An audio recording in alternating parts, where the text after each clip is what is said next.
Another Savior. Holy, holy, holy, holy, Adimebujuku. Another Savior. Another Savior. Holy, holy, holy, holy, Adimebujuku. Another Savior. Well, this is Mobien. This is dedicated to the gallant heroes of the Nigerian Biafra War and IPO families all over the world. I remember the Nigerian Biafran War, in the thickness of the Biafra genocide. Hey, one man revived the vanishing hope to life. Let the great Biafran army to fight, and they were singing out, holy, holy, holy, holy, Olumegojuku is another Savior. They were singing out, holy, holy, holy, holy, Olumegojuku is another Savior. Holy, holy, holy, holy, Olumegojuku is another Savior. Many years after the genocide, whoa, yet another great leader has risen up now. Oh, and he's leading the Biafrans to victory. In your madika, yabika kokwanam no wow. Hey, anamekele mazuche mefo. Manemo, it's an honor having you on board. When I'm singing along, holy, holy, holy, holy, Nandekano is another Savior. Gonna sing along, holy, holy, holy, holy, Nandekano is another Savior. When I sing along, holy, holy, holy, holy, holy, holy, holy, holy, is another Savior. Getting moving right and getting moving faster now. Holy, holy, holy, holy, is another Savior. Holy, holy, getting moving right, moving faster. Yeah, for freedom. Is another Savior. Yeah, for freedom. Holy, holy, holy, holy, Nandekano is another Savior. Another Savior. Holy, holy, holy, holy, Adimebujuku. Another Savior. Another Savior. Holy, holy, holy, holy, Adimebujuku. Another Savior. Well, this is Mobien. This is dedicated to the gallant heroes of the Nigerian Biafra War and IPO families all over the world. I remember the Nigerian Biafran War, in the thickness of the Biafra genocide. Hey, one man revived the vanishing hope to life. Let the great Biafran army to fight, and they were singing out, holy, holy, holy, holy, Olumegojuku is another Savior. They were singing out, holy, holy, holy, holy, Olumegojuku is another Savior. Holy, holy, holy, holy, Olumegojuku is another Savior. Many years after the genocide, whoa, yet another great leader has risen up now. Oh, and he's leading the Biafrans to victory. In your madika, yabika kokwanam no wow. Hey, anamekele mazuche mefo. And that is one name. There it is. Good day, everyone. Good to see you again. Good to have you here. Always a delight in your company. So the first thing first, there's something, there's a favor that I need you guys to do for me. It's time for us to change the opening music of this platform, the opening music of this live streaming. It is time for us to change that opening music because it's somewhat stayed and played out now. I don't know. I still enjoy it, but I think it's somewhat passe now. So we're looking to change the theme music of the platform. I'm inviting you to submit no more than 3 minutes long what you would like to replace the Holy Holy song as the intro music. So submit them to me via my Instagram handle, which I'm posting in the comment section now. So we're looking to change the theme music. It can be anything so long as it's traditional and Nigerian. So from any sector, from the north, south, east, or west, so long as it's traditional and Nigerian, and it's not more than 3 minutes long. So send it to me. We'll continue with the Holy Holy song until we find a more suitable replacement. But I think that our theme music is stayed and played out. Stayed and played out. So good to have you. Thank you for your company. So another favor, you say this guy, he never stops asking.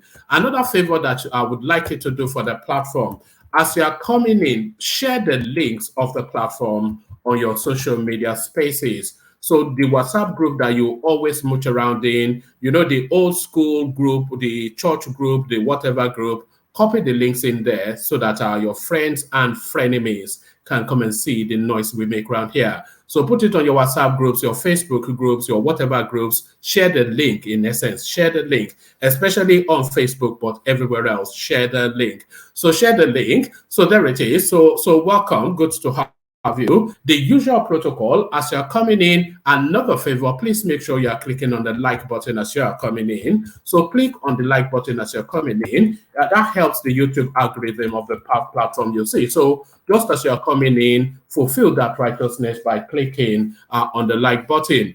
The like button never anywhere near mirrors the viewership that we get, and it's somewhat disconcerting, a little bit disheartening even. When you look at how many people are watching and you look at the likes, I don't know, even if it jars your senses, you spend sufficient enough time here for you to at least reward it. If it fulfills a purpose, either as an annoyance or something you concur with, it's sufficient enough for you to give it a like. And make sure you're subscribed as well. So like and subscribe is that long way they say that I just so like and subscribe. And then if you want to come join us live on the screen, click on this hyperlink right there that says StreamYard.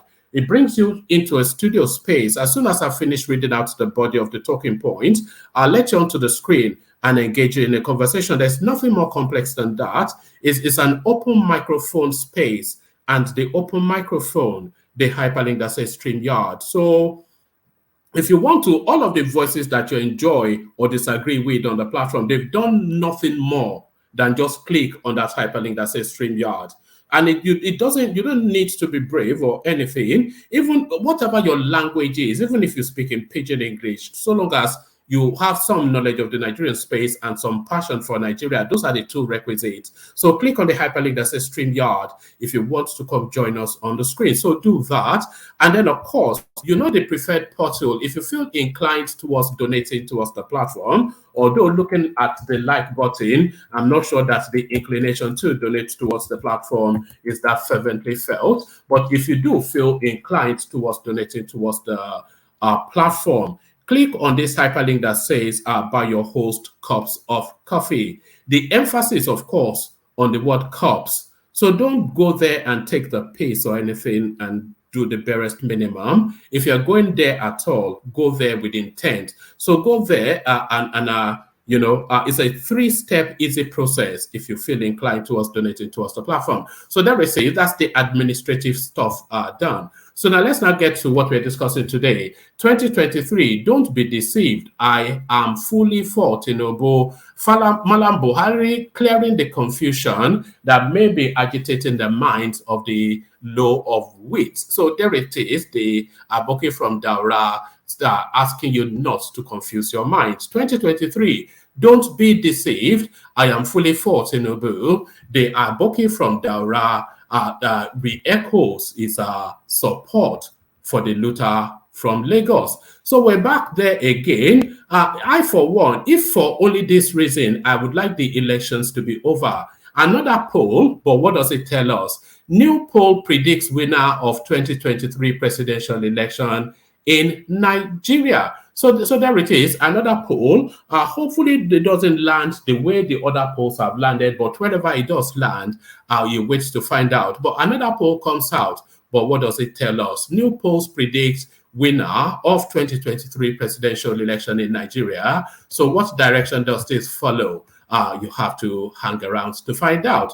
So hang around to find out. Federal government directs closure of polytechnics for general election. So what does this mean, and what are we reading into this is the question. Why are polytechnics being closed for the purposes of the elections? I'm not even sure. Are the schools opened during the course of this election? And even if the schools are open, which student will be dumb enough to be in school in this sort of a high-octane, very charged-up environment that is the Nigerian election? Bullets, guns available. We don't need to buy them. Labour Party supporters vow to arm ourselves to counter attacks. So there it is right there. And this is where we have now landed in the course of this electioneering. All right. I think we might actually have an audio. I think we might have an audio capture of that space. So we will be able to bring you this in their own words. So let me just capture that quickly. I think we may have an audio capture. Let's see if we can just grab it. So this is where because this is the greatest fear that people have around the obedient movement, because they seem to have charged these people up so fervently. They seem to have charged their senses up so much that really a lot of people anticipate with trepidation how these people would handle a loss. So there it is. I think, yes, I think we have it. So there it is. So there it is right there. Guns, bullets are available. We don't need to buy them. Labour Party supporters vow to arm themselves to counter attacks. So there it is right there. I would advise anybody that can make themselves unavailable in Nigeria in the course of these elections to do that. Elections will not hold in 240 polling units. This is INEC now, the language of cancellation that a lot of people anticipated. Peter Obi, let's take it from. Hold on. Yes, Peter Obi contacted Oba of Lagos, but he turned him down, says Labour Party chairman. So, of course, a lot of things happened at the Obi rally in Lagos State. One of the takeaways was just the volume of crowd that Obi was able to command, which seems to impress somewhat the obedient space. So that's the positive. The negative was that there were attacks and lives lost. That's the negative.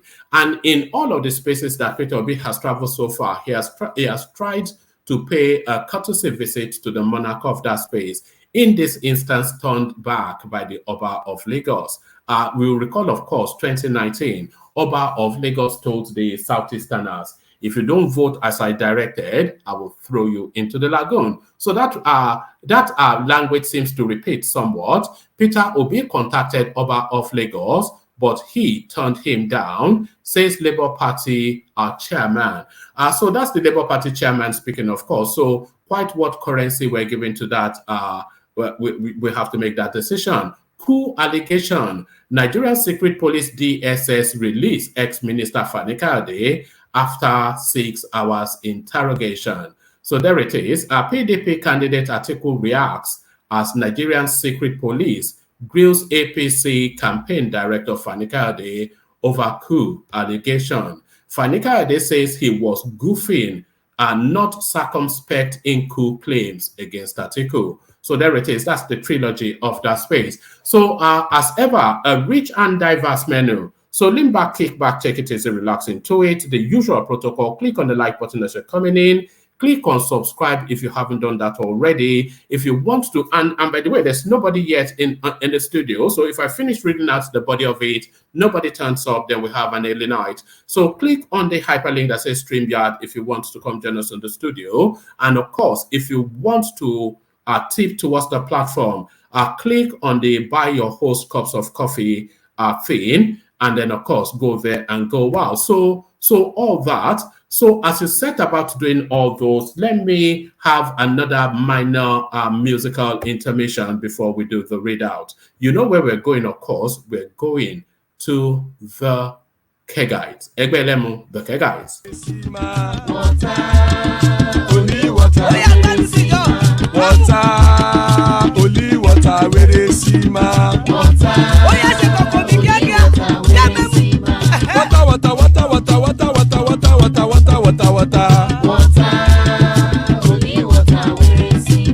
Hapa o naido,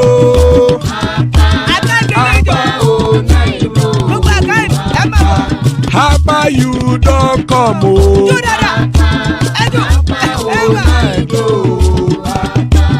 Hapa o naido.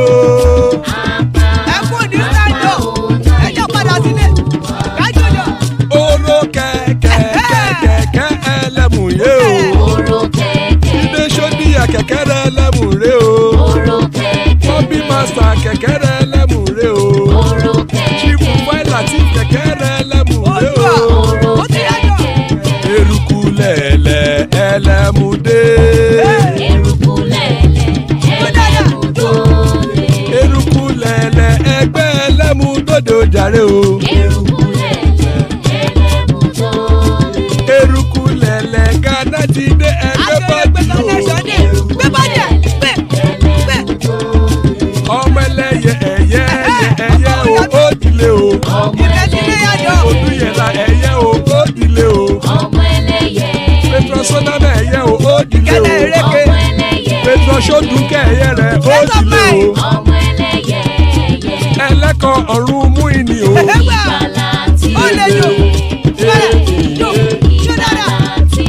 Àkùkọ ọ̀run mẹ́kọ̀.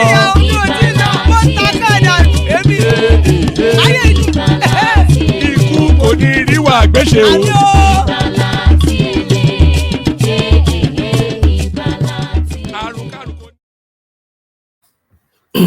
And there it is right there. May death have nothing to do with us. Amen to that on behalf of myself. Pardon me. Amen to that on behalf of myself and you, my friends. So there it is. Sorry. Let me just get some water.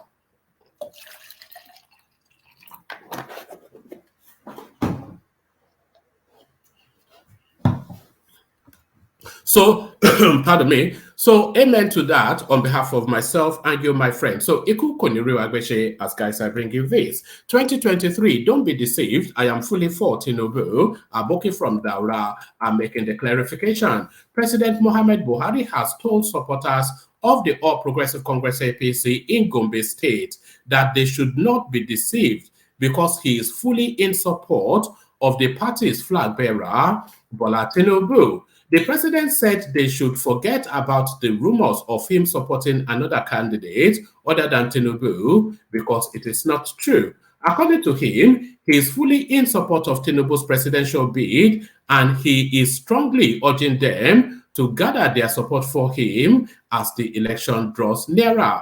Correspondents understand that the president made the clarification on Monday during the APC campaign rally in Pantami Stadium in Gombe State. President Buhari explained to the people of Gombe State that they should not be deceived by what they heard because Tinubu would deliver more dividends of democracy if he emerges as president. The president, who was represented at the event by the Minister of Communication and Digital Economy, Professor Issa Pantami. And by the way, he's not a professor, of course, because that professorship that he got from an Eastern university has been declared somewhat illegal.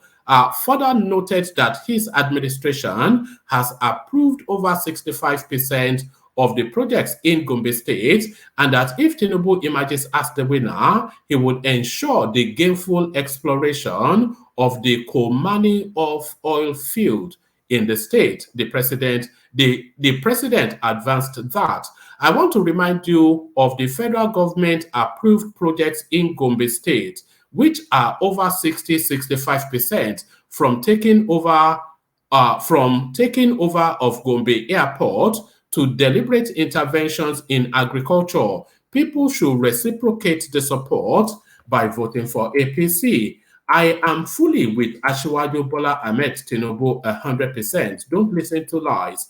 Also speaking at the event was the APC flag bearer who appealed for the support of the people and also canvassed for votes for the party's governorship candidate in the state, saying he will work in collaboration with him when he wins. It was gathered that the Senate President Ahmed Lawan, who was as well present at the campaign event, describes the 16 years of PDP as reckless and not to be repeated again. Lawan remarked they refused to look at Komani.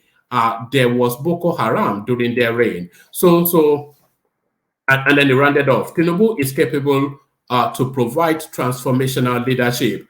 So a lot to glean from that, but how solid is that endorsement? Those are, of course, those are words of somebody speaking on behalf of, rather than the Aboki speaking by himself. So that's the one thing to note. But nevertheless, those were approved words of the Aboki from Daura. So the endorsement of Buhari by Tinubu, somewhat, you have to say somewhat, because those are not words emanating from his lips. Not words emanating from his lips. Federal government directs closure of polytechnics for general elections. The federal government has ordered the closure of all polytechnics in the country ahead of the general election scheduled to begin in 12 days. The directive was given by the Minister of Education, Adamu, barely a week after the National University Commission ordered the closure of all universities until after the elections. The minister directed that all academic activities be stopped between February the 22nd and March the 14th. Idris Bugaje, Executive Secretary of the National Board of Technical Education, was asked to convey the directive to rectors and provosts of all polytechnics. It reads, pardon me, in view of concerns expressed by security staff, students, and properties of our respective institutions, the Minister of Education, Adamu, has, following extensive consultation with relevant security agencies, directed that all polytechnics be shut down. It's not really to be shut down, but to be temporarily closed, and academic activities be suspended between Wednesday, the 22nd of February and March, the 14th of February, 2023. So there it is right there. But there is the safety element, which I think we're all on board with. You don't want any of these young people trapped within any institution. If anything breaks out within the political space, if there's any violence, you don't want them trapped within any institution. So of course we're all on board with that. But the other thing is, where are these people registered? That's the thing. So the ones that were registered at their institutions, so they don't get the right to then vote. And then also having all of these people out in space in the course of this election, is that not further for violence? That's another thing. But the polytechnics have been shut down. Is this something you agree with? So let me move this one towards the end, because this one comes with the video clip.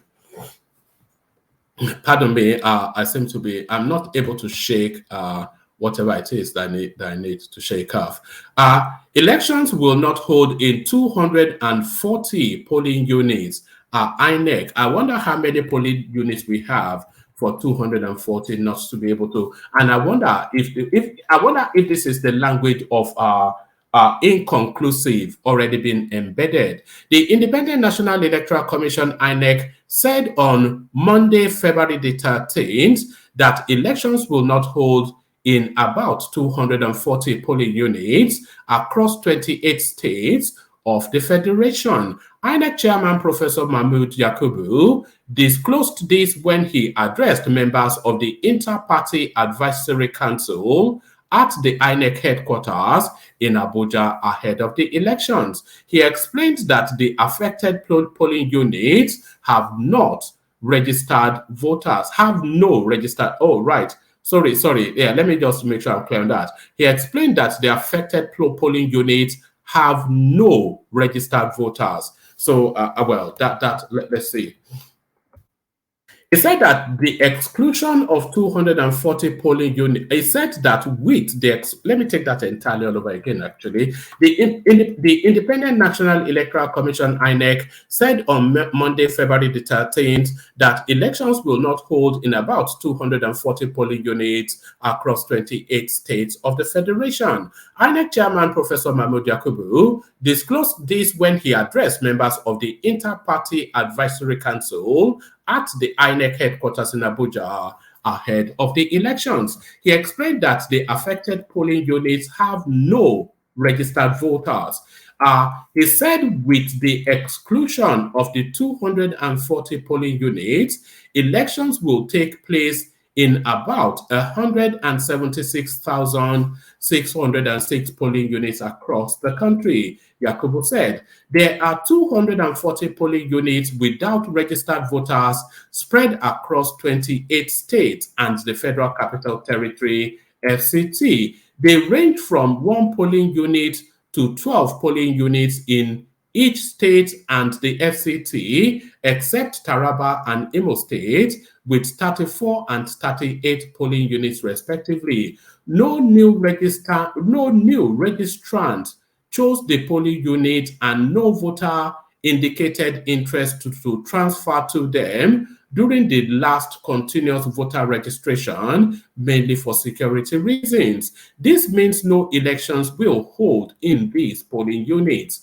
The Commission also warned that it will not accept a situation where 2 or more party agents report to the polling unit and cause confusion. INEC added that any agent found to be engaged in such act will be arrested and prosecuted. So there it is right there. 240 polling units without any registrants. I think that's fair enough. I'm not really sure that there's anything to quibble in that. If there's nobody registered to vote there, so long as they are not then declaring results from that space. So you have to monitor that space closely.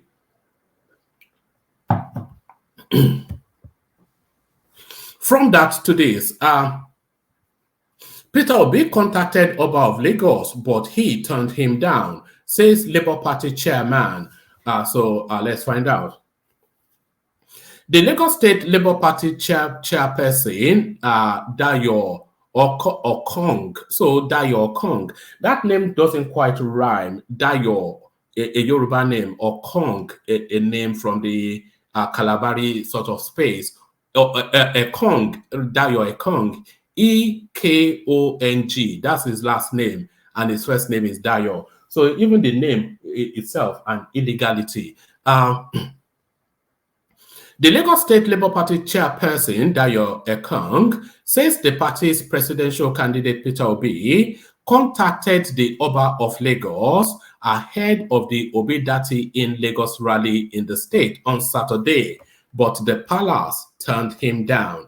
Ekong disclosed this during an interview on Arise TV on Monday. She was responding to the critic. Okay, if she's a she, then maybe she married outside of Yoruba land. She was responding to the criticism that Obi has. She was responding to the criticism that Obi had faced in some quarters for not visiting the monarch Oba Rilwan Ekiolu during his campaign rally in the state. Ekong said, "People should not say what they have no information about. Peter Obi respects culture. He visits traditional rulers in every state before going to campaign. In Lagos, he made attempts to see the Oba, but was denied access. He wrote to the palace, but the palace responded that the Oba was not available to receive him. He cannot then drive to the palace when he has been told the Oba is not available." In 2014, Oba Ikiolu threatened the Igbo community in Lagos with death if they voted for the then People's Democratic Party PDP candidate, Jimmy Agbade. He insisted that Igbo residents in the state should cast their vote for the governorship candidate of the APC, Akinwumi Ambode, or perish inside the lagoon. although although Nigeria runs a presidential system, it still retains monarchs of the various ethnic groups that make up the country. The traditional rulers no longer exercise sovereignty, but only ceremonial powers. However, they remain a potent moral force with grassroots validity amongst their subjects. So there it is right there. So who did what, where, and when is the question. Who did what, where, and when? It will be hard pushed to believe that the Oba of Lagos would reject the visitation from a presidential candidate.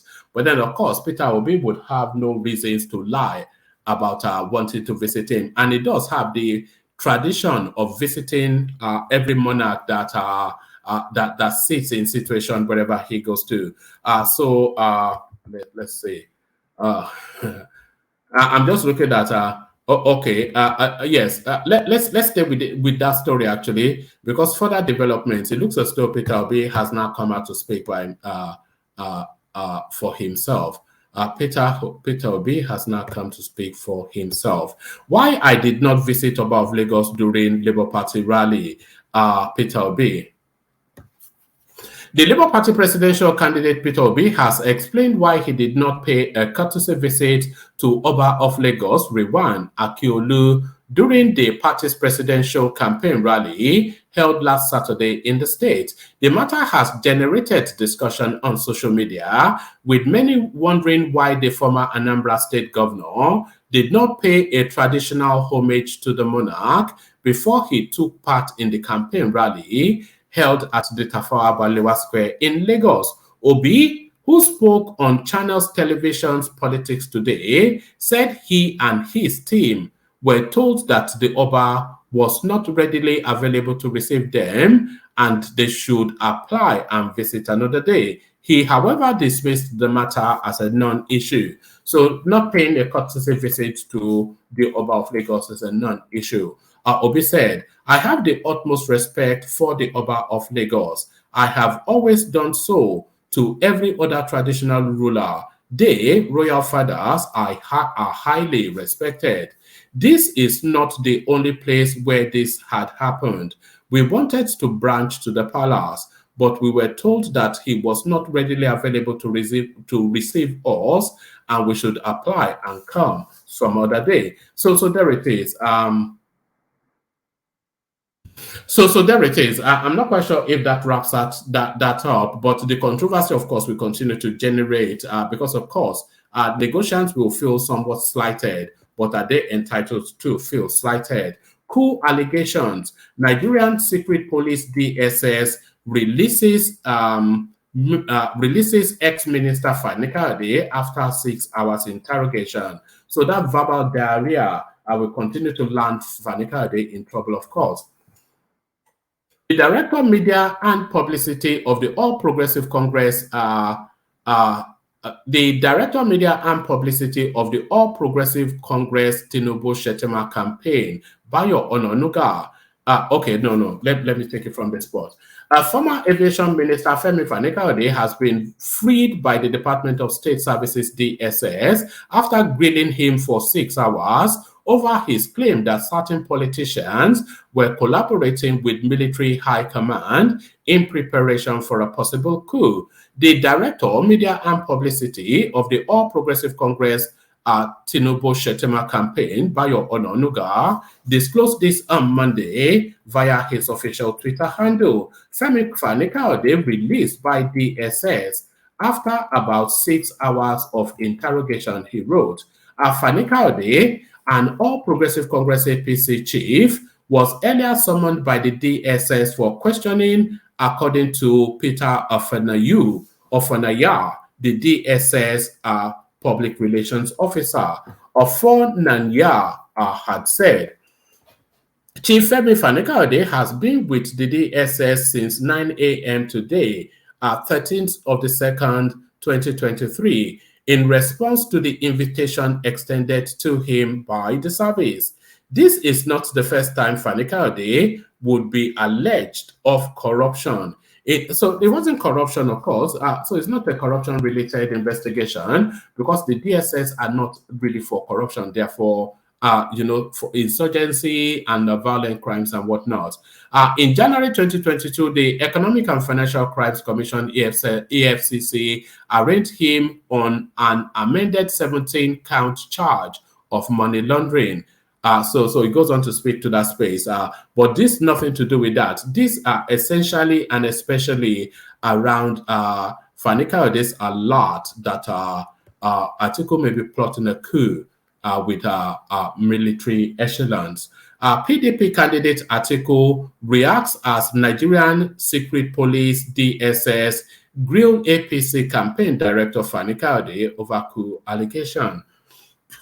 Pardon me. The presidential candidate of the People's Democratic Party, Atiku Abubakar, has commended the Department of State Services DSS for inviting Director of Special Projects and New Media of the TINUBU'S Presidential Campaign Council, Femi Fani Kayode, to explain his allegations and insinuations of an attempted coup being planned by him, Atiku, and top Nigerian army generals. Fani Kayode had accused Atiku of secretly meeting some serving military generals in Abuja. In a series of tweets, he claimed the alleged meeting was a coup d'etat.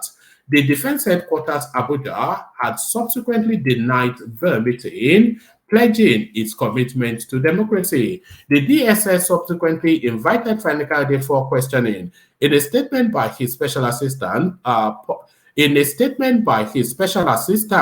Public Communications Mr. Frank Shaubu, Atiku, who had earlier asked the secret police to invite Femi Fani Kayode, asked the secret police not to leave any stone unturned in the course of its investigation. So hold him at hostage. So you all know what that already has to say. So let's just leave that there. Right, Fani Kayode says he was goofing, not circumspect in coup claim against Atiku. So this is essentially a sorry, I am sorry note. Fani Kayode has described his experience in the hands of the Department of State Services DSS personnel during his interrogation as very thorough and an experience he wished is never. Let's take that again. Fani Kayode described his experience in the hands of the Department of State Services DSS personnel during his interrogation as very thorough and an experience he never wished his enemies to go through. Speaking at a press conference at the national headquarters of the ruling party, he said he will urge the former vice president to submit himself for interrogation over fraud allegations against him. The director of Special Projects and New Media of the TINUBU'S Presidential Campaign Council also admitted he was thoroughly grilled when he appeared before the DSS for interrogation. Fani Kayode soberly noted that his appearance and interrogation by the DSS were one of his worst experiences, even as he noticed that they were polite, professional, and unbiased in grilling him. I have nothing to hide, and though it was difficult, I have been interrogated by many security agencies, the police, and the EFCC in the last 15 years. I have been incarcerated. I have been in and out of detention also, and I have seen all sorts. But let me tell you, the place anybody doesn't really want to go, I would suggest, is probably the DSS. It is a very, very challenging place to go to, but I thank God that it went well, the ex-minister said. And let me say this, I don't know what quite he means. They didn't torture him or torment him. He said he was treated politely, asked questions, which he gave answers to. So quite what happened. And let me say this, I would have been more circumspect. I would have been more circumspect in handling this issue, especially as it borders on national security, he said. Speaking further, especially in the statement issued by the PDP that he wasn't working alone, Fani Kayode said, whatever the main opposition party is insinuating means nothing. So essentially an apology note. So we can leave that there as just an apology note. So two more, and then we come into the room to see if anybody has turned up. So we go to another poll. New poll predicts winner of 2023 presidential election in Nigeria. Alhaji Atiku Abubakar is projected to win the Nigerian 2023 scheduled.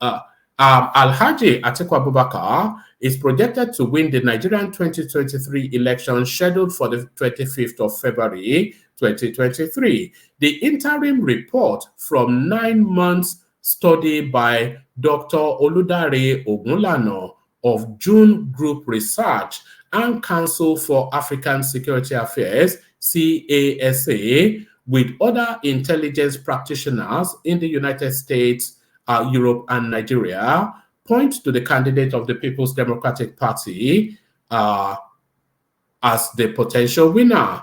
Atiku rated higher than other candidates from the All Progressive Congress APC and Labour Party and New Nigeria People's Party, using 4 key variables: political, geography, religion, resources, and class. The study's scope is limited to observing political actors and interviews with stakeholders in organizations from across the 6 zones of Nigeria and the Nigerians in diaspora, political leaders, women group, religious organizations, and civil society. So let me just skip through that. Let me come to this paragraph because I'm starting tired of it.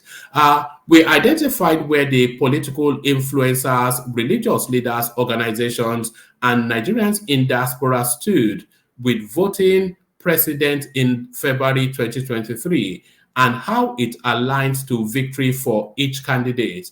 In addition, we gathered data from facilitated workshops and interactive survey sessions with Nigerian political thought leaders, which include lawyers, political activists, and former and current serving political office holders. While we respect various polls that have put a particular candidate as the preferred candidate to win the election, we state that data alone does not speak for itself significantly when such data is based on manipulation and sectional polling. The result of every data must be put into context, including understanding the people, culture pattern, geographical spread of the platform, and historical antecedents. In conclusion, former Vice President Atiku Abubakar is expected to garner 64% from the 3 zones in the north, rake 45% from the south-south region, where his running mate comes from, acquire 37% from the southeast, with 27% from the southwest, which is the stronghold of the APC candidates. So that is how they landed, but they've canvassed opinion to land on that. So this is now the final readout, and there's a video clip that goes with this one as well, by the way. So we'll play the video clip just as soon as we've read it out. Gun bullets are available. We don't need to buy them. Labour Party supporters vow to arm cells to counter attack. So I suspect this is in response to whatever they claim happened to them in Lagos. A Twitter space has revealed how some supporters of Peter Obi, presidential candidate of the Labour Party, vowed to arm themselves with guns ahead of a political rally. Meanwhile, some supporters of the party were attacked by suspected political thugs in Lagos on Saturday. Videos and pictures shared on social media shows how some individuals believed to be Obi supporters with bruises, as well as vandalized buses and cars, reportedly deployed to transport supporters. Let me take that again. I'm not quite sure why I'm reading it like that. It sounds somewhat ridiculous, funny.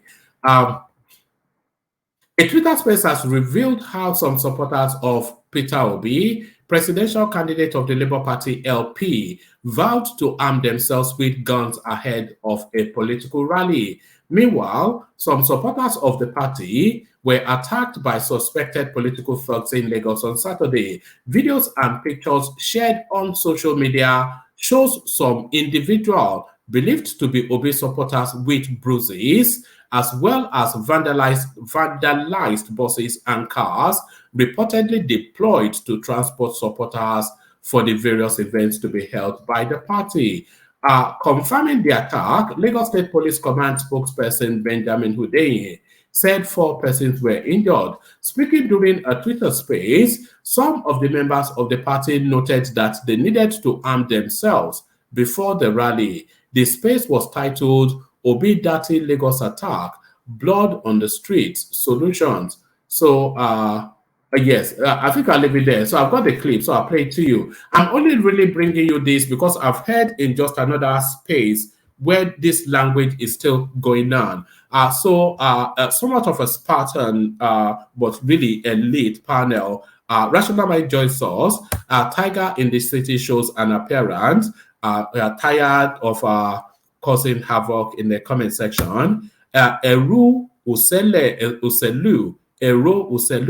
a new name to the space, a name known by Boy and Man, Ajanle Koko, and of course, Thomas from Australia. So there it is. There is the panel. So I'm going to come to you first. Eru Uselu. So you will correct me on how to pronounce that name. But first, listen to this. This is the Twitter space thing that is agitating the space. To set them up first, on that day. If I get as it will be, now that day, now they gonna say men day. That rally will come. See, you are your own security apparatus. You understand? As you they go, you carry your own machines for hand. You carry your own things, your tools. No other person can they see.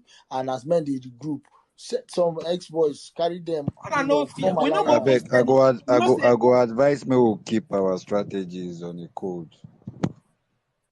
Machines there. We not go spend money for granite self. In full, yakpa everywhere. We need to spend. Men day. Now just to constitute, let's constitute a ad hoc security committee today.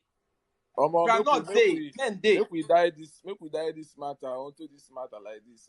Make Oga Steve carry on. We don't know what you want to do. We don't know say. Mark, just organize. Just know what's up. Just know how you go take run. Make we die. Make we just event normal. You don't. So there it is right there. I think that's quite clear. So then, Ero, good to meet you. What do you make of that Twitter space from the Southeast? No. Hello? Are you hearing me, Mama? Yes, I am. Yes. Okay. Yeah, I agree the full house, my brother. I agree you, Mr. One Man, Rational Mind, Tega, Ajale Koko, and Thomas Man. The most admired man. I love your glass all the time. Because when I see your glass, I always show some kind of attractive to you. So I agree the full house, my brother. Take it easy. He's wearing the shade for. He's wearing another one for you now. This is the guy. I don't know. The farmer needs a wife. I think he's chasing women. He's using coats to chase women. I don't just understand. Last time, I heard that he said he's married. I said, "Are you sure this Mr. Look at this. Look. He's kind of dressing. His life is. Yeah, no.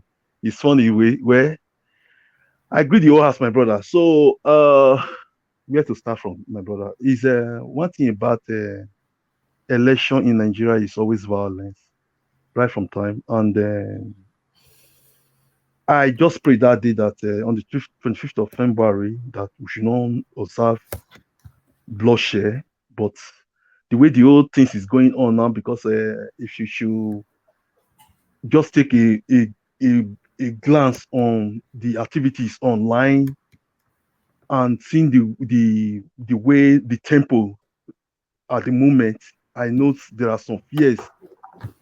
I can say in the south part of Nigeria, I think it was going to be a bit peaceful, but I don't know of the eastern part, Lagos. Do you think it'll be peaceful in Edo? Because the people of Edo, they are notoriously violent. No. One man. Let me tell you. I remember far back as early as 1993. I can say I was should I say a political talk that time. I can say after that 1993, 96, during time for Abiola election and all those things, Benin have come, those states are a bit, in terms of violence. Why must you kill your brother because of election? The last election for Godwin Obaseki was a bit peaceful. Nobody was killed, nobody was molested. I know Benin, those states have we are past that system of killing, say kill your brother because of election. We know because those guys, these politicians is not they are not to be trusted. If you should keep your trust on them and say they will help you, they will change the system, they will do that. I can't testify in the case of Edo State. Our present governor now, you see what he's doing in Edo State. So for me, I don't think Edo State, but I know Edo State people are very kind of, should I say, hostile in terms of maybe people always say because of then get hot head, small. No. In terms of election, no, there might be. Listen to me, Mama. In terms of maybe election, maybe courtist, all those things. I know. In terms of election, Edo State is, I can say, it's one of the most peaceful states in terms of election. Nobody have time for election because we know it's not do or die. You can't go and kill your brother because of election. In terms of election, Edo State is always peaceful. But the time of, should I say, Lucky Gbenejo that time, we lost about 7 people that time. Ever since then, nobody have lost their life because of election in Edo State. Nobody. They might molest you, fight you, beat you, but in terms of say kill you, no. Edo State have not go to that length because Edo State we are like clan. We are like clan. We know each other. We are like one family. Whether you are Yoruba, you are Igbo, but what I'm suspecting now that will bring problem to Edo State is the way the few Igbos, the 1% Igbo residing in Benin, particularly the way they are carrying the election of this Obi issue. That is where I'm afraid of that problem might come into Edo. We give should I say in Edo State, we give the upper hand. They have major market in Edo State, this Mission Road, Usilu, New Benin, they occupy all those areas. So I remember when Oshomole went there about some few days ago, what they did there, I was very, I reside here in Germany, but I was very angry. Very, very, very angry. That is not how we play our election in Edo State. We don't play our election like that. We don't molest our elders. We respect our elders. We can't say because of election, an elderly like Oshomole, our former governor of the state, came to a place for campaign. You molest him. Majority of people there, I remember about 3 days ago, I watched one of your previous videos when World Peace was trying to explain to you that the people who does those things to Oshomole, they were not the Ijiji from Edo State. They were not even Benin.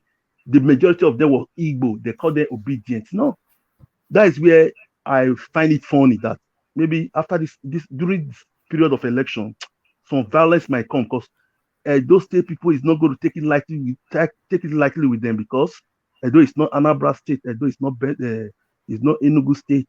We don't take nonsense. We respect our elders. You cannot say because of election, because of Obi, you come to our state and start doing some stupid things, insulting our elders. No, we won't take that one from you. We can never take that. You might do that in Lagos because I know Lagos people, our Yoruba brothers are very light, very simple. Should I say accommodating? Did you see the clip that was going round that with Oshomole gathering the usual the thugs in Edo State, Kabaka and the rest of them? Telling them that they should go and foment violence during the election. No. Listen to me. Last time, Oshomole trying to play. Should I say? Oshomole was trying to play his saints the last election, but he noticed what happened there because the people you are trying to, your opposition will not take it. You might take it easy. You want to take the election easy, say no do or die, let it be peaceful. But there are some gullible people in Edo State that will never take it funny. But like that man was trying to say, okay, because I am the ex-governor of this state, I still have my supporters. Let me go in the street and do something. But last election, he find it funny that was the election he thought that is going to be peaceful. The election was a bit kind of hostile to some of Oshomole's supporters. Okay. And in this new era, because we have Hello. Mama, can I come in? Can I ask you a question? Yeah, go on. Yeah. Well, our Erop Osele, is that your name, right? Ero Uselu, not Usele. Okay. Ero Uselu / Uselu. Okay, all right, sorry. All right, so my, you see, you've spoken, and I kind of get an idea of where you're going with your analysis and all of that. But my point is this, that you are quick to label the obedient as Igbos, and I think one man put it to you right now, Tony Kabaka. Last time I checked, he wasn't an Igbo guy, and some other guys in Benin there who are the thugs working for APC. Yeah. A lot of them are either Benin boys or they are these other people, all of them from this Ekpa'S area and all of that. A lot of them. So, but then suddenly because this guy went to maybe like you said, I won't accept what you and what he said, that is the Igbo dominated area, that people who were there when Oshomola came to do his campaign, and they had to do their own counter campaign, and then you have to label them as, because they're obedient, it means they're all Igbos. That Igbos are the ones fomenting problem over there. And you feel to talk about Tony Kabaka and some other Edo guys from Akoko Edo and Uromi boys and all of them that are also thugs that are used by APC. So why is why you one-sided in this why is your analysis is skewed? It's not skewed, my brother. I know rational mind. I know the way you. It is oh skewed. God, listen now. You listen. I'm not this issue of I hate lies. That is just one thing about me. Sometimes when I see some analysts on one man's shows, it makes me angry. Sometimes I just say, can I see this person on street and give this person dirty slap? Sometimes I always say like that. Sometimes. Oh, sorry. Sorry. Wait. Who amongst them do you want to give the dirty slap to? Who deserves the dirty slap? I'm one of them. I'm one of them. Listen to me. Double-handed slap for rational mind. Ajale Goko, Poti Oloyi. Can I speak? Rational, Wama, can I speak? Carry on. For a due respect, I have some few people on your platform. Sometimes when they are talking, when they are speaking, doing some analog, I say, oh God, if I can just get these people on street somewhere, dirty slap I will give this person. Next time we never go to one man show again. Name them now. We want to know the name. I know I'm number one, but name them. Who deserves a slap? No. One like Rational Mind is number one. There's number two. And who is number two? Who is number two? There's number two. That one is dirty slap on both face. And this other person again. Joy of Nasby, and person I respect most again among the person I would say where the what's his name the other Igbo man again. Saki Fada. You like that one, Saki Fada? Saki Fada is okay. He's rational. He's okay. He's a nice guy. Who should I get? But there's Rational Mind. Oh God, Rational Mind is. That one is not even Slavo safe. Just 6 kilo of 100. What did he do? Okay. So what has he done to be deserving of a slap? What has he done? What has Rational? I agree with you, by the way, that Rational Mind want to. But listen to me. I was born in Ife, Osun State. I'm a breed of. Can I say Yoruba? 80% Yoruba. But I'm a pure Benin person. My father was a retired soldier.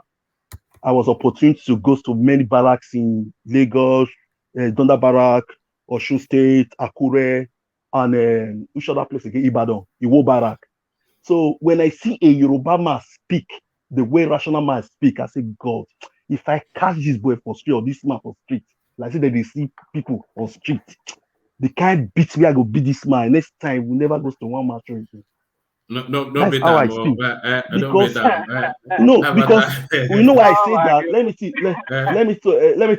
me see. Because you know why I say that. Because okay, Tinubu is thief. You ask one question, you ask one rational mind, Ajalo asking about 2 days ago, I watched your video. You asked him, you said, among the 3 thieves, which one will you choose? He said he would take the lesser thief. I said, God, who is the lesser thief? He said, Obi. Obi is the lesser thief, my brother. So one thing, the advice I will get for rational mind, I will advise him to go to Anambra State, because I've been to Anambra State, should I say 100 times. Anambra State is one of the most dirtiest states in Nigeria. Dirtiest. But that's where Obi governed for 8 good years. You said you take a lesser thief when Obi cannot make Anambra State Eldorado of Eastern region, a small Anambra State. You are not telling me Obi is a lesser thief. A Pandora paper reporting is not a clean man. Okay, I was expecting from a rational mind to say, okay, they are all thieves, but for my own choice, I would go for Obi. Okay, I will understand. But it's like it has some hiding things. It's like it has some business with Tinubu family before, which they fucked him up. He's trying to kind of hatred. My brother, you Right. didn't mention my name now. Who is that? Tiger in the city. No, Tiger, you are nice now. Tiger, you are nice. You are a nice guy. Nice guy. If you want to know, if you hear slow poison, that is Tiger in the city. Slow poison. He will use his British accent to intimidate you. My brother told me say almost 7 foot. So if I don't the catch him more. If I don't the catch him 7 foot. Robert tell you, let me say something. I've already spoken. And from what I can deduce from what you just said, is that you just want to give a slap and other people slap. Just because we don't. No, that's just banter now. That's just banter. I know. Don't get me. I totally get you. I totally understand what you're doing. I know you're not serious about it. What I'm just saying is that is it because we don't like Tinubu? I go against Tinubu in everything. That's why I'm deserving of slap. Is that why? Rational man, if I sing song for him now, sing a wicked song for him now. Easy. They are looking for you somewhere. Others don't go to eastern part now. Easy. We are see this election. You mean Solomon? Easy. All right. Back to the Okay, back to the to the politics. Election matter in Edo State. The politics in Edo State is that we in Edo State, we love ourselves, we respect our elders, 1, and 2, to foment problem in Edo State, maybe during election. I think for the past 10, or if I'm not mistaken, 8 years now, no killing in Edo State during the election, because Edo State, should I say, we are just like clan. We love ourselves, we respect our elders. Even when you are everything, you are Curtis, you are whatever, but whenever you see your elders, you see the ballet. It's just like almost similar to Yoruba, this thing when you see a person of your is older than you must the ballet normal. So in terms of this election of 18 in Edo State, I think it's going to be peaceful. But where I'm afraid of is area like all those where the obedience dominates. That is the area I'm afraid of. That is where I'm afraid of, because who do you think will win the election? Who do you think will win Edo State? Because that's a very contentious conversation here. Edo State, like Edo Central, the eastern part, the Edo Central, that is 100% for PDP. There's no way you will go to that place and Obi cannot. I don't think Obi will get a place. He will get 1% there in the Edo Central. In Edo North, you cannot take it from Oshomole. You cannot take it from Oshomole. And the only place I think Obi will get some vote is from the Edo South. That is where I came from, Benin. That is not all Edo South. In some part of Edo South, like area of Ring Road, Ekema Road, all those areas, we get some votes in those areas. But place like Uselu, I don't think so. The vote is going to be shared between PDP and APC, because why? APC has they have grants in Edo State, and also with PDP they have, should I say, how did I put it now? Edo State about these two parties. They have people on ground. They have people, a die-hard APC member, die-hard PDP member. A Labour Party is not up to 1 year in Edo State. So all those ones shouting on YouTube, hey, we want Obi. No. All this just ring road, few areas in Edo State, few areas. Obi cannot get voting in Edo North. If he gets vote in Edo North, he's not going to get 1,000 votes in Edo North. In Esan, that's Edo South. He's not going to Edo Central. He's not going to get 500 votes there. That is PDP stronghold. In Benin City, I know Benin City is combined of APC supporter, PDP supporter, and Obi will get few votes there. But say Obi will win Edo State, impossible. So the vote is going to be, I should say, PDP will retain their, let's say, PDP will get 30% there in Edo State because he has a governor there, Governor Obaseki. I know Governor Obaseki. Aaron, 1 sec. And one man, is it not the same narrative what people have been telling us? This is not different from what Aaron is talking now. Yes, the indigents of Edo State, they don't see a pathway for Yeah. That's my state. I grow up, even the progressive is my brother. I know progressive is always angry with me. Last time I met him on one platform. I don't want to say that now. I know you will be angry again. But one man, let me say something. You've not addressed the question I asked you, even though you have to cover it up with this whole thing just to slap us. But then I said, all the people I mentioned, they talked in Edo State. Yeah. But I just give you an example of one. And I know so many of them that worked for Obaseki. Even when this guy was there, if Benedict Johnson was there, they were working for them, working for PDP. All of them, most of them, I said 90% of them, they are born Edolites. Yeah. But why are you making it sound like now that we've had issue of violence in elections in Edo State? Rational mind, Hold on, my friend. Hold on, my friend. Hold on, make a land. Because of this, maybe I would have to speak to it myself. But that's one of the reasons why I came on one man platform. Now, just suddenly now, because of this purported video that Obedient were speaking, whatever they were doing, and talking about machine or guns for them. And now it means that the Igbos or the Obedient, which you are qualifying and characterizing as Igbo people, who foment trouble in Edo State. Come on, man. I mean, this is that state. I've never heard of. Listen to me, Rational. Will you allow me to explain? Listen to me. Will you allow me to explain to you? You will explain. You will explain. But I just want to let us knock off this gaslighting and wanting to skew things around. I don't understand where you guys are getting all this information from.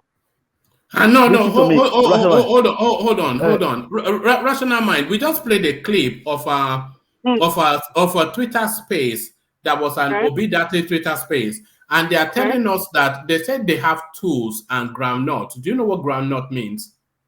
I understand what they're saying. They're talking about guns.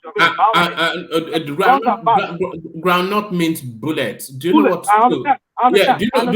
Do you know what tools mean? Well, man, you're talking to a Lagosian.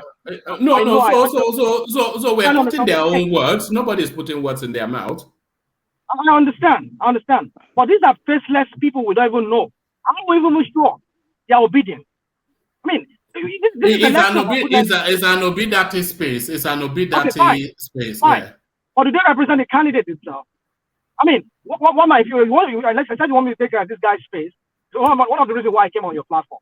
I mean, I've never once, I could be sending you content from the TINUBU and whatever this guy from his deputy. I mean, even surrogates of TINUBU, stalking. I mean, a lot of even worse than what you're even talking about. This guy is even playing. But I will never hear you, or I will never hear people that when have the surrogates of TINUBU been stalking? Oh my goodness! One man, there's a lot of them going online.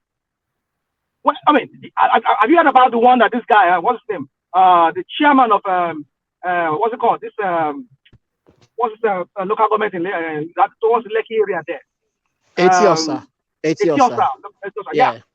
Have you heard a recording of a meeting that he had with some members of his constituencies and it was. I mean, these are people who are not, for the most part, they are not Yoruba, and it was threatening them. But I will never hear people. Did he tell them that he had tools and groundnuts? Oh my goodness! You don't have to say you have tools and whatever because you're threatening people. You need to hear that. You need to hear that record. I mean, you don't even need to be told that they can do you harm before you know they're going to do you harm. I mean, example of that is what we saw during the rational mind. campaign. What you are doing now is what about? What you are doing now is what about? No. Thomas. Understanding. Hold on. If you don't know the history or something, don't just start using this word when you use. I don't like to say something that look at maybe I'm being rude to you. Everything you just come about, you just say what about? This is not what about. We're talking about an issue of people trying to stoke fear and stoke. Rational man, please, 30 seconds. Rational man, please, 30 seconds, please. I beg of you, please. Please, are you condemning this act, or are you saying that the other parties are doing the same thing? Are you condemning the both of them? You should be condemning this audio. Okay. Hold on. Let me speak. Hold on, let him land. And rational mind also, you've not commented at all on an audio that we heard of an Obi Data space telling us that they have tools and groundnuts. But what you've done, you've pivoted to some obscure. So what I'm saying is that condemn this act first. Then you can go to the other part. What you are doing now is what about? It's what you are doing. If you don't know. Are we done now? Are we done? Yes, you can go on. You can go on, but start by a condemnation of the Obi Data space telling us that they have tools and groundnuts. I will not say Obi Data. I will condemn it. Hold on. Go on. What I'm saying is this: that anything violent, you know me where I stand. I can't even stand violence. I can't stand it. I condemn it. It is wrong for anybody saying that they would carry guns and go and harm other people. I mean, that's not right. In any way, in any form it's carried out. It's wrong. But my point is this, that when we try to use, skew things, or we try to spin things around, make it look like, okay, fine. What is just played to us now? Is it from Edo State? But our analyst here, who was speaking, was saying that, I don't know how it make it look like it's from Edo State, obedient people in Edo State. I was linking it to what happened to Oshomon there, saying that they are the ones who are fomenting problems or who always cross Kuala in Edo State. When I know quite fully well. Hold on. Hold on. Sorry. Hold on. You know the attribution for the attack on Oshiomhole. It was within the southeast dominated space of Edo State. So that's what. How do you know that they were all Igbos? How do you know they were all Igbos attacked? The counter campaign. If somebody if somebody gets attacked in another market, what assumptions would you make? Here we go. We just have but to one man, rational man. One man, he wasn't attacked. It was just hassle. Even talking about attacking, yes, sir. Just hassle. They do it everywhere. That's not an attack.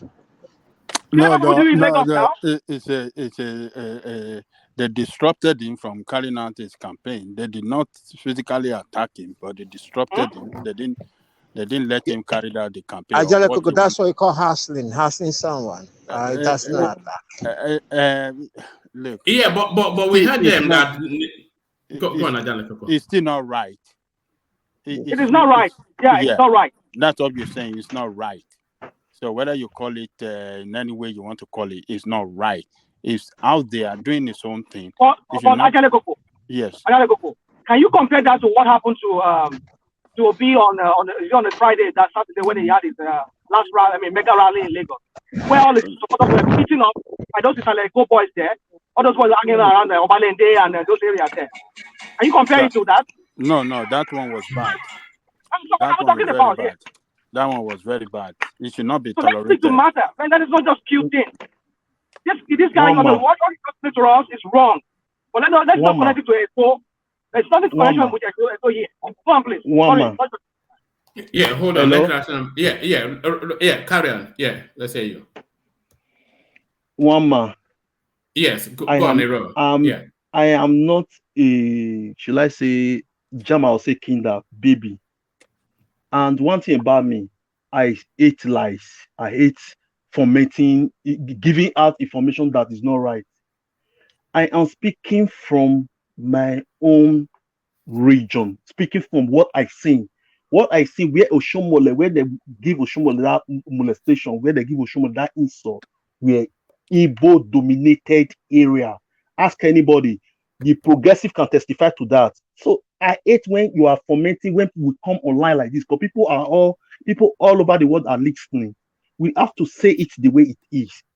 Those type of election, those type of campaign, we don't want it in Edo State.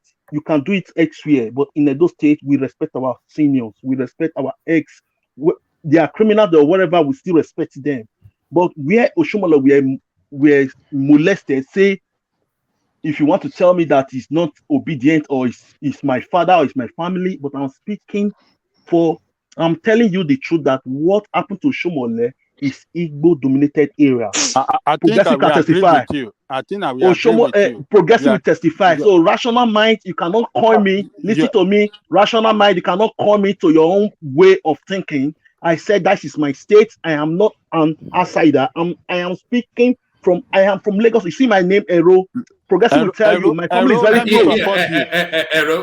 My ass is very close to that area. Hold on. Let Ajale Koko come in. Ajale Koko, yes. I'm not even sure what they're arguing about, but Ajale Koko, yeah. Ero, I think Ero, I think I want to support what you said. You are not the first one to even say that on this platform. The last time, World Peace. Yeah, World Peace mentioned the same thing. He said it the same way you have saying it too. That was what he told us, that place is an Igbo-dominated place, and it was Igbo people that did that thing against that molested Oshomole, and that will cost them heavily. It was saying it. We had it. So just for this matter, beg.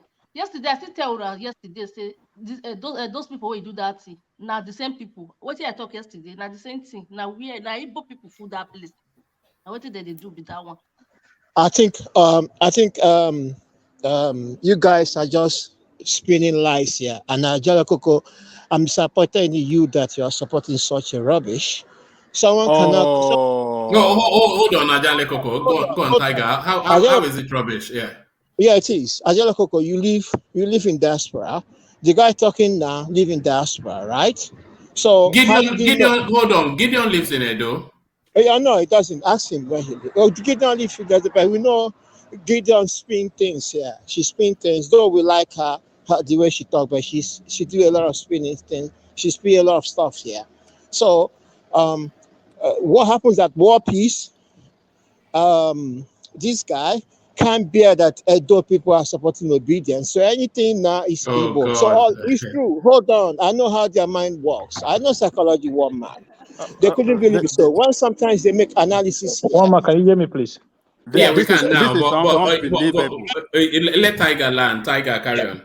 When they make analysis, they are disputing it. When contrary to their own opinion, we can actually see things on the ground. That the most obedient supporters are from Edo State, outside of Southeast, and they are huge in numbers. We can even see the diaspora people from Edo State supporting Obi as well. So that's the measure they use in supporting Obaseki, the same measure they are using now. So you can't come here and spin and say it's Igbo people. Where did you do the count that is Igbo people? So where did you do research? Hold on. You say people are spinning things, but somewhat a bit of a hold on, yeah. Tiger. Somewhat of a bit of a spin. What you're saying. You are saying Ajale Koko is in the United States, but you are just down the road from me in the UK. Yeah. So you are speaking from diaspora as well. But people, hold on, people indigenous to that state, and you know how passionate the Edo people are about their space. World Peace. Our new guy here, and more crucially, Gideon, who actually lives, as we're speaking now, She's talking to us from Edo. They are telling you that that is essentially the Alaba market of their state. And those people are predominantly Southeasterners that occupy that space. No, one man, she got no proof, right? Okay, I was listening to Dr. Damages last I think Saturday. One man. Hold on. Hold on. Let Tiger finish. Yeah, let Tiger land. And one of the guys who is, I think, IPOB supporters or whatever, he was having a go at to be, but he made case for Showore and Co, right? Then he said something that baffled everybody. He said some of the area boys they are Igbo boys, born in Lagos and grew up in Lagos. Some of the area boys. So no one could dispute that. So when you say all these people there, they are Igbos, it make mockery because you are in diaspora, you are not there. Hold on, Tiger. What are you disputing? Are you disputing that the space that the thing happened is not a Southeastern dominated space, or that the people that are confronted or Shomole are not Southeasterners? What are you disputing? I would like to say here, if he had said that they are obedient, then I could have agreed with him. But saying it's Igbo people, you understand me? And he went ahead and saying, oh, we will not get more than 1%. He will not get this 500. So he's doing it intentionally. So it's not an academic exercise he just did there. So that's my own interpretation. And for Angelico, is it an educated assessment? A senior person, somebody is even telling us that his name is royalty in Edo State. So is it an educated submission? Somebody that knows his own land telling us what obtains there. The first time Shomole was harassed, when he did that, when he had problem with Obaseki, when they were having brother, just leave Obaseki issue alone. Leave Obaseki issue alone, brother. Wait. Hold on. Let Tiger. Tiger, let's walk through what is actually being disputed. So the space that Oshomole was confronted, that is according to everybody from that space, that's a Southeastern dominated space. So are you disputing that?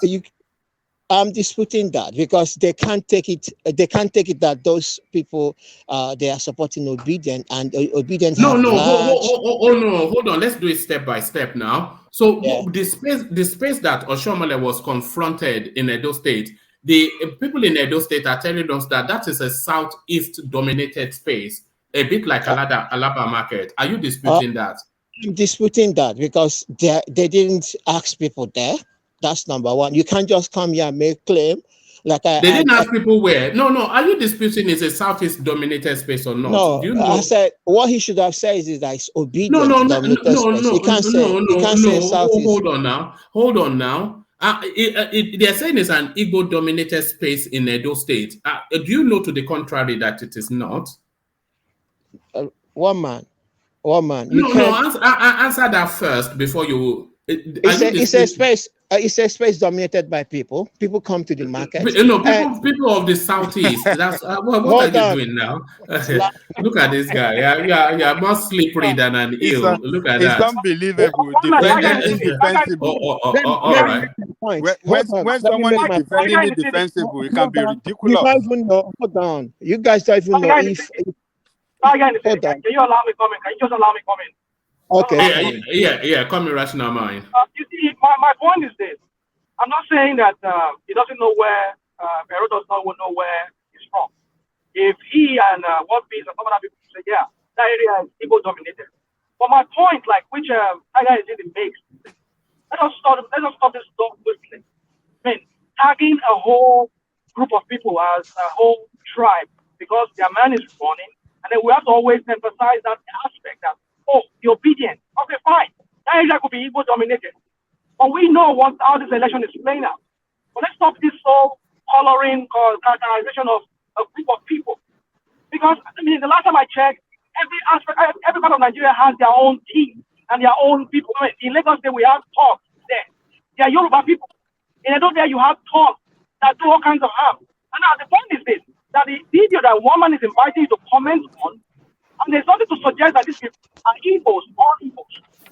They are just let me play you that video again. If you look at the title, to set them up first, on that day. In fact, to get as it will be, now that day, now they gonna say men day. That rally will come. See, you are your own security apparatus. You understand? As you go, you carry your own machines for hand. You carry your own things, your tools. No other person can they see. And as men the group, set some ex-boys, carry them. Form alliance. I go add. All right, so you can see it already there. It says Obidati in Lagos attacks, blood on the street. So it's an Obidati Twitter space. So so we know yeah. Okay, fine. I'm not saying it's not Obi or it's not Obidati, whatever. Anybody can use that name. Doesn't mean that they are actually Obi or what all done one man. You know what? If I had to speak to certain things, I would speak to No, carry on. My point is this. You are inviting this our friend Ero today, who came today, that okay, comment on this. Or fine, you can link it with any other thing. But let us stop this fixation on something. Fixation that okay, these people will be obedient people, they are Igbos, and they're known for this, they are boisterous, they are very aggressive. I mean, let's stop all this colonialism. No, but he has not said that though. He has not said that. That's what he said. That's what he said. When you invited him to comment, I mean to give his own analysis.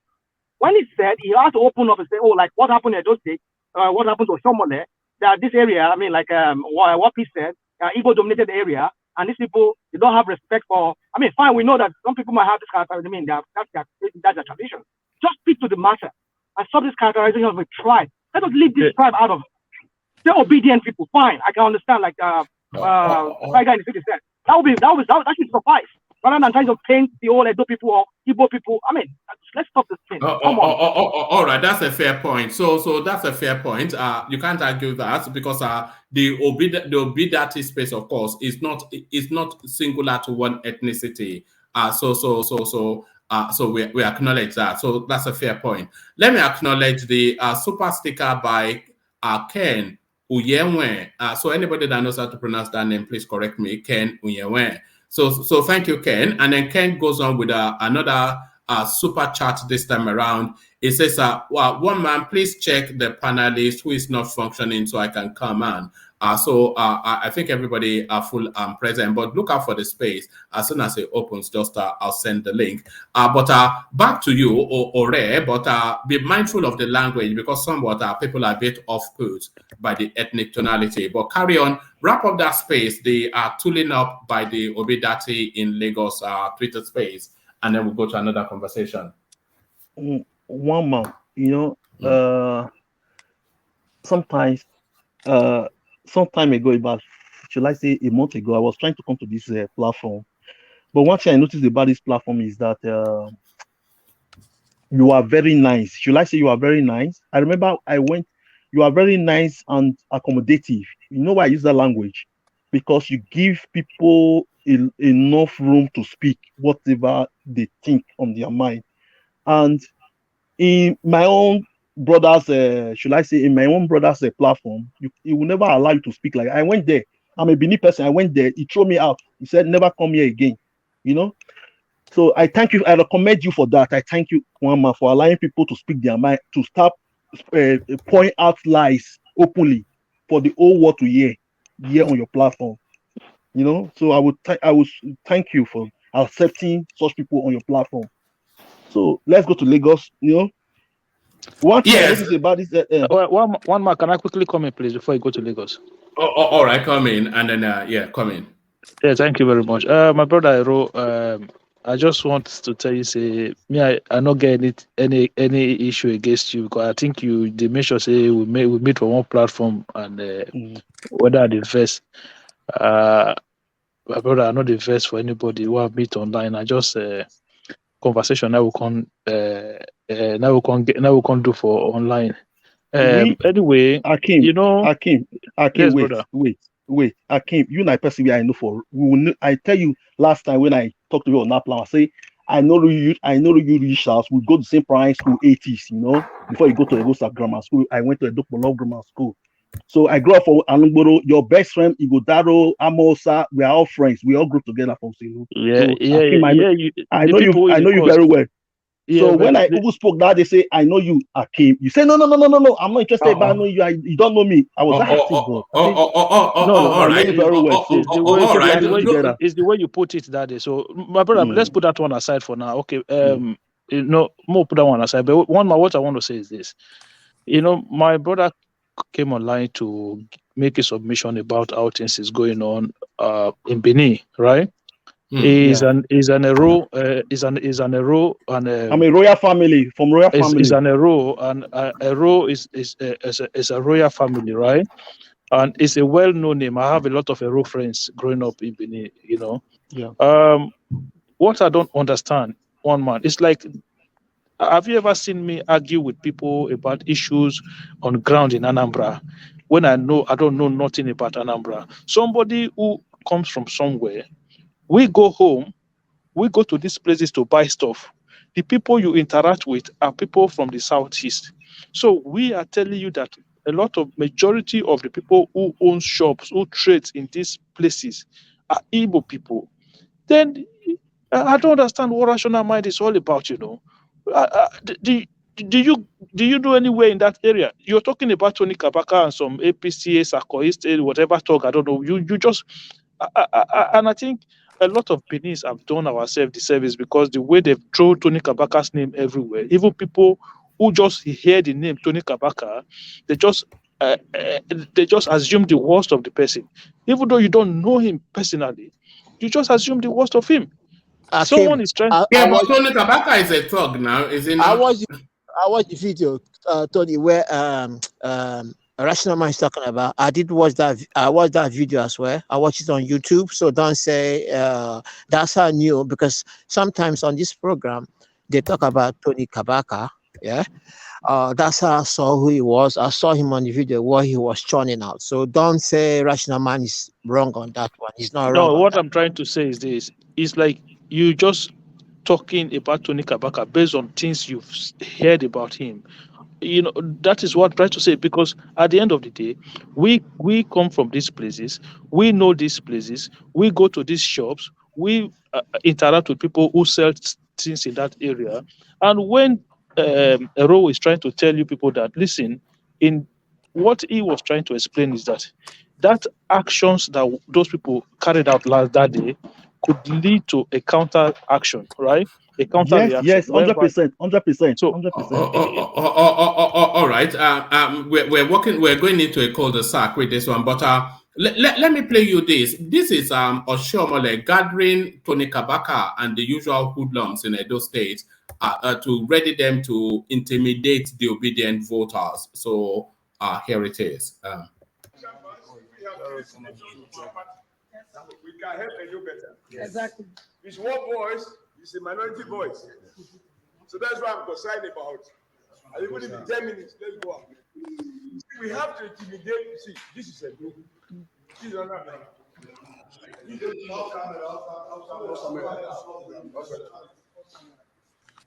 Please subscribe to this channel. Okay, so there it is right there. Oshiomhole gathering Otone Kabaka and the usual hoodlums in Edo State to attack the obedient people. So there it Mama, is. can I comment there? All right, comment there. Right, comment there, and then we'll move on. In Edo State, that's why I said Oshiomhole can walk from point one, should I say from Edo North to Edo South, which is Ovia, ending of Owosu and Ondo State there. Nobody will touch Oshiomhole because Oshiomhole he tried out somehow in Edo State. So that is why I said Oshiomhole can walk all the overnight in Edo State. Nobody will hunt Oshiomhole. That is how we play our politics. Forget about say Oshiomhole is APC and the governor is PDP. So people who foment that problem on that very day when Oshiomhole went to Mission Road, where Igbo dominated 80% Igbo dominated area. No, you've said you've said that. But what I'm inviting is hold on. What I'm inviting is you heard in that video clip Oshiomhole gathering all the known thugs in in Edo State and instructing them to go and intimidate. So who are they looking to intimidate? Oshiomhole and his band of thugs. One man, how many known thug do you know there? How many can you identify? How many known thug you know there? How many Tony Kabaka is a known thug now. Tony Kabaka have not. Tony Kabaka have never. Have not touched one person. Only the last election during PDP and APC, Kabaka never did anything to any person. Tony Kabaka is not a thug. Oh, hold on. Tony Kabaka is not a thug. Is that what you're saying? Who else do you know the one man to be a thug? Tell me, yeah. And now, well, I know enough now. Tony Kabaka is the chief thug of Edo State. He's the chief thug of Edo State. One man. When we are in platform like this, we don't need to speak out loud. So we always go straight to the point. No. Hold on. Is Tony Kabaka a thug? Yes or no? Thug of what? A political thug. Yes, because he has said so himself for how they used him and all of that. I can go and bring out the clips. Is Tony Kabaka a non-political thug in Edo State? Yeah, yes. One man. Is it talk to intimidate people? Is it talk to intimidate people on the street? I don't understand. If you say talk, maybe he's working under the governor. What are we doing now? The whole of the country knows that Tony Kabaka is a political thug. Yeah, one man. Who else is the thug in that place that you know? Anybody in the company of there's a gathering which we already identified the chief thug of Edo State, Tony Kabaka. And we have the short little man, Oshiomhole, instructing them to go and intimidate. One man, please, can I just say something, please? Do you know that they have a senatorial candidate in that gathering? No. Hey, but the senatorial candidate is a talk too. Who is not a? Is it not a talk? Can I say something? I had to go and rewatch the video. Yes. Because of what Ero Uselu is saying, as if he didn't hear what the guy said. How can people defend this type of things? He's saying that you should go and intimidate people and saying this is Edo, tribalism and instigating violence. And we sit here and that guy is trying to excuse it. This kind of stuff that leads our country to where it gets to. People like Oshiomhole shouldn't be participating. If that's the kind of politics he does, he shouldn't be into politics. He should be arrested for that, really. Exactly. If that was in the West, they will be questioning him now. Stop excusing nonsense. That's all I've got to say. Because he just said this is Edo and he should go and intimidate people. What is that? How is that helping us? Because what that space is telling us, that's violence being loaded. That's violence. If you look, hold on. If we look at this face that we're seeing now, that's Tony Kabaka. Is the chief thug in Edo politics. So Oshiomhole telling APC members to intimidate. Hold on now. No, wait, I don't get business for Benin now. So is the chief thug of Edo State. So we are not hearing him saying that. Okay, let's listen to what Oshiomhole is saying. But so if we see Tony Kabaka in this gathering, then we already know that it's some sort of thuggery space. But let's not hear what was said. We can help Edo better. Exactly. His one voice is a minority voice. So his one voice is a minority voice. Even in 10 minutes, let's go out. You see, even that woman looks like a thug. We have to intimidate. See, this is a group. And there it is. We have to intimidate them. This is Edo. This is not Anambra. So it's loading, isn't it? So there it is. But round out that space, Ero, and then we move the conversation on. Edo State is one of the most accommodative states in Nigeria after Lagos. We accommodate people. We give you land to build your house. We don't intimidate you. We don't give you stress. And the priority you have in our state, I don't think we have it in other states apart from Lagos and Yoruba land.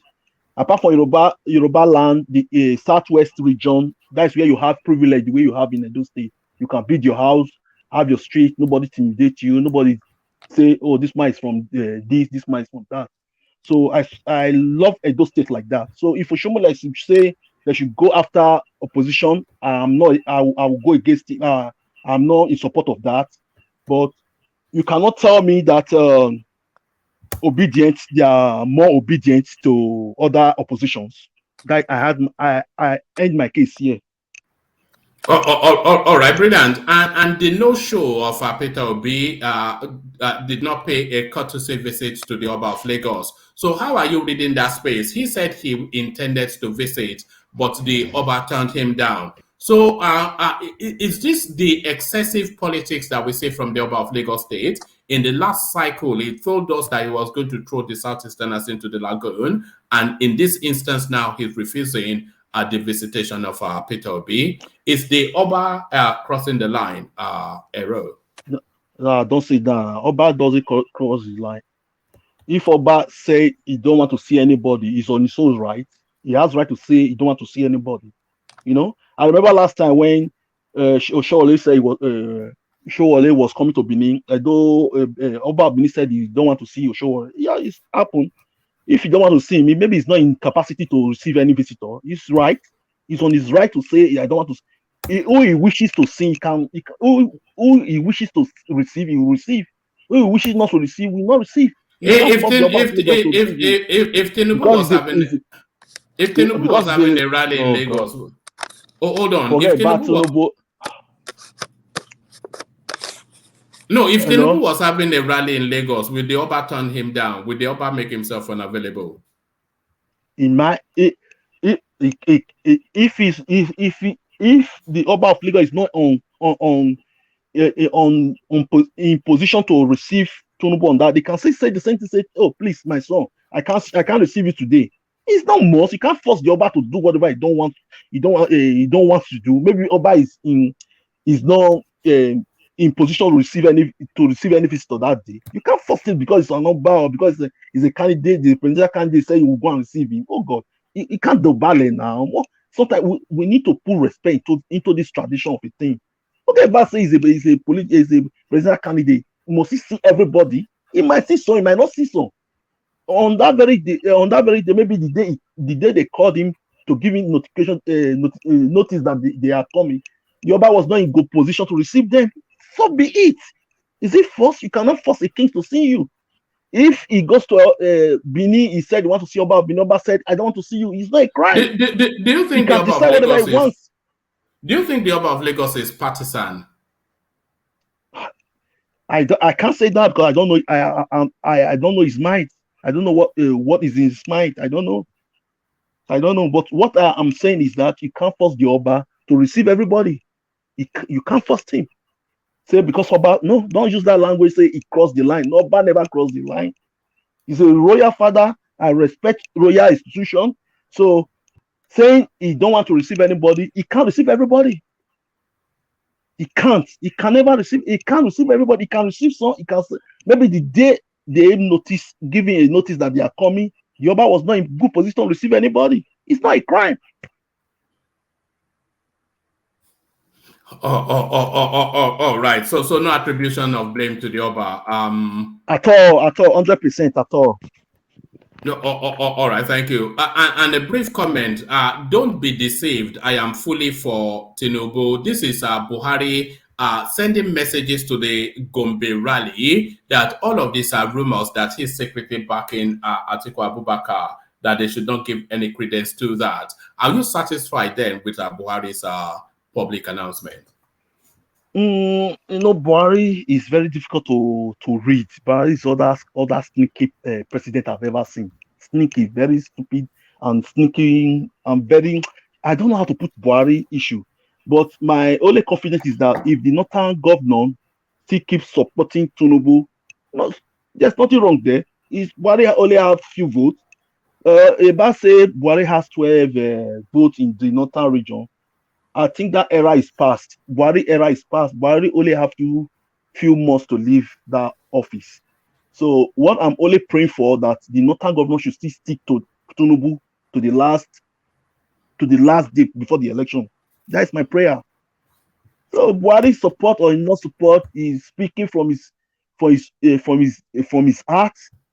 I don't know because Buhari is very sneaky. You can't read Buhari. You can't read in. All right. And this poll that has come out to tell us that Atiku Abubakar will win by a comfortable margin. How come no poll has yet come out to tell us Tinubu will win, even though everybody insists that he's the front runner? Just leave all those pull. They continue to pull. And one thing about this poll of a thing, sometimes they said Obi will win Lagos. I will laugh. Sometimes on your platform. Sometimes I will laugh and start rolling on the ground. Win. It's like saying Tinubu will win Anambra State, or Tinubu will win Imo State.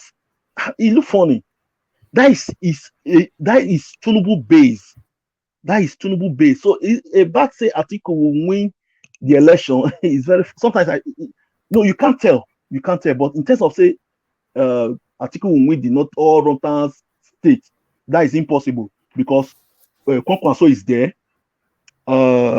Which other person there? Shetima is there. That is there. So the vote is going to share between the three major political parties. So for Atiku to start say I will win Southwest. You have to understand that the most sophisticated voters in Nigeria are the Northerners, and they always vote.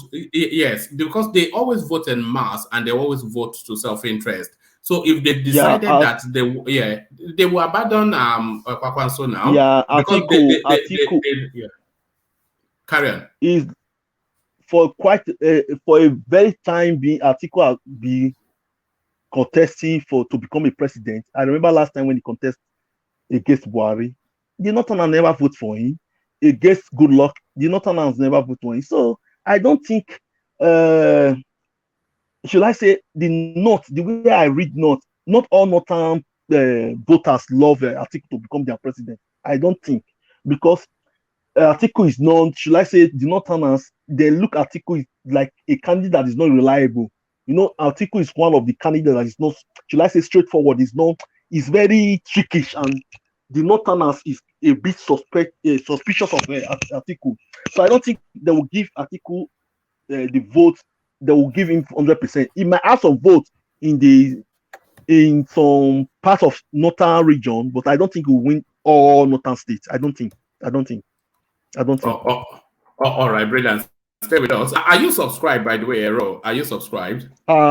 A long time. Every day, I always get your notification every day. Your notification always comes. All right, brilliant. So stay with us. Let's take the conversation, Ero, to Thomas, who may leave us anytime soon. So Thomas always joins us just as he tries to make his way to work. So here is Thomas. As ever, he's taking off the sunshades now, but here he is nevertheless. So that's Thomas. So Thomas, to that space then. It's quite curious that none of these polls have yet told us that Tinubu is going to be your president. But everybody comes and insists that Tinubu is the front runner. How come the pollings are not showing the indication as people understand it? So this poll now comes out to tell us that by a comfortable margin, Atiku will be sworn in. What are you then making of this latest poll? It is not to be this time around, though, but certainly not Tinubu. Thank you, one man. Good morning from Australia. Thank you, everyone listening to us. Like, share, and subscribe. You know, people just conjure polls together. You know my position about polls. Anytime you brought any polls to us, I always tell you just go and throw it in the bin. If Tinubu has even obedient, the articulated, the chivalrous, they acknowledge him as the front runner. They do. They acknowledge him as the front runner in this election. But any polls no polls has came out to tell us Tinubu is winning. Does that sound logic? To me, it doesn't sound logic. Even one poll, just one. Few days to the election, APC, they are the one in the power. Tinubu, APC has the largest governor. They have the largest representative in the Senate. They have the largest representative in the House of Rep. They have more governor. They have more everything. They have more everything. Every senator, every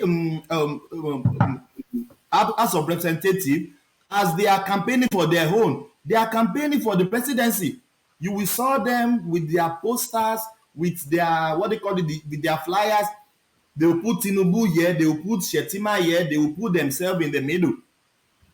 And no poll has told us that this man is winning. So I don't understand. With the 12 governors in the north endorsing Tinubu, with the southwest, some endorsement in this south, what they call it, Obris Odima, which the southeasterner, they throw him under the bus, is still there.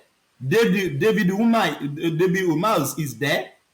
So I don't know. That's why I normally ask you every time. These polls, which demography is coming from? Who are the people that conducted this poll? The last nonsense poll you brought to us. You show the names of people that conducted that poll, and you can see the names. I don't want to go that side now. You know what I mean. You know where the names come from one section of the country. Can we say they are biased? I've asked you one man times without number. If Tunde, Ramon, Dupe, Okpe, Kayode, myself, like Yoruba names, conduct a poll, and they told us Tinubu is winning. Will the Northerner take it? Will the Southeasterner take it? They will be thinking they are biased because they are from that section of the country, and the president is coming from that section of the country. So to me, it's just total nonsense. With the problem weighing on Atiku's head now, with the G5, with the obedience problem, obedience is even the most problem for the Atiku camp. You can't take that away, one man. So if somebody is telling me Atiku is winning, I've told you times without number. Maybe just cancel Atiku for this election.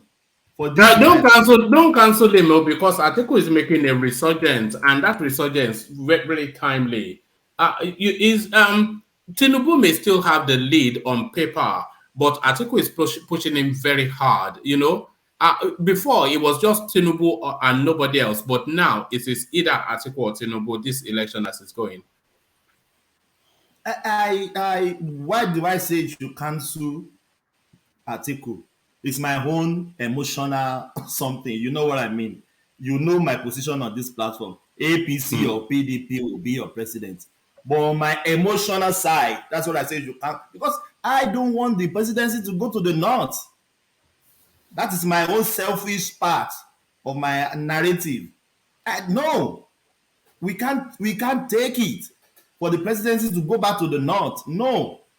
So that is why that is my emotional side. But you can't cancel Atiku, as you rightly said.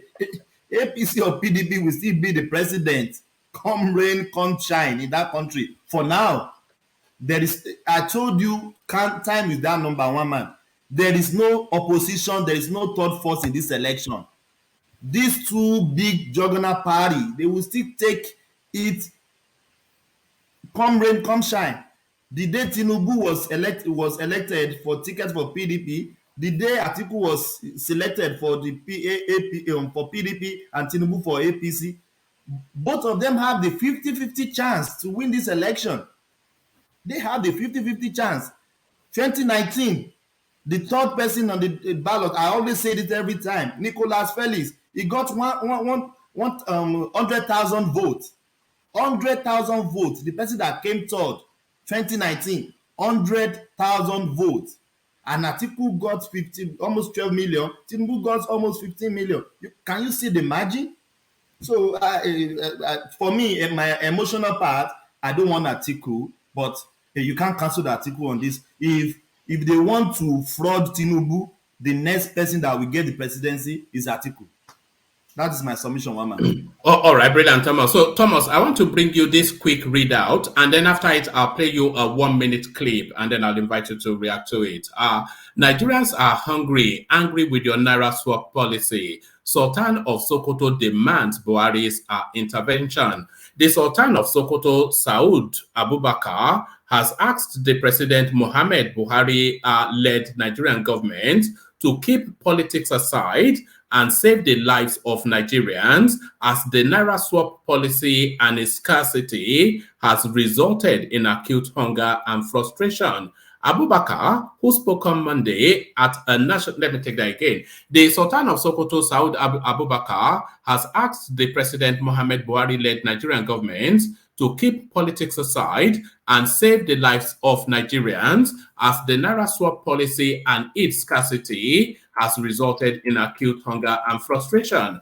Abubakar, who spoke on Monday at the National Conference on Livestock Reform and Mitigation of Associated Conflicts, called on the Nigerian government to work towards dousing the tension and hardship the Naira policy and the Naira scarcity has caused. Our correspondent quoted the monarch as saying, "The people are hungry. Is there money? No cash. People are angry and hungry. Let's see how we can douse this tension. Let's keep politics aside. The issue of development, especially for the common man, should be prioritized. These people that God Almighty gave leadership over,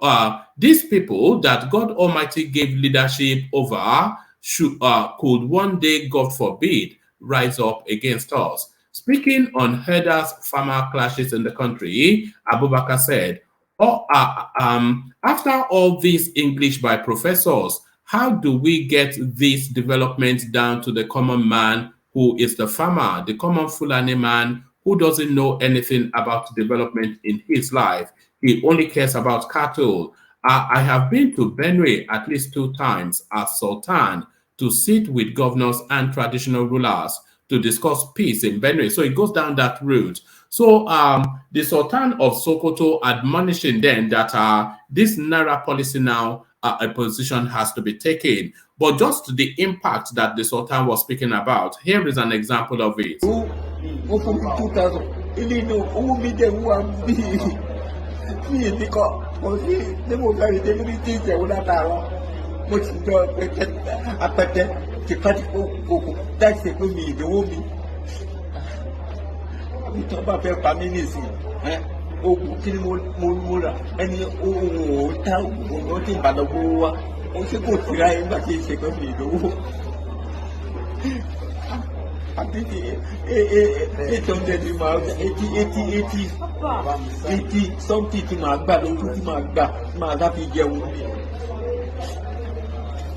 So sorry, sir.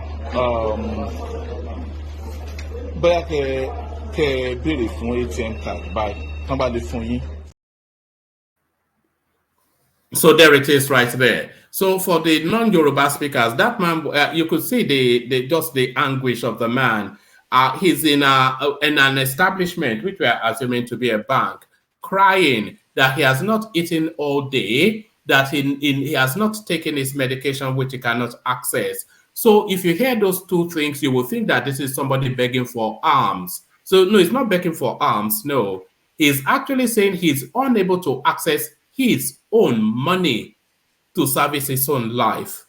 So there it is. That's somebody's dad right there. That's grandpa that has done his service to the country and then retired to the comfort of his own resources. Those resources now not accessible to him anymore for reasons of Buhari and Emefiele.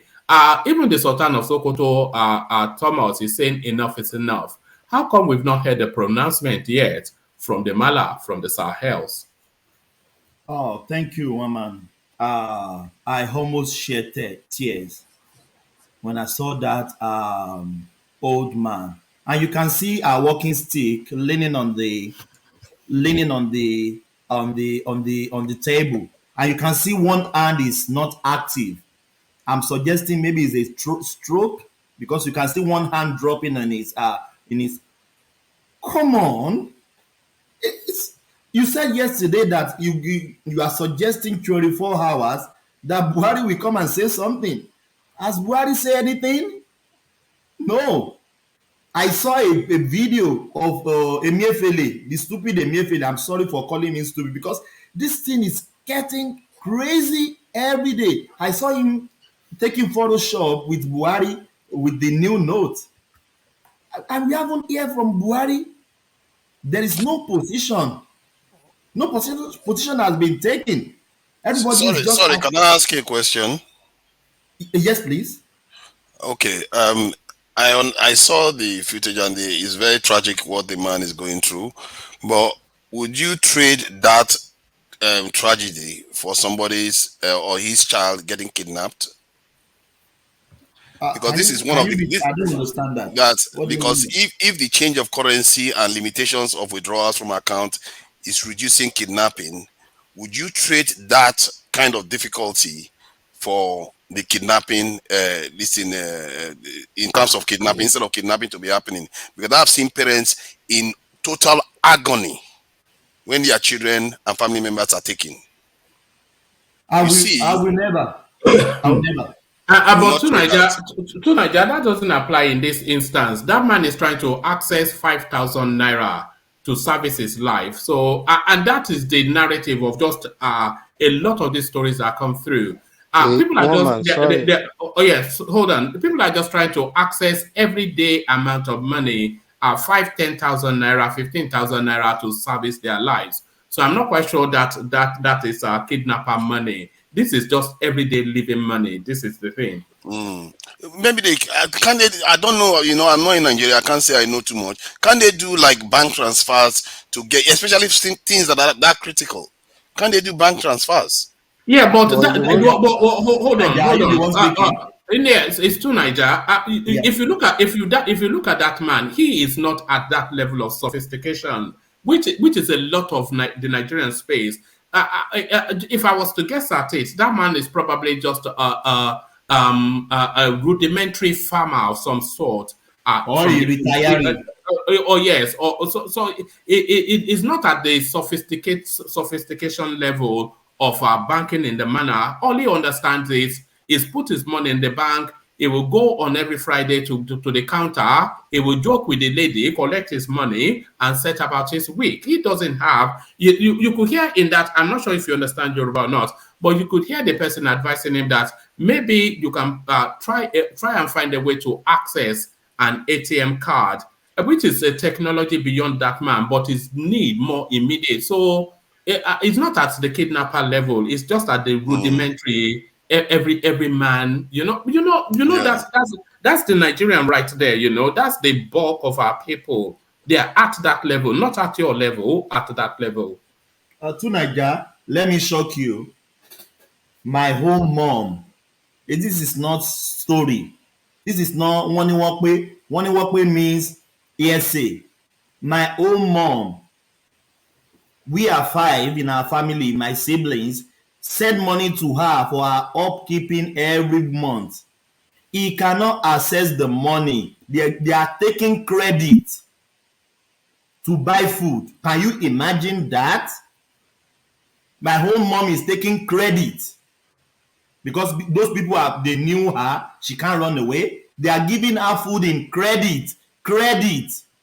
And the money is lying fallow in the bank. They cannot access the money. I don't know, maybe you don't have anybody you are giving money in Nigeria. I have loads of them. Even some, I want to send the money to them. They said, don't send it. We can't access the money. So this, I don't know. I don't know who advised Emefiele, who is advising. This is getting out of hand. And there's no way. And also, if I can just add, Thomas, the infrastructure, the e-money infrastructure in Nigeria, it cannot handle the volume that is suddenly cascading into that space. So that's one. And a lot of retailers, they're also rejecting that electronic money because some the Nigerian propensity towards fraud. They will just send some fake alert to a trader, collect goods, and then only when they are long gone, both the goods and the money are not. So the structure does not support it's a mess, you know. It's a mess. It's total mess. Total. I was in Nigeria. The most of my transaction, I did it transfer, and then I think November was still good. I was in Nigeria November stroke December. Most of I have cash.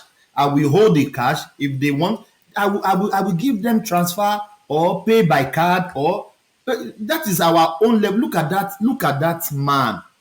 For goodness sake, that man will be in his 70s, and you can see the workings. The man is crying.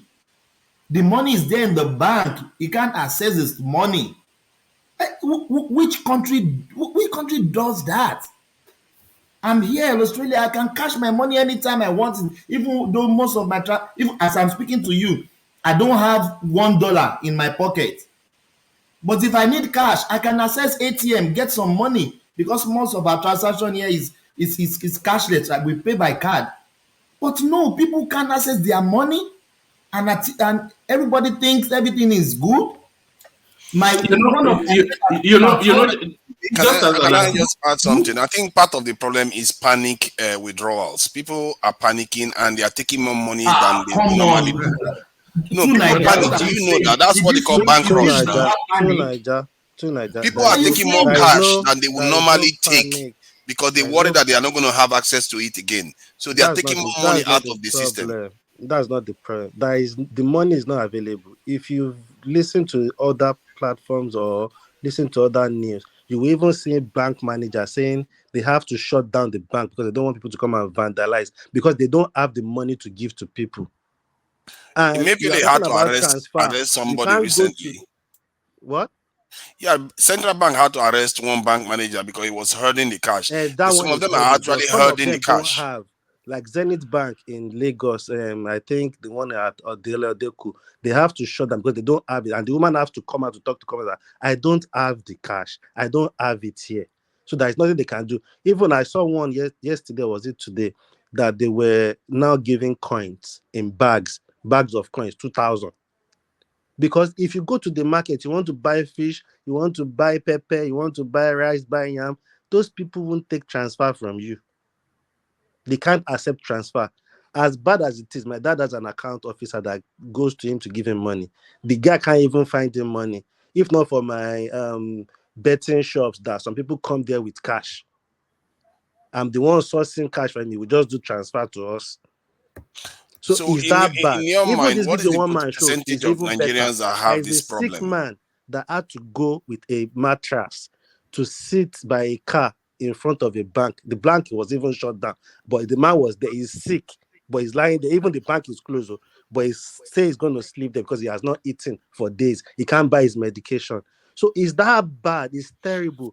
If people can withdraw 5,000, 10,000, people can go to ATM machine and withdraw little money, or they restrict the amount you can withdraw at a time or in a day on cash machine for now. But at least if people can get that cash to even feed themselves, but people can't even feed themselves and they have the money. And that's the sad thing. It's different if you know you don't have money to buy food. But when you have the money, but you're hungry and you can't withdraw the money.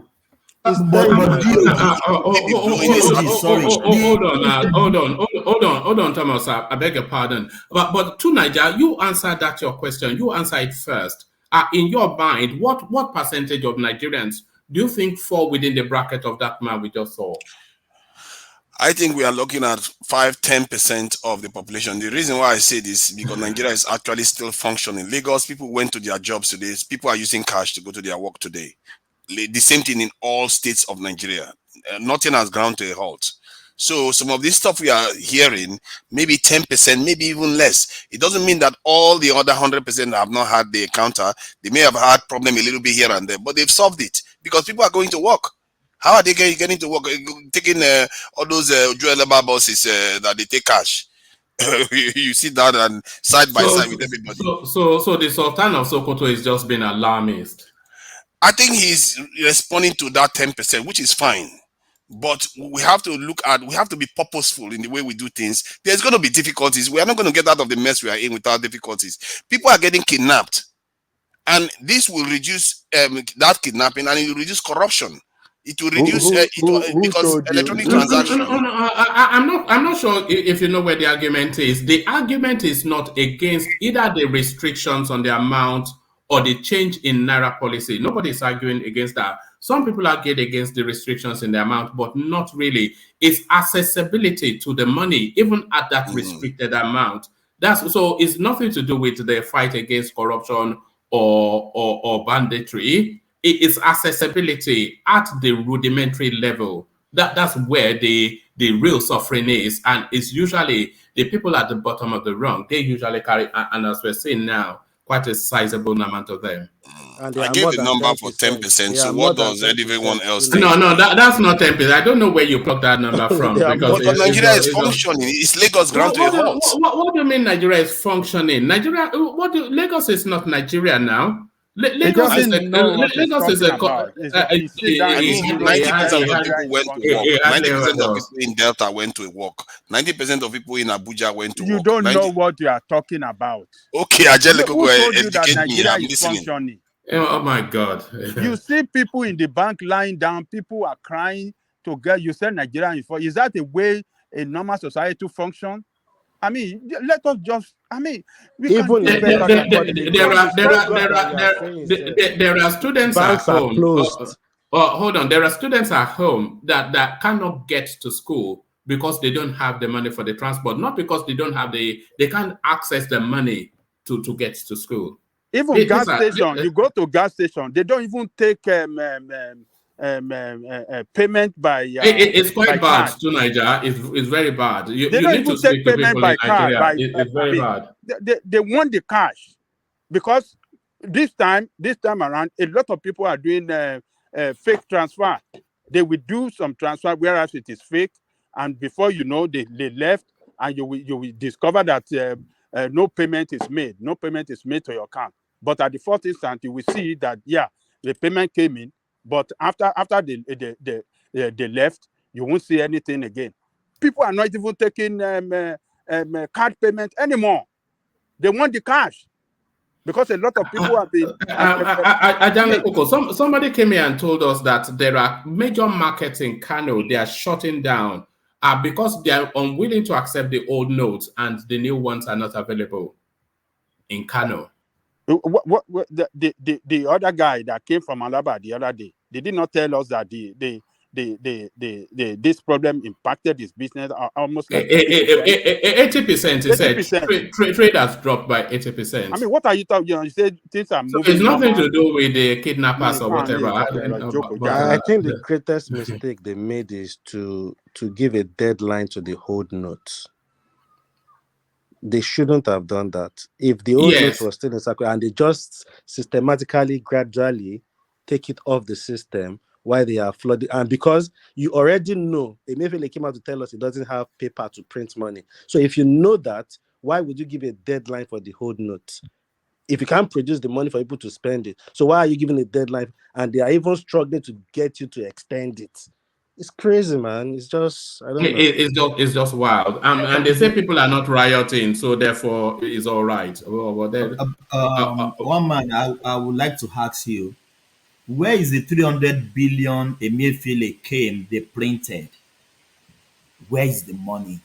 No, you see that 300 billion is insufficient to satiate the economic needs of Nigeria. 300 billion.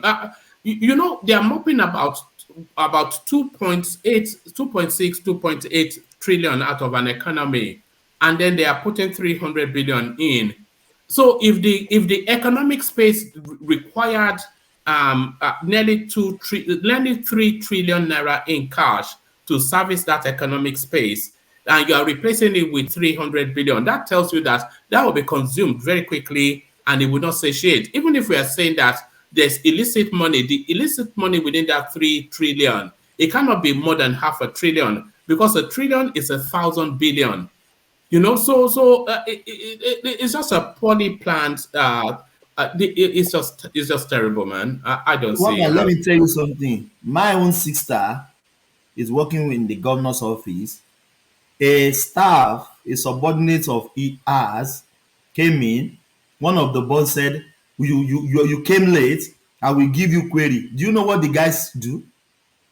He lashed the boss with dirty slap. With the frustration, he landed his boss dirty slap. When they took him to the disciplinary committee, the oga patapa of them say, when he slap you, why don't you slap your own? With the level of anger, maybe that person has not eaten, maybe he trek, maybe there is no. It's chaos. My sister told me when she's going home, because she's driving Sienna, people will be waiting.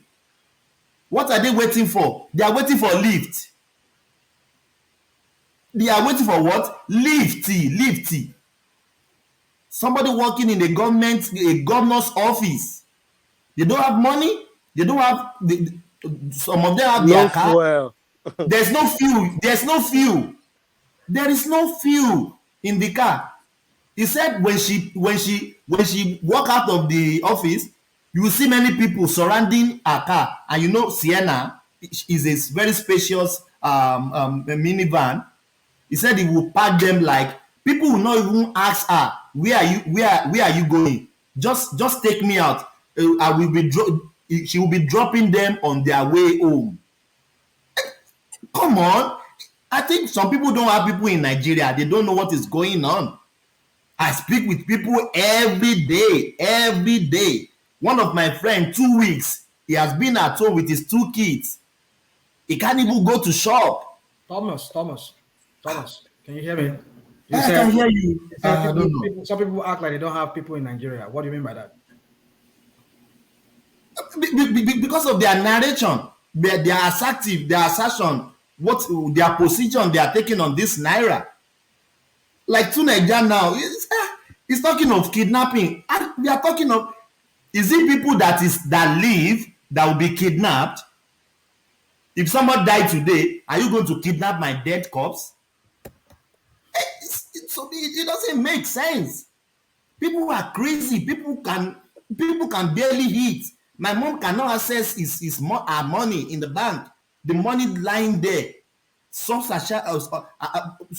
Come on, my mom. You know the real frustration. You know the real frustration, Thomas, is the artificial nature of this thing. It is not led by some economic something that was outside of the control of the country, and the crisis is not even outside of the country or control of the country to bring it to an end.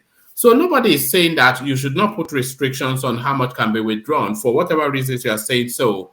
And nobody is saying that you should not mop up the excess amount of money. Nobody is saying that you should not use it as a tool to catch the politicians off guard, the money politics. But just too many of the everyday Nigerian is suffering just unbearable, excruciating, it's just too much.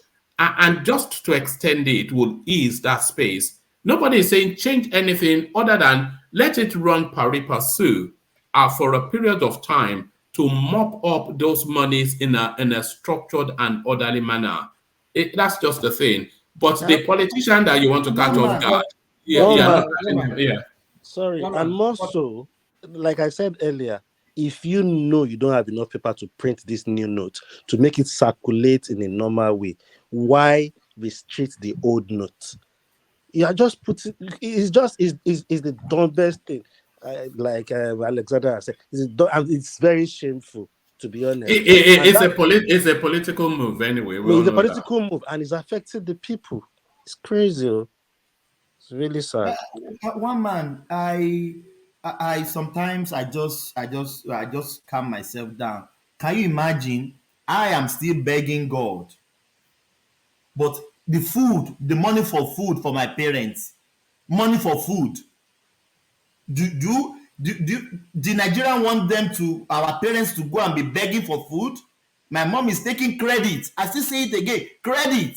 Okay, Thomas, let me highlight. So credit is the pain. You would rather somebody's kidnapped? Sometimes we have to be purposeful. Why don't you just leave this kidnapping? Are you? Sorry, hold on, hold on, everybody. What has the kidnapping got to do? Are you following the? Are you following there was the a big economy for kidnapping. You know, 100 millions or millions going into, and then not to mention the heartbreak and the deaths. If this is going to disrupt it. Hold on. What has this conversation we're having got to do with that space that you are speaking to? Oh, okay, good.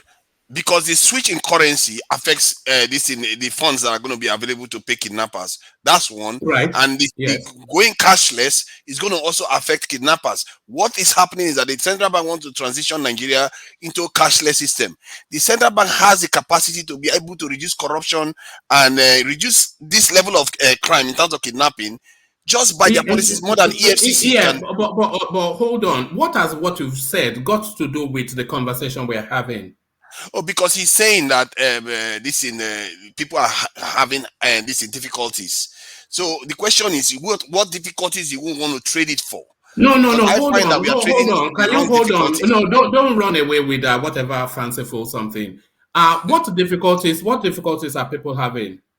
In terms of being able to buy food, and according to him, his mom is taking credit. Right. Hold on. No, don't run away with anything. Just stay where you are.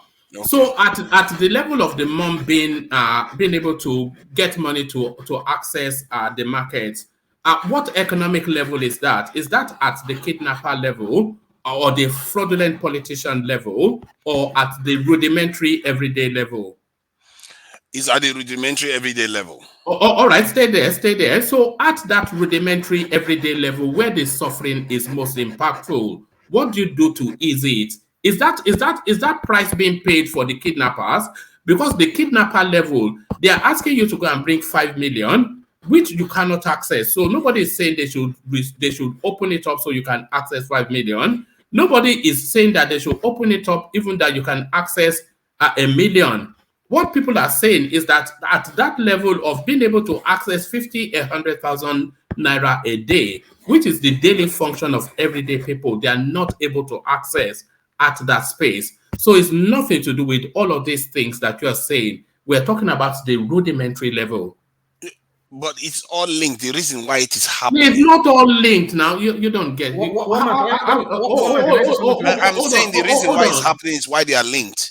Well, let me say something to him. No. Let Naija follow through because maybe he understands as people don't. The purpose for the policy is to pull currency from the economy, reduce illicit activity, including kidnapping and all kinds of stuff.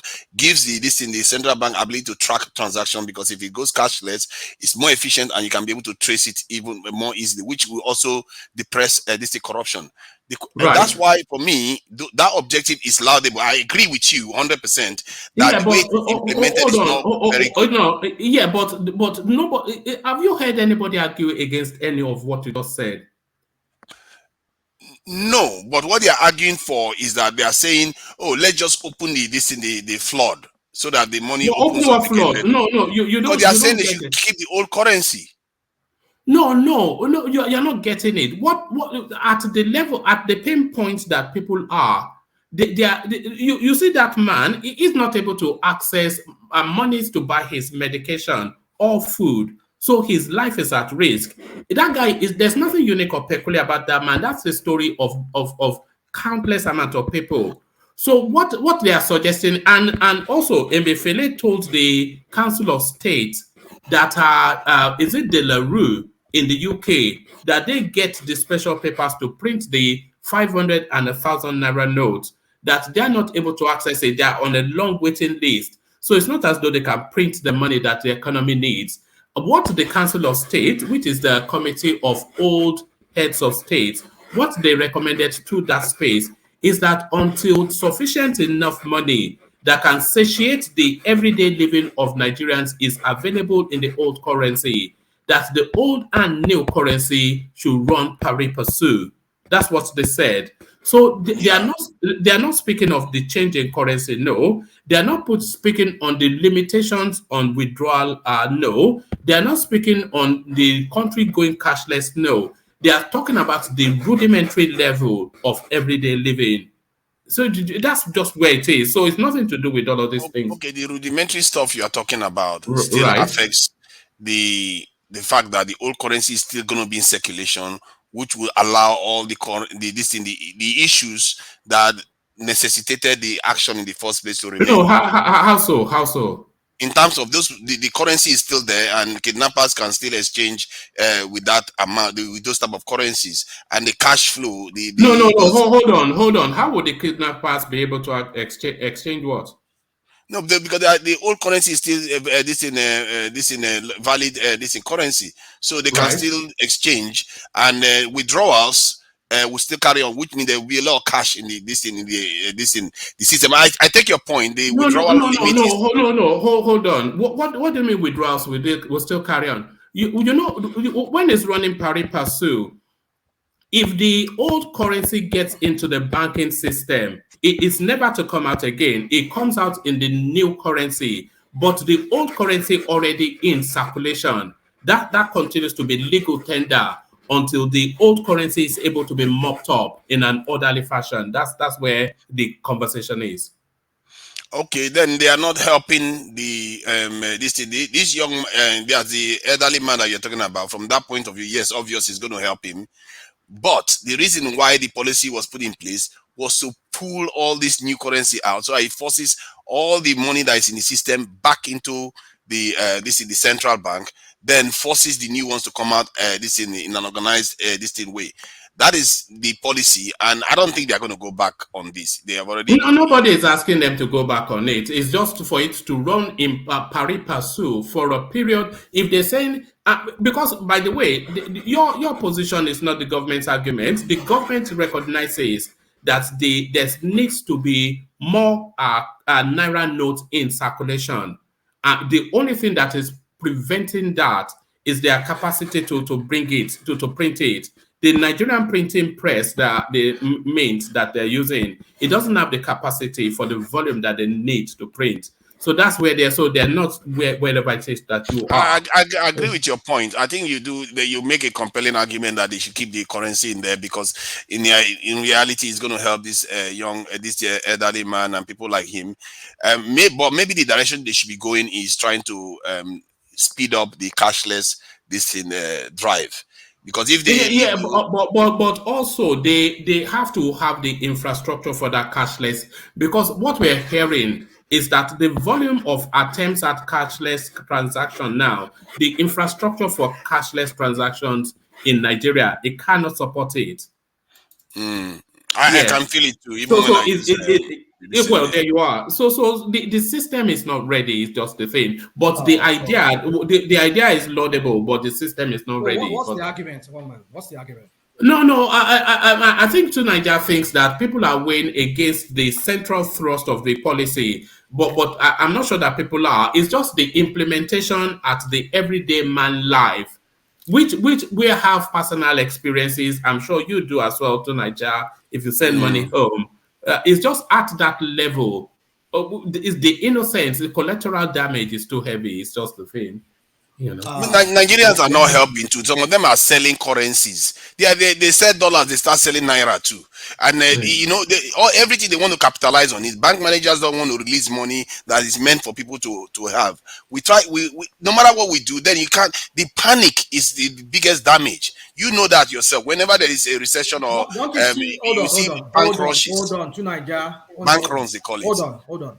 Don't you see that Emefiele is incompetent? Now, let me give you an example. Yes, if you ask me, he messed this one up. Yeah, it's incompetent. I mean, he is incompetent. Incompetent, yeah. Now, my point is this. The point I'm trying to make is this. Like, from day one, when Kulota, of course, I've never heard about it until one day with Kulota mentioned it there, because I've been sending money out there. I don't even know what is going on. The last time I went to him, I didn't even observe that. When the country start doing like what Nigeria is currently doing, whereby we have point of sales, this kind of POS. I don't know if you people have ever traveled to other francophone countries in Nigeria and in West Africa. The bulk of people that are employed in this country, like especially in Benin Republic, Togo, these are very poor countries that the two major industries there is their Okada and this changing money. That's an evidence of a real dire problem in the country, economically challenged. So the very first day when Kolata mentioned it here that Nigeria now, you can now do point of sale whereby you can go change money or you can, I see trouble coming from there. And I was like, justify when that eventually happened with this cashless policy. So my point is this: Emefiele should not have allowed individuals to be running an ATM. How it's done here in the developed countries is quite different. I have people that have ATM businesses here, but they don't run it the way they're running it. Because you see, Nigeria is a country whereby any little thing, just like you, was it you, to Nigeria said it, just give them a little chance for anything. They will just abuse that chance. So my point is this: that if Emefiele is a man who is clairvoyant in the way he sees things, you see this coming as a problem. When you have a system whereby people change money, like in Nigeria, where people will just carry out money all about, like they do in Benin Republic, other countries, and then you go and meet them, you are inviting trouble into that kind of system. So for me, I see that as the main problem why this, apart from other infrastructural issue that they have that is not already on ground, which they should have put in place. Another problem, even not the major problem, is these people who are selling this Nigerian currency. You want to take 10,000 naira, you have to pay 2,000 naira. My goodness, how much is the person even making? 3,000 naira. 2,000 or 1,000 3,000. 3,000 naira now. Just imagine. How much is the person getting from? You know selling their own currency. Rational mind. You know what the problem is? There are some areas you have to drive like almost 30 minutes before you can find an ATM machine. Okay. Imagine. So normally every shops like in the UK, there are even some off license that have normal ATM machine. Some will charge you, some are free that the banks have put everywhere. So we don't even have all those facilities. So it's difficult to implement this policy in the manner this guy has done it. You should have, and that is why all these POS people are making money from it. Because you look at your area, no cash machine. I open my own POS shop. People come there. They are using you as ATM machine. Whereas that ATM machine is meant to be in supermarkets in that area that people can just go and withdraw rather than going to the bank as far. That I know back in the days in Akobo in Ibadan, you have to go to Iwo Road from Akobo. Anybody that knows Ibadan well, before you can find the first ATM machine, any ATM machine at all, you have to get to Iwo Road from Akobo. That's almost like 30 minutes to 40 minutes drive, factoring in traffic. And by the way, you know there's a fee to these cashless transactions. If you do it, so you are charged about 50 naira something, 100 naira. So it's not as though that's another thing. The bank is charges too is crazy. Even me that I'm in the UK, my account in Nigeria, I will just see deduction sometimes, £100. I think for what? £50. For what? Within 1 month, they've deducted almost £500, 500 naira from my account. If you are doing 500 naira from my account every month like that, how much? Not think of people that earn maybe 15,000. Yeah, you just imagine somebody earning 15,000 naira, you're taking 3,000 naira out of his 10,000 naira. I mean, I think it was so high. I even saw a post. I think somebody owes that lady 15,000. So the person sent 15,000 to the lady. So obviously the woman is going to collect the money. She's going to have to forfeit 3,000. So the woman was calling the person back like, you have to send extra 3,000 so I can withdraw my 15,000 complete that I borrowed you. It's unbelievable. From what I can see, this one is in real time. Electronic transaction tends to be 25 naira, 1 point something naira. It's not as high. Maybe if through ATMs, maybe it might be a little bit more because you're taking cash out. But generally, electronic transactions in Nigeria is quite. Now where they live? I mean, I told you I'm engaged in Nigeria all the time. People think I'm not. I'm telling you. You don't sound like it. You don't sound like it. Because I bought fuel, petrol a few days ago. Electronic transfer you doing that? You're paying 2 naira. You're paying 1 naira. What are you talking about? I just told you I'm looking at it on my phone in real time. I am engaged in Nigeria every day, every single day. So you did a transfer and it took 25 naira. How much is it? Yes, let me give you the numbers I can see now. Maybe they brought the money down. The last time I did it, 1 naira, 87, about that? 25 naira. No, 25 naira. No. But do you not get the point though? For every transaction, you pay a fee. Which you don't have, which you don't have to, because you've not requested to go cashless. So why should you for every £10 you take out pay a pound? of your own money. I guess to maintain the more efficient way of transaction, you don't get to lose it because it's in the account system. It's not like it's more impervious to somebody coming to your house to steal it and stuff All like right, that. let's move on. Let's just move on. I don't know. Yeah, back to you, Thomas. Jesus Christ of Nigeria. It's just my home mom want to cash 10,000 naira. The guy said he should bring 3,000 to get 10,000. My mom said, I don't have cash. You are telling me to bring 3,000 to get 10,000. They had to remove 3,000 from a 10,000 naira. And they gave her 7,000 in Ibadan, challenge to be precise. So she's losing 3,000 naira outrightly. And if you are talking of kidnappers, if you remember, one man brought story of kidnapper here that they are asking for the recharge, they are asking for a bag of rice, they are asking for a motorcycle. Are we not in the same Nigeria? Even don't mind to Thomas, don't even mind to I think this means stable. This means stable. Sorry. Okay, go ahead. Let me talk 1 minute. This money that you are saying, yes, this policy is meant to stop kidnapping, prevent all this and that. Look, kidnapper in the bush already have the money. A video has been out where they are showing all this money that all of you are suffering in the city. We suffering in the city looking for your new note. This is the new note here. We in the forest, bush with us. Yes, we in the forest already have the money. You are all killing yourself. Keep on killing yourself. Whether you like it or not, change it 10, 50 times. We in the bush, we surely have that money before you people. So what has the purpose achieved? It's a failure. So, do you remember the time they were collecting motorcycle? Oh yeah, new motorcycle, bag of rice, recharge card, and some Igbo, and they will demand some Igbo too, and they will demand Indian hemp. So they demand those as form of payment. Hey, look, the thing is a lot more nuanced than your understanding of it. But carry on, Thomas. Round up that space, and then we'll move on. This policy is zero. They should throw it in the bin. I just expected the new president to be elected tonight, if it is possible, and it just reverse it or instruct the central bank to bring out the old note until they mop up the old note, print the new note. Then it should be going side by side as pari passu as Fatai. It should be going.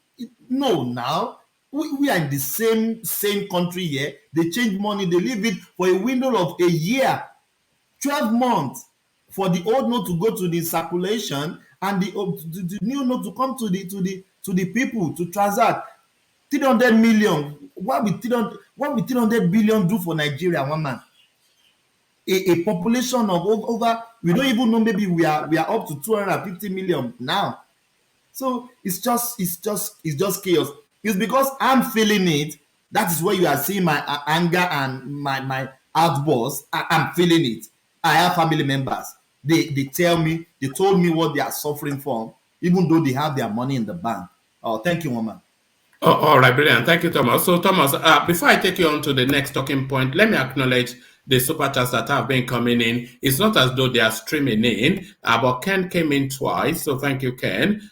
He's still looking for a slot to come onto the screens. Alexander Gomez joins Ken to say, it says the momentum is more on Atiku's side with 2 weeks to the D-Day. So that's Alexander then acknowledging the switch in momentum in the politics of it. Alexander still communicating via super chat. It says the dumbest monetary policy in my lifetime, shameful. It's just really the pain that is vesting on the people.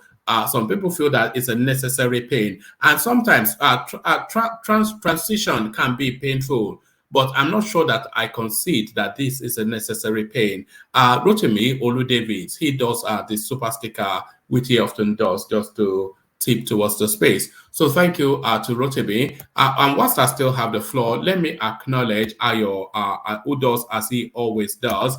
It looks as though one man went to more sponsored by Ayo. So there is Ayo then lubricating the space as he often does just as soon as the session starts. So thank you, Ayo, for that. So Thomas, then let me take you then to that Twitter space clip from the Southeast telling us that they have tools and groundnuts. So tools and groundnuts, of course, code words for you know what. So now the face of this politics that is to come. This is what they are promising the obedience space. Fire for fire, bullet for bullet. It is well. I thought before now, the last time I checked, the APC and PDP, they are the violent one. I think the Labour Party too has joined suit.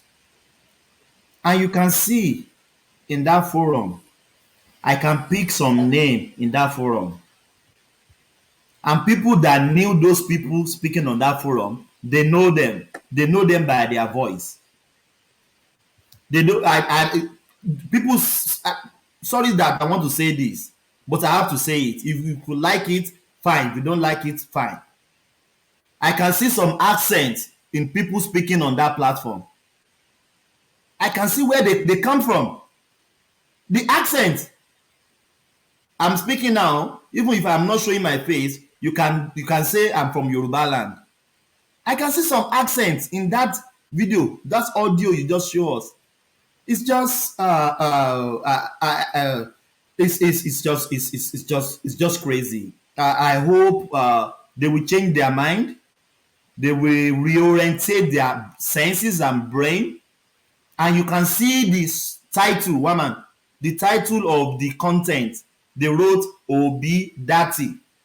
So that platform is a platform of Peter Obi. I'm not saying it's personal for Peter Obi, but it is supporters of Peter Obi saying this. They don't even care that they could be recorded. They don't even are they with their right senses? Twitter is not a hidden place. Any one of them can record their conversation and link it. That's why I've been a little bit crazy with Rational Mind earlier on, that condemn this art first. What we are saying is what about? What about Tinubu? What about no? Condemn the art. This art should be condemned by all Nigerians. We know APC, they are not a saint. Thomas, is Obi even condemning all these things? I believe Obi is even pouring gas into these things with the way he has Excuse been me, running excuse me. Please, can you hold on? Can I talk? Can you allow me to talk? When I finish, you let him finish now. Let him finish. Obi, the way Obi has started his style of campaign from onset is part of what fuel all these things. Obi has been targeting Christians. He has been targeting his people on his campaign. And we've talked about that thing several times here. But nobody's really paying attention to it. And that is why he's getting to this. If they are talking about guns, I won't doubt it if these are iPod people that just thought, okay, let's Igbos, let's support this guy. We have guns, we have bullets. Bullets is granite, have you? We have all these things. Let's support this guy. We will come out with these things now. So he has bring a lot of things together that it doesn't even really make sense. For me right now, to be honest, I won't lie to you. I just want the election to be over because it's becoming unbearable and so annoying. You know, I think that's all of us. We all want it to be over. Let's hear from Solomon, who was very quick to want to interject. Solomon, come in. Yeah. Good morning, everybody. Good morning. Good morning, Solomon. Yeah, one man. You see, Nigeria here. What I keep saying is that hypocrisy is just our problem in Nigeria. You see, these people were attacked on Saturday in Lagos State. If you see the kind of injury that people were sustaining in that rally, just because of anger and all that, and people were attacking them unnecessarily. So you expect these people not to. I'm not in support of the violence they are trying to. Come on, Solomon. No, hold Wait. on. Just Can you hold on, please. hold Please, on. just hold on. He has a valid point. Yeah. Yeah, I don't support the granite and tools. You understand? But you will not. You can't chook a your hand in somebody's eyes and expect him to just be looking at you. He will retaliate. So it's retaliation. This thing, it was a provocation that led to whatever thing you saw on that Twitter space. I'm not in support of that, but it's not. They did not just come out and do that and start. But Solomon, can I ask you a Yeah. question? Yeah. I don't believe any obedient movement are moving without cameras. Me, I've never seen anybody recorded, oh, these are the people when they were being attacked. They just showed us people that are injured. You see, people play all these things in politics. No, Don't be no. Why deceived. will you? Wait. How will you expect? How will you expect them to? Is these things are unforeseen? Like it is not. They've not. They don't plan it, or as in the obedience. The people who experience this thing, or who experience this thing. They don't foresee it. It's something that somebody. It might even be in the vehicle, because most vehicles were damaged. They might just be in the vehicle, and somebody will just maybe choke something or break the glass, or even use something, knock the glass, and it will those kind of things. Now the people inside the A vehicle will sustain splash on injury. them, So Abi. yeah, But so anyway, what I'm trying to say to you you don't is expect them to I video won't even doubt the it if all incident. these things are being strategized because they are coming to Lagos. Why didn't they see No, that no, they no. were See, attacked these things in were other done states that in have No, Lagos. Let's not. hold on now, DOJ. The I police, hold on. The police command in Lagos, they've actually confirmed that there were incidents at the OB rally. So I don't think they are making it up. One man. I've been in Lagos. Let me tell you, I've stayed in Lagos, and I know even there was one day we were coming back from church. You see, like this thing even occurred at Agege side, like this incident I'm about to talk about. It occurred in Agege side. I know how the the rough people in Lagos, how they behave. So we can't just come out and say obedience can't stage that kind of thing. They were attacked. And see the people that attack them, you can't even get them. They can't see them because they know the lungu, they know how the environment is. So on how they just cite their on how they carry out their mission, they take off immediately. So this granite and tools is very, very funny to me. It's true, it's because of it's in form of retaliation, and it's true provocation. I believe somebody like Obi would definitely, if this information should get to him, he would he would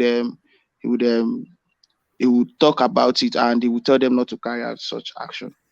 Yeah, woman. All right. If I say you done the crossover small, No, I'm Solomon. not crossing over. One man, let me tell you something. I told you something the other day. I try to be. I'm a young person, so I don't want to be biased. Even if I support Atiku, and I have my reasons, but you can't see me come here and say this one. Yesterday we talked about TINUBU. I got many things from TINUBU, and it has even made me to like what Uptown was saying like 5 years ago, or videos of 5 years and all that. I'm trying to just get them and listen to certain things. So it's not like and even like this guy. If you follow Shea Law, there's something he posted about Awolowo and how the AD people, how they tried like to use the Awolowo ideology to build up the Southwest and all that. So I'm a very rational person. Even though I like politics, but I'm not just that kind of person that will be practicing the bigotry part of the political stuff. Yeah, Omar. All right, brilliant. All right. Yeah, back to you, Thomas. Thank you, Solomon. I agree with you. It may be transfer aggression, as you rightly said, maybe because of what happened in Lagos. But one man, have they given us maybe a clue or maybe an insight of people that attack them? We should have a clue. Are they thugs? Are they party members? Are they onlookers? Are they Lagosians? Are they Yorubas? It's this attack. At least if you were attacked, we didn't see any video of when they were being attacked. I don't say they were not attacked, and I totally condemn it. It shouldn't be happening in our election. So far, Lagos government has gave Peter Obi the right to campaign, and he has the right to campaign anywhere in that country. So, do we have the insight of who attacked them? Woman, do you understand what I mean? At least No, I understand what you mean. You see, Thomas, what they actually reported is that let me say, I saw it here. It says videos and pictures shared on social media show some individuals believed to be Obi supporters with bruises, as well as vandalized buses and cars, reportedly deployed to transport supporters to various events held by the party. Confirming the attacks, Lagos Police Command spokesperson Benjamin Hundeyin said 4 persons were injured. So if you look at the size of that rally taking place in Lagos, which is notorious for some, that 4 persons being injured at that rally is not beyond the realms of expectations. In fact, I would say well done to the police if they were able to contain it to that. I think 4 persons being injured at an event that size of that magnitude. I don't think that's beyond reason. You don't want anybody injured at all, but just 4 persons injured. I don't think, yeah. I don't I want agree. anybody injured. I don't support violence, but the information is not detailed by people that were attacked. Thank you, In the DOG. recording, you would have seen people say, they've run that way, they came this way. Nobody was, they were just treating people. See, politics in Nigeria, even APC can come up with something like this. A lot of people come up with a lot. They can break windscreen. How much is windscreen? What car are they driving? Say, now what that bus is? They will go and buy the windscreen 10,000. They can. You make me They remember they might want to create that impression. To say, see them attacking us. So that's why I'm saying. I'm not saying it's good to attack people, but that information about that attack was not detailed enough for me. With the way things are, Are you saying? Hold on. Let somebody have a conversation with you, D. Are you suggesting I've not that? landed my point. No. I wanted to interject for a moment, but are you suggesting that they injured themselves? That's what I was going to say. But Thomas, back to you. Yeah.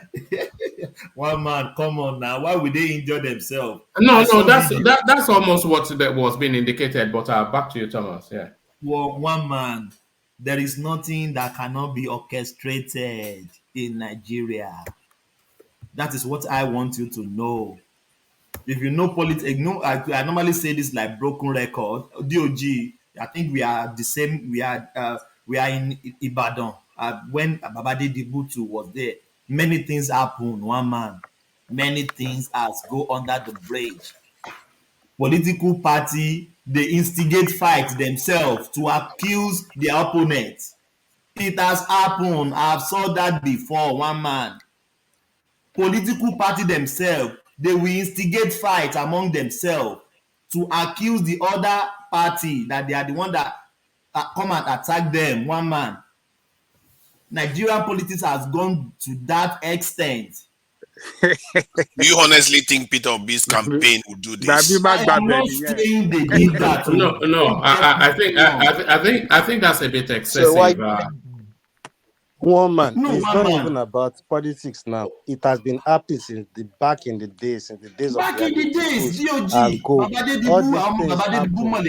and with the way this Obi campaign is going, and more especially in Lagos, they want to paint a picture for us about Lagos. That's what I'm saying. I'm not saying anybody should be attacked. But I'm not saying it's a fact. What I'm saying is a fact, but it's a possibility because I would have expected a more detailed video, even if you can't film it when it was happening. But the information, we are attacked. When Spain is broken, we are showing us people that were being treated. But no information is, they came through this way. They came with a bus. They started this. They've run that way. Those information are not there. And if you think the Lagos Police Command officer will come out and dispute it will create more problems. All right. Thank you, D. I'm not sure that I can accept that. I'm not sure that I can accept that people that were attacked orchestrated their own attack. I think that's a bit excessive. No. But back to you. Round of that space, Thomas. Oh yes, that's fine. The attack should be condemned, but the audio that was linked should be condemned more, because you can't, because of what happened in Lagos, then now you are gathering tools. Even they say that they are not gathering the tools, they have the tools already. Does that not sound like IPOP to you, one man? They said they have the tools, or like a or like a you or like an unknown gunman. They have the tools, but just them to, they are ready to go and fight. No, election will come, election will go. We will see brothers and sisters from the east to the west to the north to the south. I am preaching peace now. Let there be peace. Let Nigerians vote who they want to vote for, and let's know who is going to be the president. There should be Nigerian politics is do or die to the politician, but we Nigerians, it should not be do or die affair. Thank you, woman. All right, brilliant. And a brief commentary on this at Thomas, and I'll go on to Tiger. It says, don't be deceived. I am fully for Tinubu. This is Malam Buhari feeling the need to clear the air at the Gombe rally. So he's speaking to a lot of the speculation that is making the rounds that Buhari is actually backing Atiku Abubakar. But that speculation, crucially, is now actually making the rounds in the grassroots in the north, who are getting that the subliminal messaging from Aso Rock is that they want to retain a northerner in situation. So Buhari moves to clear the air, but he's speaking via a third party, of course, Pantami in Gombe State. Do you think then that this is sufficient enough to address that space that Buhari himself, not even the Kabalo, is working against Tinubu? To me, in my opinion, I've said it thousands of times. The Buhari's body language is not speaking. It's not speaking in the language we are understanding. Let me use Buhari's word. So his body language is not showing that he's supporting Asiwaju Bola Ahmed Tinubu. His body language, to me, his body language, no. His body language is not showing that. But if he's reiterating it every time, this is not the first time, isn't it? This is not the first time he said it. This is not the first time he said surrogate. That, guys, calm down. I am in support of this person. But even to me, I don't think Buhari have any point not to support Asiwaju Bola Ahmed Tinubu. I don't think he has any point or any. I don't think he should be having that in his mind, because the guy has supported him quite 8 years now. There has been a president. I've never seen once Asiwaju Bola Ahmed Tinubu attack Buhari, even though there are some policy even in Asiwaju's heart of heart, he doesn't agree with Tinubu. There are many killings that has happened in the south that even Tinubu is supposed to speak to, and Tinubu just stay aloof because speaking anything against Buhari is a political suicide. So, but to me, I think, let me just say, the party at large, they are supporting Asiwaju Bola Ahmed Tinubu. So I think, but if Buhari is saying that as well, yes, let's take it for his word that is supporting him. But my own assertion, his body language is not showing so, because I haven't seen him, Buhari, say it out, vote for Asiwaju Bola Ahmed Tinubu. All their rallies is just to carry flag, carry broom, dance one Skelewu dance, and that is all. So I want him to speak, say it frontally, mention it. So people like doubting Thomas like me, they will agree with him that he's supporting Asiwaju. But to me, it's not showing the sign. The body language is not showing it. Thank you, Mama. All right, brilliant. Thank you, Thomas. So thank you, Thomas. Can I add something to, let me say this. One sec, okay, please. He came, I'll come out for Hikem if he wants to come in. All right. Is that Nkem, our guy from Lagos? I don't know.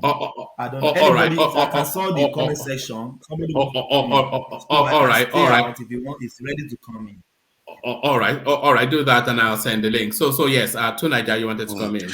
Yeah, I think the issues Tinubu is having is a combination of factors. The way he treated Osibanjo didn't help, and he wasn't he was more of a sore winner. That wasn't good for him, and that is what is playing into what is happening now. And I think Thomas mentioned why Tinubu is not ahead in any of the polls. I think because of his performance during the campaign itself. Because I saw a video of Tinubu just a couple of days ago. I think the Nigerian Economic Summit Group, that interview that he did, I found it very compelling. But that was not the Tinubu you saw throughout the campaign. The Tinubu you saw in the campaign is going to lose. But if the Tinubu that was in that interview was the one present in the campaign, he probably would have made more inroads by now. And if he wasn't being very insulting to Buhari and his vice president on his way to winning the ticket, maybe he would have done better by now. And because of the issue still remains that it still appears unwell. But what I saw there was a level of loyalty from his followers, and I saw a man that is quite intelligent, highly intelligent, actually. Not just intelligent, it's actually Sorry, intelligence. hold on. Did that catch you off guard? Because it's always been known that Tinubu is supremely, ever since his days from Lagos State, people have always acknowledged that he has a super brain. So you sound as though you were surprised. No, I was surprised. Why? Because then they are new to Nigerian politics. If that surprises I was a big guy. He had a long chance to show us he's intelligent, but he didn't show that. But the problem is, you see, the reason why he wasn't able to show it, that problem still remains. You see, the reason why he wasn't able to show what? That intelligence is because but he's shown it all the way through. No, hold on. Which time was he not showing intelligence? See, I'm telling you what I saw in that interview was different. No, hold on. You said the reasons why he wasn't at some period in time able to show intelligence. So I'm asking you, which period in time was it not? Like when he goes to campaign, he barely talks about policy. He just says, vote for us, or calls this one name. He doesn't say much. And he goes away as opposed to who does that? No, as opposed to people like Peter B. Peter talks about policy. Yeah, he talks about policy, consumption to production. He talks about all the other things that he's going to do for the people. No, but I just like what? Come on, take yes for an answer, one man. I'm trying to tell you something positive about the candidate you like. No, but you're not on a solid footing. You're speaking from a position of unknowing. Is more what I'm trying to. Because if you've ever said Tinubu has not consistently demonstrated high functioning intelligence, then I'm not sure what reading of the space. Let me tell you what I'm saying. That no. What are the polls suggesting? They are suggesting that he's not the intelligence I saw on that day is not the intelligence that he's sending out there, so that people can know his capacity. And I'm telling you the reason why why health issue. Why have I not seen it? Do you think I'm blind? I'm listening to him. Why have I not seen it? No, you don't have a grasp of it. One man, you are not trying to understand what Tunaja is saying. No, I do understand what he's saying. What he's saying is that Tinubu, he was debilitated in health, and that did not enable him to transmit the intelligence. That now that he seems to be having some sort of a bounce in health, that intelligence is showing through. But he wasn't able to show that because of that health issue. And that health issue, Tunaja is saying it remains consistent still, and that will be his Achilles heel. But I disagree with all of that. It's just what I'm saying. I understand what he's saying. Clearly, you do understand, but I'm not sure your disagreement is quite, valid, because if somebody is intelligent and it's also incapacitated, that is a problem. But he's not incapacitated. He's not incapacitated, though, is the thing. Well, and let me tell you this. Let me come in here. I think for people like Tunaja and some others to see Tinubu as a person who is mentally incapacitated or person that doesn't have that ability or capacity to articulate his plan is because he doesn't talk to the press. He doesn't see that you have not sat down the way others have done, particularly Obi, with several media houses.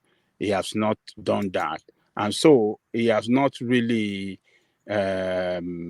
show his class in comparison to Obi that have been to media several times and some other. So this time around, seeing him for the first time, sitting down, answering hard questions from intelligent people. These are not riff-raff or politicians.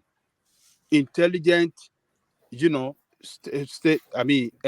captain of industries, sitting down, they asking him questions about particularly on economy, and this guy answered all these questions, straight to the point, intelligently, and accurately, and to the best that of what he was looking for from a leader. So he was shocked that can this guy be? Where did this Tinubu coming from? This Tinubu that they said he cannot do anything. So this man have the brain like this. So you cannot. Naija is just appreciating the fact that, look, Tinubu is intelligent. He doesn't know because he have not sat down like this before, and he's sitting down for the first time, and he was able to pour out there all his plan that he sees that is good for Nigeria. So hold on. Let me come in after Janle Koko. Rational mind. So Naija is impressed. I mean, Tinubu show an impressive, outing with that interview. And Naija is appreciating that. That's what I saw. Let me say, I take on board what you're saying, but I'm not of the thought that Naija was either shocked or maybe impressed, but not shocked. I think what happened when Tunaba saw that his mind was disabused. That's what happened. So his mind was disabused. Yes, that's what happened. See, I knew he was intelligent. Come on, I knew he was intelligent, but to hear it from him, and shall I just give me a microsecond to explain what I mean that your mind was disabused? I'm suggesting maybe not you, but maybe you being the example of that space. There's been a consistency of our campaign of calmness around the Tinubu space.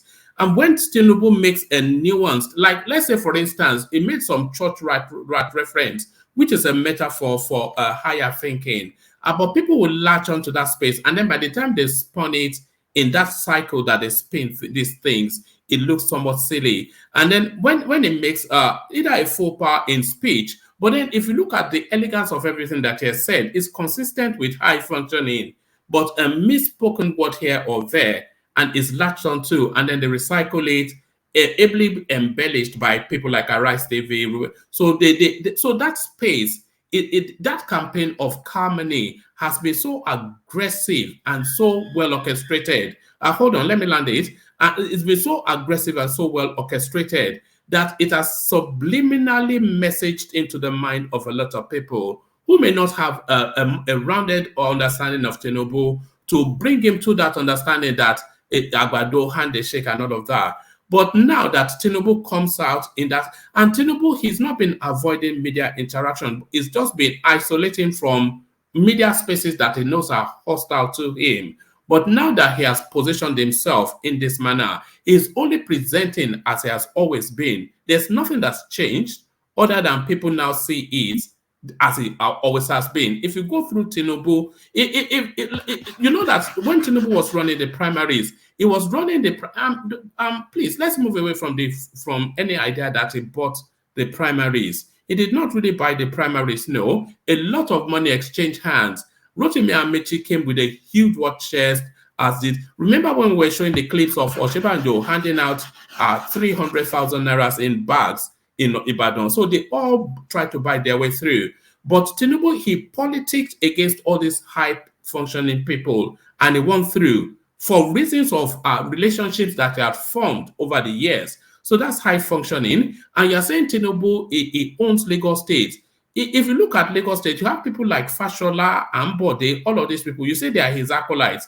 These are people, these are alpha people themselves. So if Tinubu, if he's debilitated or if it's not high functioning, he would not have oversight and command over these people, over the fifth largest economy in Africa. If he wasn't strong mentally, he would not. He would not. So Tinubu has always, there was not any point in time that he has not been a genius level person. But the campaign of Kalmani is subliminally messaged to certain spaces. But that space now coming to realization. So to Niger, disabused, not shocked, disabused. Can I say something? Let me say this. I will let you say. Let me say something. The one man. Look, Tinubu have not gone good to himself enough for not speaking to the press, for not sitting down with them all this while before that one of yesterday or the video we watched with economic summit. He didn't do good to himself. He should have sat down with what do you call it? Channels, and even if his own media house, TVs, organize some interview with them, shoot it out there to show that, look, I'm not brainless. I have the brain, high functioning brain. So he allow people to have how do I describe it? A different a kind of a misconception about him, about his personality and his health and his everything that he represents. So, but to Niger, and I believe to a lot of obedient that have watched this thing, a lot of them will have seen different Tinubu now. They will have, watching that video, a lot of them will say, man, this is not the man, is this man is intelligent. A lot of them, I believe, they will acknowledge that performance of that man. And that is what Niger is acknowledging now, that, look, this man, he got the brain. I salute him. I'm impressed with his performance, but you know, a lot of them doesn't know, because a lot of them are new in politics. They have not watched Tinubu for over a while. They don't know him well. So it's because of this politics, and they just jump into politics hurriedly, and they doing follow, started chanting that he has no brain. And because, like you said, this Blabalu, sometimes that gaff, and they just, their media houses and what do you call it, their influencer will blow it all over the internet, and that is what people know about him. So he should have counted it with his team to have sat down and talk with some media houses, but he didn't do it. But now that he did it, I think a lot of them will begin to see a different Tinubu, that this is a Tinubu with brain, intelligent, and a person that have the capacity to lead, and not as been described by mostly by the obedience. Yeah, by the obedience. No, he did it to himself, though. This stuff started. No, let me make this point. It started from even before the campaign. Remember when he was talking about that Agbado, cassava, and then he paused for almost 20-something seconds, just hanging in one place. That is what started all these rumors about his health not being very good. Then he went on to the campaign, avoiding media and avoiding long exposure. That is what is depressing his votes. You accused him of word counting once on this platform. Of course, no. I still think that is the reason why they are worried that he's going to say some crazy stuff again. But you see, you have to give somebody credit when you can see it. When he came out for 40-something minutes, they were questioning him, and he was answering coherently and with intelligent answers. They gave him a few seconds to answer questions about security, and he reeled out all the right things.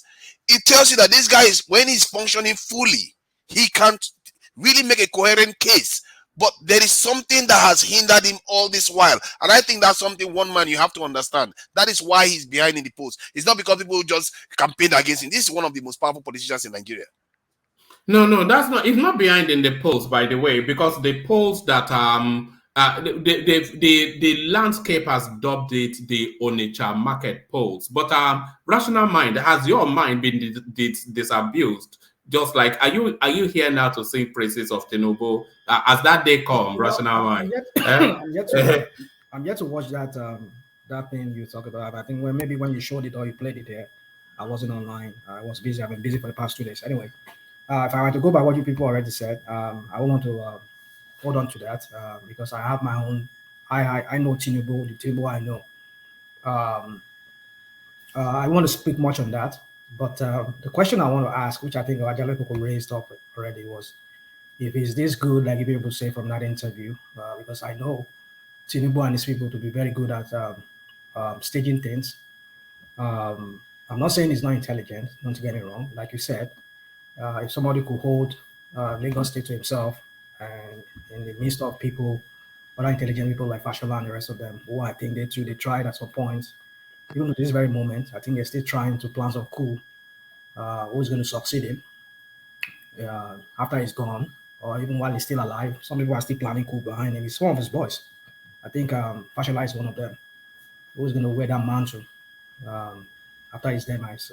But then that's another talk for another day. So my point is that I know he must be intelligent to be able to hold that Lagos State to himself the way he has done. But the question now is, like Ajaliko raised, was if he's this good, why didn't he appear for interview? If you can speak eloquently like all of you have been saying that he did in that interview, why is he avoiding interviews? I mean, public debate. I mean, this is the debate that everybody has to come. If you're sure of yourself, you're sure of what your knowledge, your intelligence, like all of you have said he has, why is he avoiding interview? So that's still giving me that thing that there's something much more than what we know, what we understand. Could it be that thing you people are praising him to the high heavens for? Could it be that it was stage managed, like we know them to always do things to proper?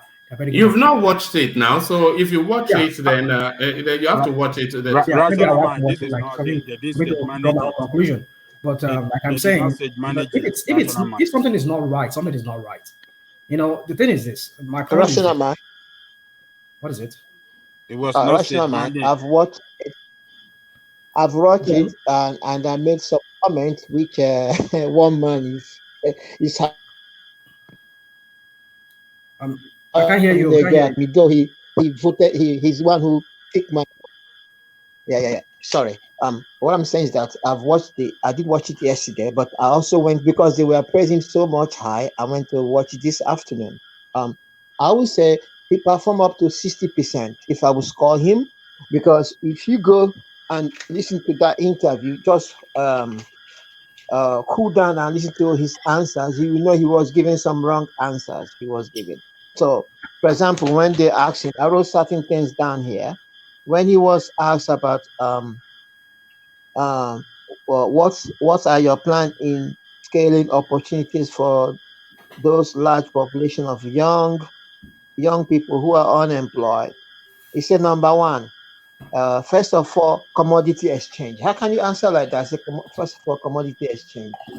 You understand me? Agbado. That's No. Rational mind. Hold on. It's actually not true what Tiger just said. What he said, because we were all here. In fact, I took the notes. They're still on my screen. What he said was that it will give tax incentives to people employing. He said the solution to mass unemployment lies with the private sector. And he said he was going to give tax incentives to people employing 500 or more people to an attractive level that will encourage them to sweep up the unemployment. So that's one of the solutions to mass unemployment, is tax incentives to the private sector. And he also said that electricity was going to be one of the driving forces of employment, and that is one space that he was going to tackle frontally, citing examples of his attempts in Lagos State. So that was where he wrapped that. I'm not quite sure what Tiger is doing with Is that. that the answer to that very question that Tiger said he was Oh, asked? oh, Yeah, okay. we watch it here now. So Tiger, which one we is yours all, again? yeah, I don't know. Let me say something. Let me say something. Asking so many questions. So one man, you are just what Tinubu did, and that thing he did. This, please go and listen to it again.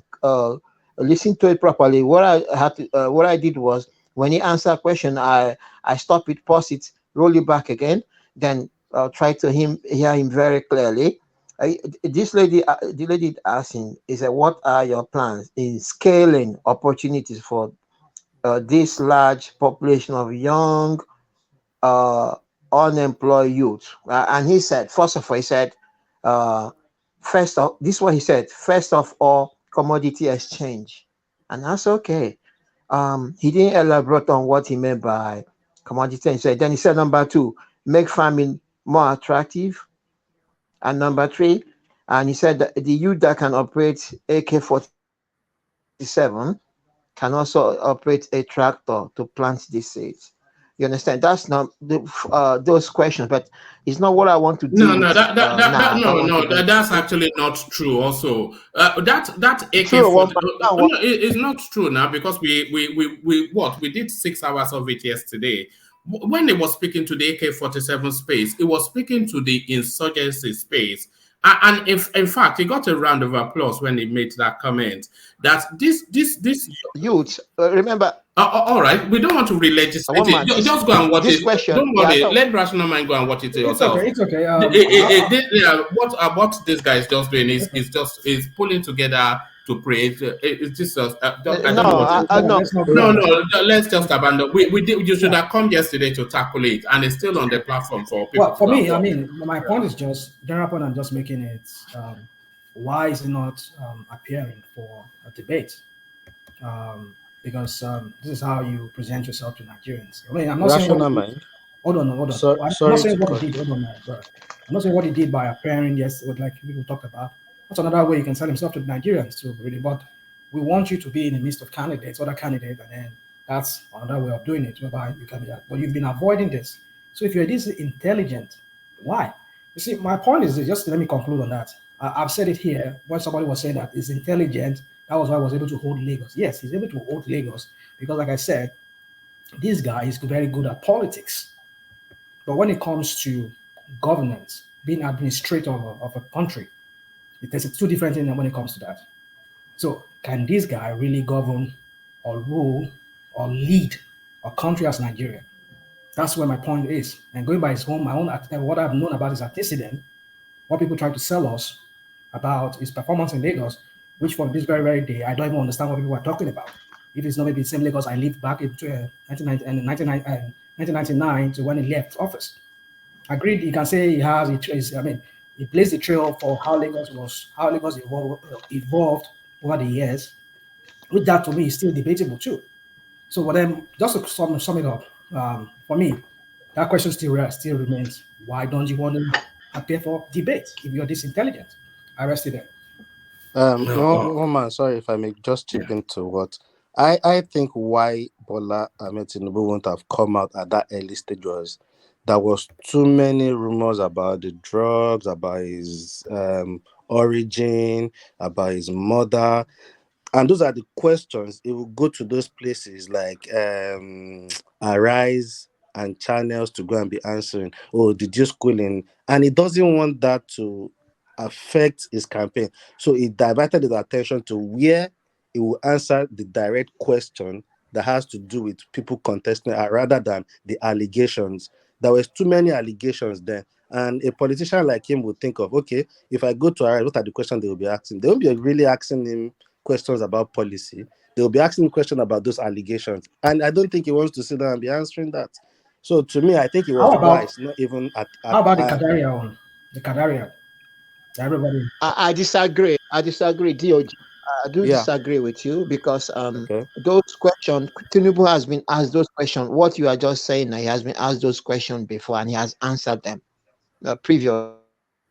He has answered them. So that's not why I think Tinubu, for some time, he wasn't feeling well properly, although he went to the went to seek medication. They gave him some medicine to be taken, and whatever he's suffering can sorry. trigger any time. On So he what? has some medication. Hold on. On what authority are you saying that? Where did he go for this medication, and what medication are you talking about?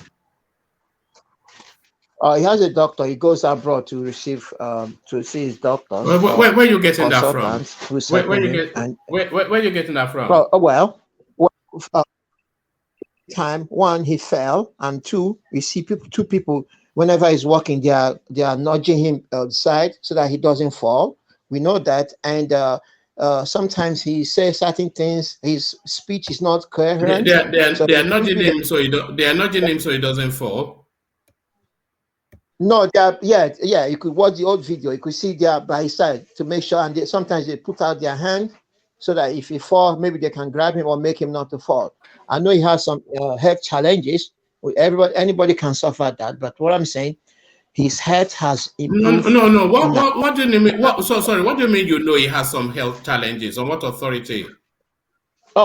Seeing him the way he's behaving, the way he's talking, and he lacks strength sometimes. So his health has improved better than before, and kudos to his doctors who have put him up to be in that standard now. That's why But he this didn't same participate. guy, Tiger, this same guy ran campaign almost better than anybody around that country. All this period. I said before. So that's why I'm saying. I think it probably thought, okay, I'd rather put my attention to and concentrate on campaigning around the nation, rather than going to sit down to answer questions of they say you're a drug dealer, they say you have a case in the US, they say people will start pinpointing things out from there, all those interviews, and they will be using it against him till today if he had gone to those interviews then. But they've asked him these things. He has answered it. If you watch TINUBU'S old video, I agree with DOG. he has answered all these questions. Right. He has answered all these questions about drugs. Sorry, hold on, D. You said he has answered that question. Is that then to say that because he has answered that question, when he turns up at Arise TV, Rufai will not be badgering him with those questions anymore? It's me who said that, not DOG. They will ask him. No. So they will ask him, and then they will give an answer, and then they'll leave it there, Abi. Yeah, because if he answered that, Rufai would, for example, if he goes to Arise and they ask him such question, give them answer, they will not ask him that question again. Really? Arise will not ask him that question again. Because he has answered. You must be a joker. Tiger, but one man. Arise is not the only people that were organizing something like that. I just gave you an example of Kadaria. To this very day, you people, let me say you people, the Batifites, they spin it back then. They said, well, the day they gave him, he conflicted with his schedule, blah, blah, blah. They asked to repeat another day, blah, blah, blah. And to this very day, it never appeared. Mind you, Oshibajo is Oga, Bubu. They appeared in 2019, as well as other candidates. They appeared. It's just more like this is not even a debate. So what is this guy about this guy? But sorry, how is Kadaria the Kadaria? No, forget. Kadaria is not the decider of the Nigerian. I'm not saying it's the decider. Hold on. What is the difference between? You said you haven't watched it, so you may not be able to draw the parallel. But what is the difference between a Kadaria interaction and the interaction we saw yesterday? Wow, you mean that's a question for him to answer? Because for you, I'm not asking you. I know you're going to say whatever you want to say. So this question still remains for TINUBU from his camp. No, he's not obliged. What obliges him? Hold on, Tiger, please. What obliges him to go to Kadaria? What obliges him? Yes. So what obliges him to go to where he went yesterday? No. That's what I'm saying. He's under no obligation to go, especially to Kadaria. He has right? No. Hold on. He did not select where to go because everybody did. No. Hold on.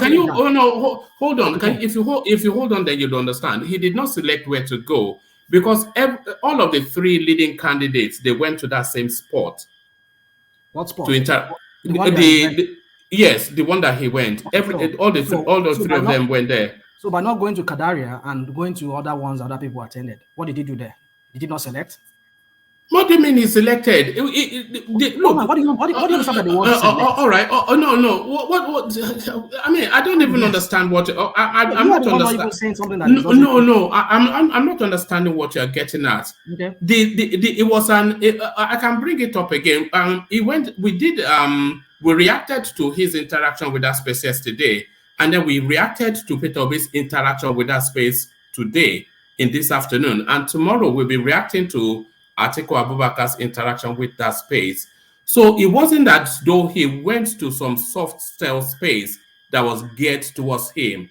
It was a senior Nigerian economic something forum. That was the people that were organizing it, and they brought in the three of them to interrogate them on their economic plans for the Nigerian state. Okay. So it wasn't as though he went to some soft cell space that was geared towards his favor. They brought all three of them in to interrogate them. So it doesn't matter if it's Kadira or not. I'm not sure what the fixation is with Kadira. Kadira is not anything other than a journalist, so he went to a space that interrogated him on his policy positioning. There's no fixation here. I'm just giving you an example because those who tend to make a case for explain why Tinubu has not been appearing for what we say we are appearing. You say okay. Let me use the same word for you. What's the fixation with Arise? If you were talking about fixation, it's a hostile space. Well, you can say that. No. Are you saying it's not? Because we've got the clip of Arise's chairman telling us that it's an PDP man campaigning for PDP. Well, you can say that. What do you mean I can say that? Have we not seen the clip? When it was saying Tambuwa Lulule. Either it is not. The video is out there. It's a PDP man. And you have seen it. It's a PDP man. I understand. I know. Hold on. And even Ruben Abate is a PDP man. So even there was a video that he was sitting down with maybe Tambuwa. Wike Olule. We also I know. Just go straight to the point. So what's the point? No. That Arise is a hostile space, and you're saying it's a hostile space. Then why can't he allow his own or ask his TVC to organize one? Yeah, but he has gone one better. He has gone one better. He has gone to an independent space. This one is to be interrogated. All the ones that rational mind. Hold on. No. Are you so sorry? Are you objecting to the fact that he went to an independent space to be interrogated? So what's your objection? Going by then go on. Go on. Everybody else has seen it. I get you. If it's independent, that's fine. But I just give you an example of the lady who I mentioned you're talking about, telling me about being fixated. This is an NTA and MacArthur foundation. We know NTA is government, it's federal government, it's owned by the federal government. And this guy never showed up. Yeah, but where he has gone is even better than NTA. It's non-aligned politically, the space. Well, it could be better. How about Channel? Oh, well, yeah, Channel 2 did their own. Good. But he has gone. No. Hold on. Are you hearing what I'm saying? I've just said to you now. He has gone to an independent space that interrogated him on his policy position. And that is good. Yes. So what more do you want? Well, don't tell me what more. No, I'm asking you. What more do you want? I'm not to be confrontational here. No, we're having a conversation now. What more do you want? What? Hold on. Yeah. So what? Yeah. So as I said, he went to an independent space where he was interrogated on his policy positioning, not in an adversarial way, in an invitation to explain how you are positioned policy-wise. What I want is a debate where he would stand among other candidates. We can say this, maybe all these ones he's doing, like all this one he appeared yesterday, he talked about. it could make up for that. But Nigerians still want to see him stand in front of other candidates. You see, this is how we promote mediocrity in that country. No, forget all of that. Stay within the conversation. Don't run off on that. No, just wait. Take at that Kokosa. Yeah. Rational mind. Yet he supposed to stand in a debate with others, but this guy have not done it. That one we gone past that. But the one he did yesterday, I am telling you, is by independent body, and it was the best of the best I have seen among all that have been conducted, all the what do you call this thing? What do you call it? He doesn't have. It doesn't have Rufai trying to badger him to score points with his obedient friends. How did they say? Is it hall? Town hall. Is it hall? Among all town halls being organized, this is the best so far. You go and watch it, you will see. You will see. It's senior-minded people. Chairman, yes. Chairman asking intelligent, important questions, not Rufai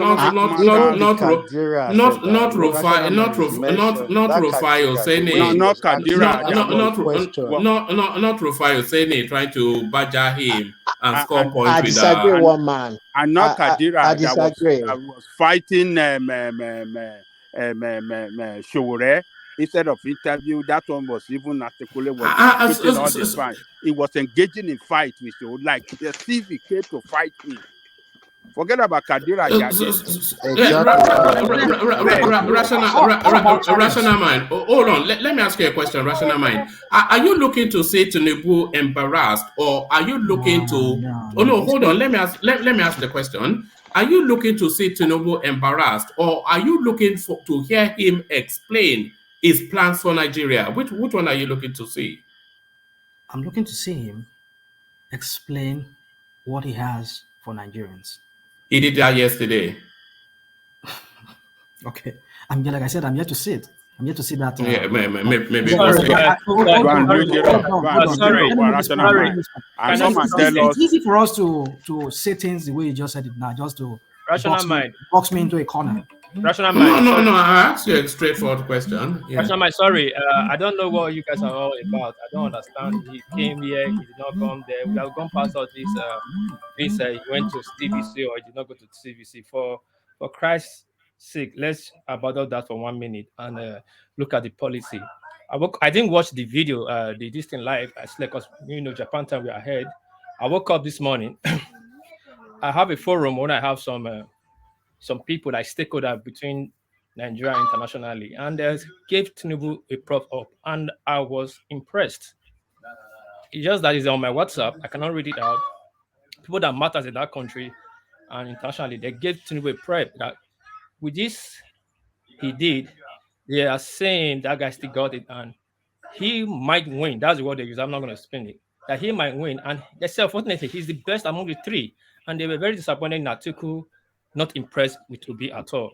So we played Obi this afternoon. It was total rubbish. Yeah. But so what rational mind wants, he wants him embarrassed. That's what he really wants. Yeah. Please let me finish. Let's give this man due when he's let's give him his credit when he's due. What piece? Hold on, please. He did well in that place. And he gave a good policies and he explained how he's going to carry them out, and it's okay. We don't need to start bashing him. I'm not bashing him. Hold on.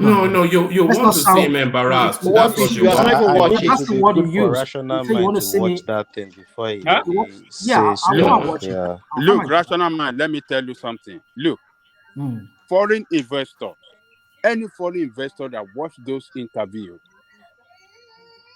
all of three of them, I am telling you, rational man, all of them will opt for Tinubu. Okay, Angelico, what you just said now, you just pushed me to like one of the statements made from the IMF assistant director in West Africa aims to be my cousin, and this is what he said. Although sloppy, he had most practical idea. I'm coming to tell him that he might just win. He's talking about Tinubu. That's people that decide. The guy has a brain. The rest of them don't. I mean, That's just I'm it. not a Tinubu man. I'm not a Tinubu man. But these if are you people that watch decide it, Nigeria. Then he said the three candidates asked the same similar question at the Nigeria Economic Summit. I'm a bit disappointed by PO, that's Peter Obi. Peter Obi is a dunce. No, that one is the worst. It's completely brainless. Completely. What I would say is this. I think rational. It's the Let me be worst honest ever. with you. I've never seen such a poor outing in my life. It was it awful. cannot answer a single question. Now, it's just beating around the bush, and it will not answer the question around at the end of it all. Every Can I say question something posted here? to It was a real this guy dunce. never answered one of the questions. One of them said Obi is still basking. One of them said go on. Obi is basking in the prayer of becoming a president. He has the best intention, new thinking, but needs to go on deeper. He's saying Obi is far behind Tinubu. He has to go deeper, try to think of better ideas to bring up. Obi is a dunce. It doesn't have it in him. It's a dunce. So let me quickly address this thing that you said you want me to.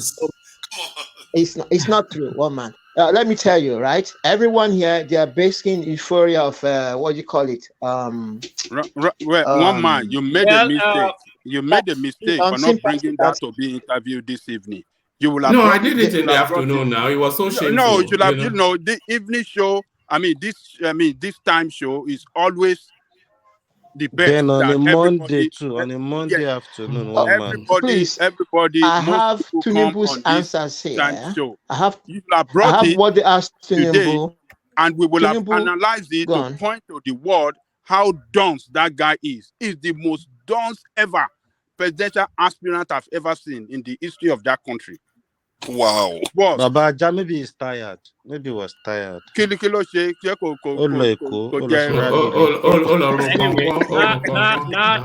I've spoken about that. Since I came in because of one thing only, because of Tiger. The other day, when that rally happened in those states, and I said one thing that thing will cost them. And I said again, we don't go to meeting, but we have same thing in mind. Maybe if we didn't listen, I think Ero Sula just came here and said the same thing I'm saying. Progress is saying the same thing I'm saying. That lady, that Benin said the same thing as I'm saying. Even other Benin people from different aspects of in the world, we have one thing in mind. That shenanigan they pulled the ring road is total disaster for Peter Obi, and he's calling for violence. That obedient space. Now, for the past 7 years, you are not saying the truth. How can you be violent? Because they have someone. Hold on, Tiger and Rational Mind. You're not telling me about my state. I'll tell you about my state, and I'll lecture you about my state. Hold on. For 7 years now, there have not been any political assassination in Benin. We'll give that to Obaseki. He came with the politics of ideology and all that. And there's a slogan in Benin: "Talk your own, I talk my own." He started at that time. Even at his second coming, when it was highly tensed up, the Oba Benin have to call both of the party and warn them, and that stabilized that peace. Now, what the Labour Party just did that day is calling for violence. But like you guys don't know, Oshomole came to Ring Road, and you guys mopped him up. When PDP is coming, PDP control Ring Road, then Mutari, and the PDP candidate there is Matthew Joekeme. Is going for Senatorial District. That is Senatorial District. He's coming to campaign, and Mutari is currently the MC Olumo of Benin that control the motor park. Do you think they will allow Labour Party to do that nonsense they did to Oshomole? They will not allow it. So what? Hold on. It will be bloodbath if they try it now. And that voice message they sent, that guy that sent that voice message, it's not from this world at all. It's not even, maybe it's far in Umuahia. He doesn't know what they call Benin. Benin is not where you want to what message? Anybody could have sent that message that you are clamping onto now. Hold on. To Niger, it could be anybody, but Benin don't take it like that. Could be any, don't just start it at all, it's better. When you start Benin, it's not like wrong. You're wrong. Hold on. Let me tell you. I'll let you continue. Hold on. At the beginning of this, let me say something hold quickly on now, before you make I tell you continue. something because you did go along. I know you're going to tell me. Let me Sorry, well, let him just interject so that let me interject you. Yeah. At the beginning of this election cycle, when everything was heating up, there are at least I know of 2 videos online of Benin boys threatening with gun that if Obino enter this election, say we go. There was this guy, he had gun, he had blue guy It's inside. not in Benin. Oh yeah, you go. This is the Rational mind. hold on. Uniben guy. Hold on now. That's why I want you to tell you something before you tell me what you're going to tell me. This is not. Let me tell you something really quick about Benin. Now you see, if you slap somebody in Uniben Gate, which is Ugbowo, it's Ugbowo. Before you get to Salute Junction, the 18 local government district, people have been killed because of that slap. That's Benin for you. You don't have to wait. The slap person in Ugbowo, the retaliation in Ugbowo. When you slap somebody in Ugbowo, somebody will be shot in Ekenwa, somebody will be shot in Aunchi, somebody will be shot in Ekpa'S. That is Benin for. That's why we don't call for violence in Benin. When it starts, you cannot stop it. Benin is very different when it comes to all this. Not what they are doing is IPOB, they are doing one Imoya. If it's Benin, the state, I've been telling you, heard the call for coffee in Benin, they will lock the state down. When it starts, your best friend becomes your best enemy. That's Benin. That's why we are saying that move they were making is totally unacceptable. What's your point? What's your point with this? My point is this: that thing they did there that day, PDP is yet to campaign. Hold on, PDP is yet to campaign, and when anything violent starts in Benin, that political assassin we have not seen for 7 years, it will come back in full force, and we don't want that. That I will not, regardless is OB or obedient APC, the killing will not start in those states, and we don't need it. If Shomle is coming to campaign, let him campaign and go in peace. If Obi is coming to campaign, when Obi came to Benin, they attacked him. He came and he left. Now PDP is coming to campaign, and if they try that nonsense, there will be bloodbath. And that will start. No, we don't want that language of bloodbath. Sorry, there will be problem. That's one thing we are trying to say here. That move they make, it pisses everybody off in Benin. Let me tell you what, please. You don't. Let me tell you. Each time people come here, you start saying blah blah blah blah. You people don't have monopoly of bloodbath. No. Sorry. Oh God, no. I don't want that language here. But thank you. Let me go because let's address this once and for all. I'm going to take a question each. The first question that TINUBU was asked and how he answered. And then the first question that Peter Obi was asked and how we answered. And then I did say that Peter Obi is a dunce and Tunaja quickly left to say that was excessive language. But let's take the first question Tinubu was asked and then we do that with Peter Obi. And by the way, before we play it, listen to the question and then see if the answer marries up with the question. So for both of them, listen to the question and see if the question marries up with the response. It's a delight to be here today, and thank you, Dr. Jai, for the invitation. I am particularly pleased that you focused a lot on power, and you talked about security, talked about oil and gas. We can't hear very well. Investment in power, because in line with our purpose of improving lives and transforming the society, we recognize that power is what's going to actually catalyze the growth that we all seek across all the sectors, including what you said. In the past year, I've been group CEO for about 3 years now. The past 6 months, thank you very much, sir. It was quite interesting because as we saw the challenges with the oil and gas sector, we've also been impacted. And to put this in context, Nigeria's power today comes mainly from the thermal and hydro. The thermal is actually 89%. So as we're having the issues with gas, coming from the challenges around the sector, from the oil theft, the vandalization, it's affected the business and affected that sector. It'd be nice to just get some more information. Yes, we don't want to give out your secrets, but for me, as someone who represents investors, because that's what Transco is about, we do further investment, it'd be good to get to know more about what we're going to do specifically in this space. Furthermore, of course, as a female, and a female in leadership, I would also like to know some more about what we're going to do for more policies that would encourage create an enabling environment for more female participation in key places. I'm not about token appointments. It's more around, I have the credibility, I have the credentials. And when I say I don't mean Owen, I mean the general female population, whereby we can have certain policies that will enable more women to I remember this woman. It was more of a lecture than a question.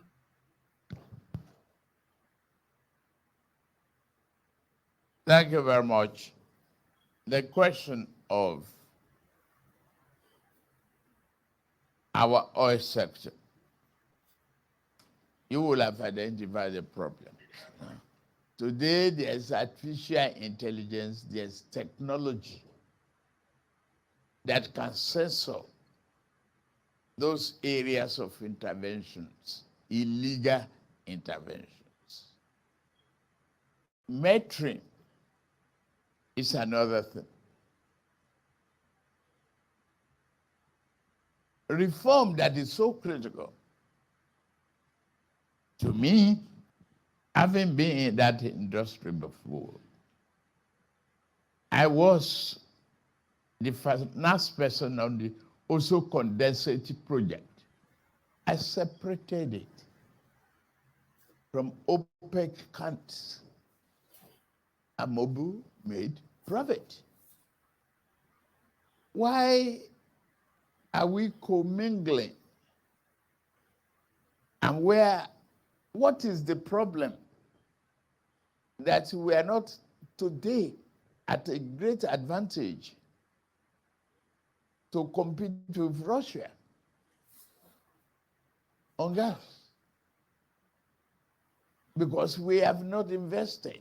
We didn't put investment on long-term incentive to compete in Europe.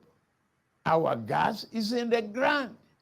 It cannot turn to money until we push out there. What is the problem? Tax variations. The investors was lower taxes. I don't blame them. But I will grant you the lower taxes and take my deferred profit in the future. The deferred profit can be discounted. I'm turned to money today. As long as there's guarantee of no disruption and effective commitment to the sanctity of contract. Simple. I won't say more than that. I have a secret in my pocket. All right. So you heard the question and you heard TINUBU'S response to it. So that was the first question. Question around the oil and gas space and an elegant solution which he proposes around deferred payments and concession in terms of tax to international players. So we heard that. Let's hear from Peter Obi. No, one man. Let me ask you now. Oh my God! Can you just hold on? Let's hear from Peter Obi, and then you can do whatever it is you want to do after. That was the first question that was asked. That was the answer he gave. And we can play it again. I know. Because It wasn't. So let's go. What do you mean it wasn't the first question? What was the first question? We saw you. That thing is in the cursor is in the middle. If his first question, it would have gone backwards, like it would have started from beginning. But it's okay. Let's go forward. No. So sorry. Sorry. No. Hold on. If you want us to play it all the way, I can play it all the way. The first question from the panel. Okay. Yes, that was the first question because I scrolled to the first question. So if you want us to play all of it, we can. And one man. Actually, that wasn't the first question. The first question was about their plan, why they want to be president. No. I'm sorry. I wasn't talking about the question from the. You're talking from the audience. From the audience. Yeah. From the captain of industries. Yes, from the captain of industries. So here is Peter Obi now. The first question from the captains of industry. So here is the first question. So we can go back to Tinubu again, and then you listen to the question and see if it's consistent with the answer he gave. But I'm inviting you to do the same with Peter Obi now. Listen to the question that the man is asking him and listen to how he responds.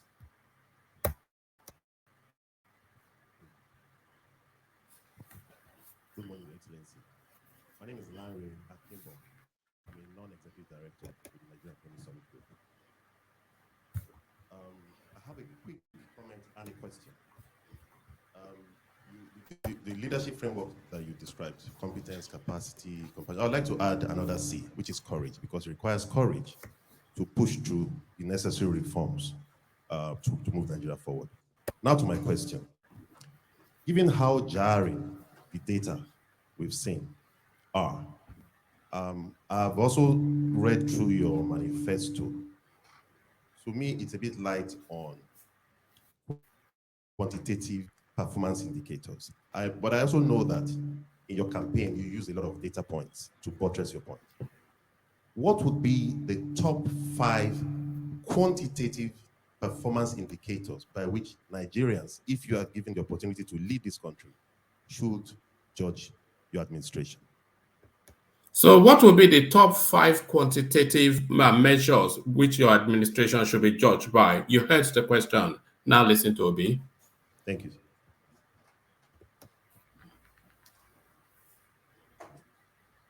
Thank you very much. I think I've answered maybe 3 of them, so I had more.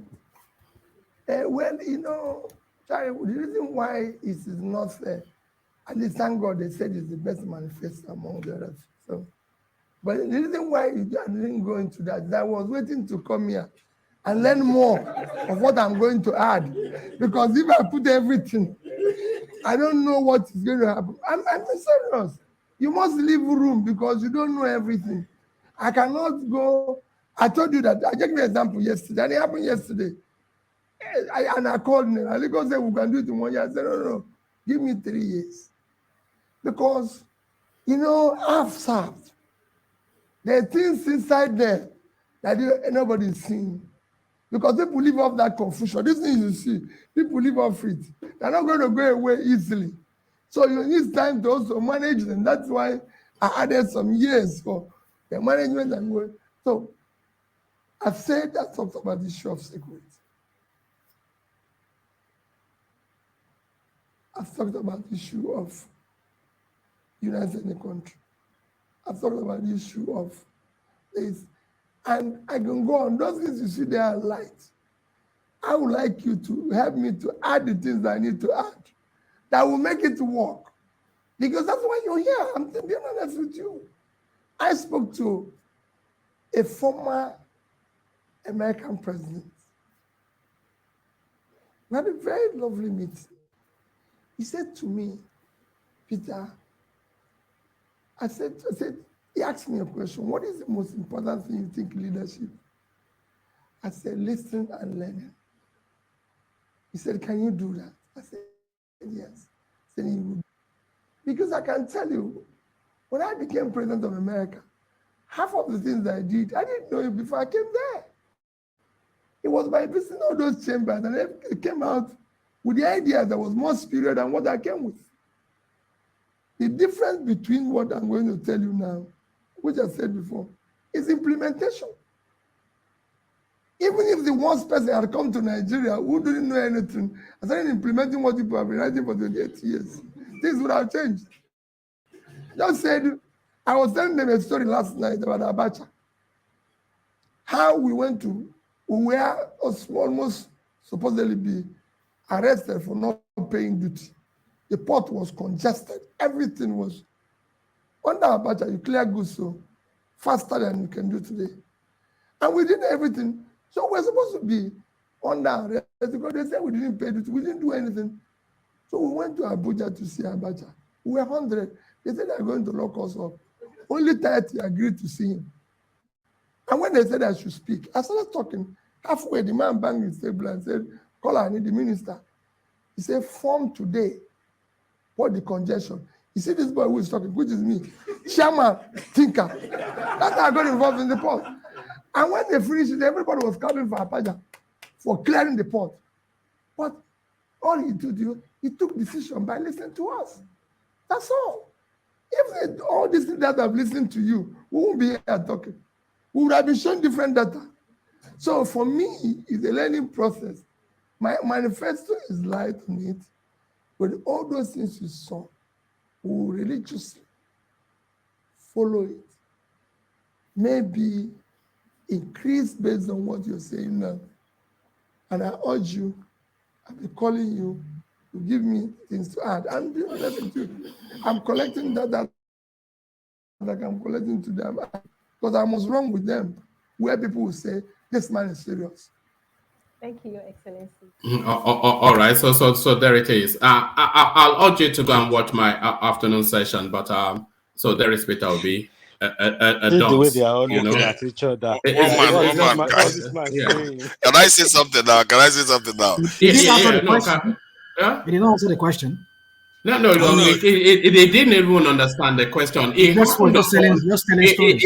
And by the way, rational mind, they asked him 5 questions, and that answer you saw, it gets progressively worse. It did happen on the parameters of an answer, but it did not just have what the guy was inviting were 5 marquee achievements that you can be measured by. He said, but you have to help me. You know, just that's just sluggish. You know. Come on. They were all looking at each other. Go and watch the afternoon session. It's a disaster. Yeah. That's not fair, one man. I watched that program too, and there are points Peter made that was quite coherent, especially when it comes to power generation and a few other things. He made some very should we go to the power generation, because I have it on my screen. We can go into that about what and also about exports. Go to the one about exports, where he talked about exports and basically our productivity level, where he was talking about comparing to other countries. That was a very, very compelling message he gave this out there. See, was I not the one saying Peter this in Tinubu did okay? Yeah, sorry, it's not down to you to say Tinubu did okay. It's a matter of his performance that says my he did opinion. Okay. If you said he did not do okay, then that would be a lie, because we all saw it. The thing about you, one man, is that you are not impartial. Yeah, I'm impartial. You are not. You are obedient. You know that. Was that an obedient came here and told you that one man is partial. An obedient came here and told you Tinubu did well, and you are just lambasting Obi as if Obi is completely useless. Come on, man. All right, apologies, but I did a session on it this afternoon, so I will tell you. What we are saying is that Obi performed very, very poor, even below the standard we expected of him in this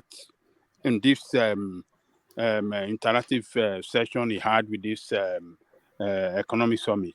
He just go and listen to the question they asked. He looked confused and panicked. I mean, it's the worst I've ever seen him done. The worst ever. The president of America, former president of America, he went to Abacha. He couldn't answer that question. They are all looking at themselves. He told you he doesn't want to answer. He told you, because you know what he was trying to tell them. He says he actually gave you an example. Come on, don't be disingenuous. He actually said, if all the things politicians have been telling you we're doing them, we'll be better off today. But he is more focused on implementation. That's what he was telling them. Implementation. It's a direct question. Just answer it to show to us hold on. To Niger, it was there for an interactive session or a question and answer session. Yes. So it's not. I agree with you on that. He with captains of industry, with senior minds, with captains of industry. Yeah. See, he was already answering. He talked about security. He talks about one Nigeria. Then he decided to just quit because he knew all those were platitudes. Look. Yeah, because you can just say, "Oh, I will secure the country. I will do this. I will do that." 5 of them, reel them out. Even I can reel them out now. No, but you can reel them now, but he could not. That was look. Hold on. If you look at the CV of if you want us to go back, we can. If you look at the CV of the person that was asking the question, that wasn't a silly person. That's an experienced captain of industry, as saying that what are the key performance indicators? List 5 key performance indicators that will be the metric for success under your administration. And everybody is in China. Talking about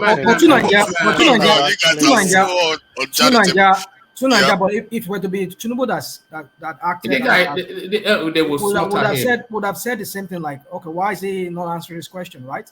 Like, yes. We're saying that he's not, so he's not answering this question. So let's just say he didn't answer it. No, I agree. He didn't answer it, and he said it himself that he didn't answer it, that he's being honest.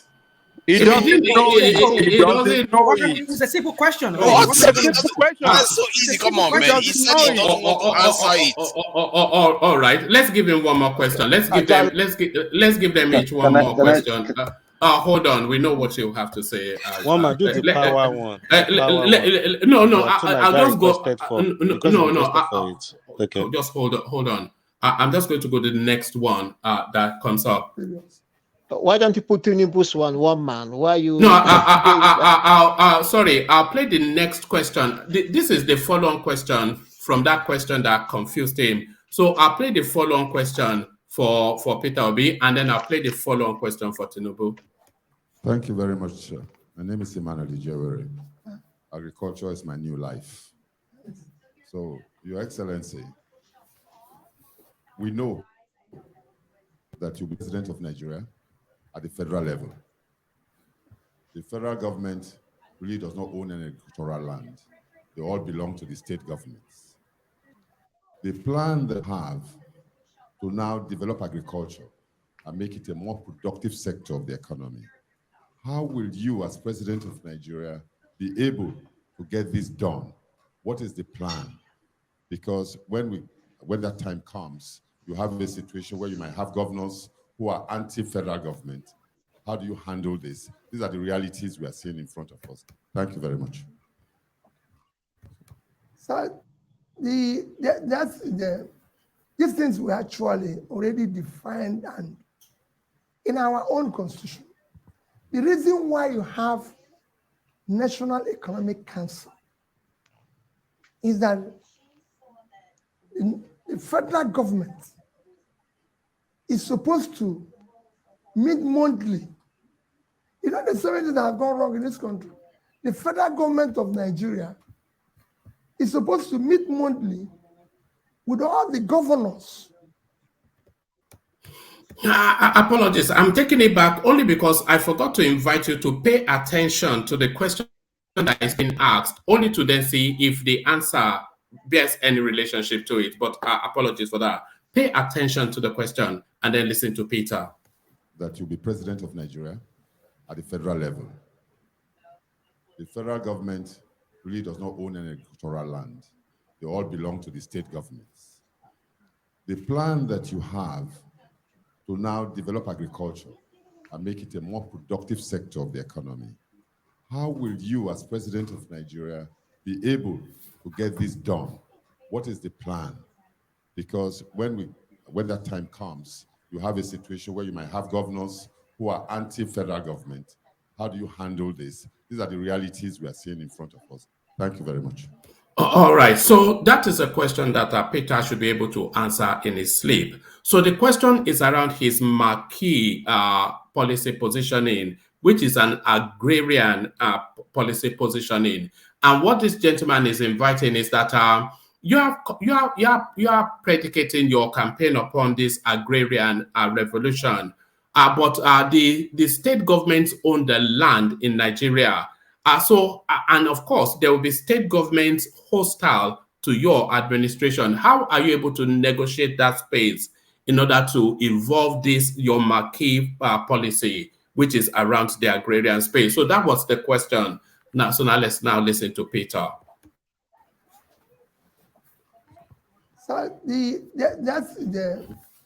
things were actually already defined and in our own constitution. The reason why you have National Economic Council is that the federal government is supposed to meet monthly You know the seven things that have gone wrong in this country. The federal government of Nigeria is supposed to meet monthly with all the governors to decide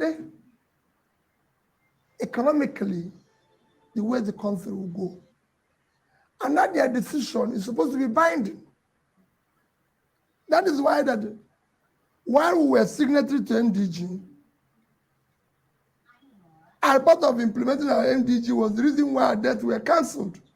We didn't benefit anything from that debt cancellation because we're supposed to take all our MDG, streamline it into our development agenda, starting from national, subnational, and local governments. The same way it is when, if you go to the same constitution, you find out that the governor is supposed to meet with all the local government chairmen monthly. But I can tell you, even in my own case, I don't think we met maybe once in 3 months. It's not even proper. Right? None of us even meet. Some local government chairmen not even meet their governor. You know, we were doing it monthly, but we found out, okay, it wasn't, we started doing it every quarterly. But it's supposed to be monthly. With that type of meeting properly implemented, I can assure you, no governor, anybody who says that governors might not oppose the president is not true. It is the president. I was telling somebody 2 days ago how a Lagos State governor spoke when he had an issue. And I was telling him, I said, can't you phone the president? Don't the president talk to you? And I was so shocked. Under Yaradua, under Obasanjo, you can reach him. Under Yaradua, it calls every governor every month.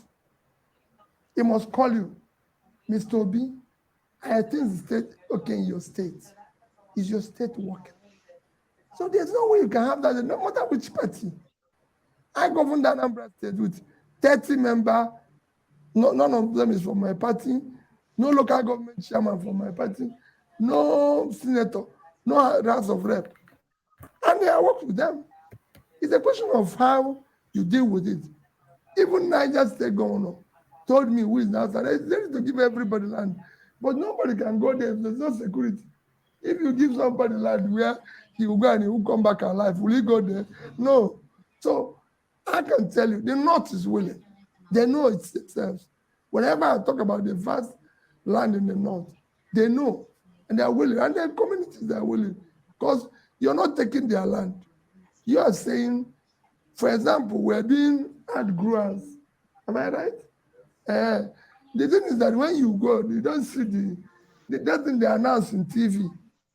I'm sure you are involved with it. Nobody sees them on the ground.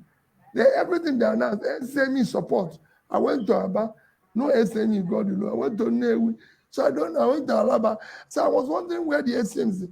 I even went to Ghana, asked whether there's, but it's not. So the same thing is what they do, that growers, whatever they call them.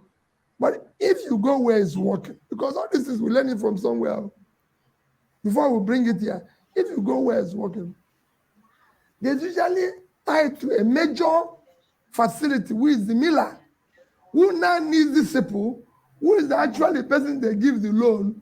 Well, how can you go and give a senator money to go and give out grants and this appears? So we're going to do it rightly. And it's not going to be done by government. We have a bank of industry. I've gone to other countries. These things are driven by the right process. All you do is to have a physical situation to support it, that the interest rate is low. But it must be done through a proper channel. What is the Bank of Industries celebrating? And so when people came to celebrate, they brought the rice paddy in Abuja, which has never been done in any country in the world.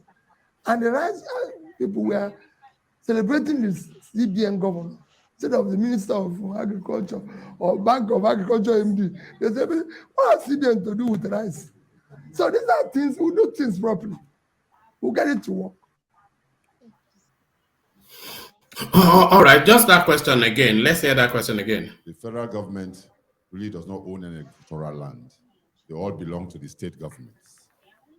The plan that you have to now develop agriculture and make it a more productive sector of the economy. How will you, as President of Nigeria, be able to get this done? What is the plan? Because when that time comes, you have a situation where you might have governors who are anti-federal government. How do you handle this? These are the realities we are seeing in front of us. Thank you very much. All right. So there it is. So completely at variance with the question. Can I say something, please? Come on. Can I say something, please? Can I say something? Yeah. Please? Go on. Real quick. One man, you already said you know what I wanted to say, but it's still okay. Go on. Carry on. Let's hear you. So morning, afternoon, evening, wherever you may be. Good to say. Where have you been, Joel? You've been missing in action for a few days. One man. You know the elections are closer right now, so it is less talking and more action. Things are going well. And one man, this is the issue. I have seen the interview done by Tinubu. Tinubu, I'll give him a plus. And I've always said I've never doubted Tinubu's mental capacity. But this particular point in time with his age, it has really shown that he has some things, working against him.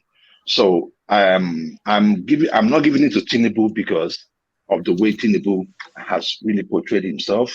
You can see the violence that happened in Lagos State yesterday. So I'm going to leave that. I just want to focus more on what violence happened? What violence happened? There was a skirmish. There was a skirmish. But you saw the violence against the Labour Party on Saturday. I did not see that. We've had the police report. Well, 4 people injured in a crowd of nearly 2 half a million. It wasn't 4 people injured. Even on the video, there were more than 4 people. But it's okay. We have a way of twisting stuff. No. That's the police report. In a rally that size, would you not have the expectation that there would be skirmishes? It did not happen in the rally. There were skirmishes, yes. One man, it did not happen in the rally. It happened on the way to the rally. Of course, they cannot come to the rally ground to put that nonsense. They did it on their way when they know they were most vulnerable. Yes, there were skirmishes. Okay. Right? Yeah, there were skirmishes. It's okay. So what Obi was trying to say, I don't want to waste time on this scenario because we are winning. What Obi was trying to say in this particular question that you were talking about he was talking about the Constitution. Whatever you see Tinubu is saying, whatever you see Atiku is saying, whatever you see Obi is saying, they are already embedded in our Constitution, in our policy papers. What we want in Nigeria as it stands today, as bad as our constitution is to ensure that we have somebody that will come, as bad as our document is, come and implement the good side of that document. Our problem has not been the document. Our problem has not been lack of ideas. Our problem has solely been implementation. Implement what you already have. We have not been able to do it because when you now implement, Joel, hold on, Joel. Do you understand that question that might have? It was about implementation. That question. Do you understand that question? The question he was asking was about agriculture. How was he going to? It was about implementation. Hold on, please. How is it going to make grow agriculture? But the main question that was put to him, because the man made his point clear, is the problem of the governors, because he is the federal government. So we cannot twist issues because we just want to have selective hearing.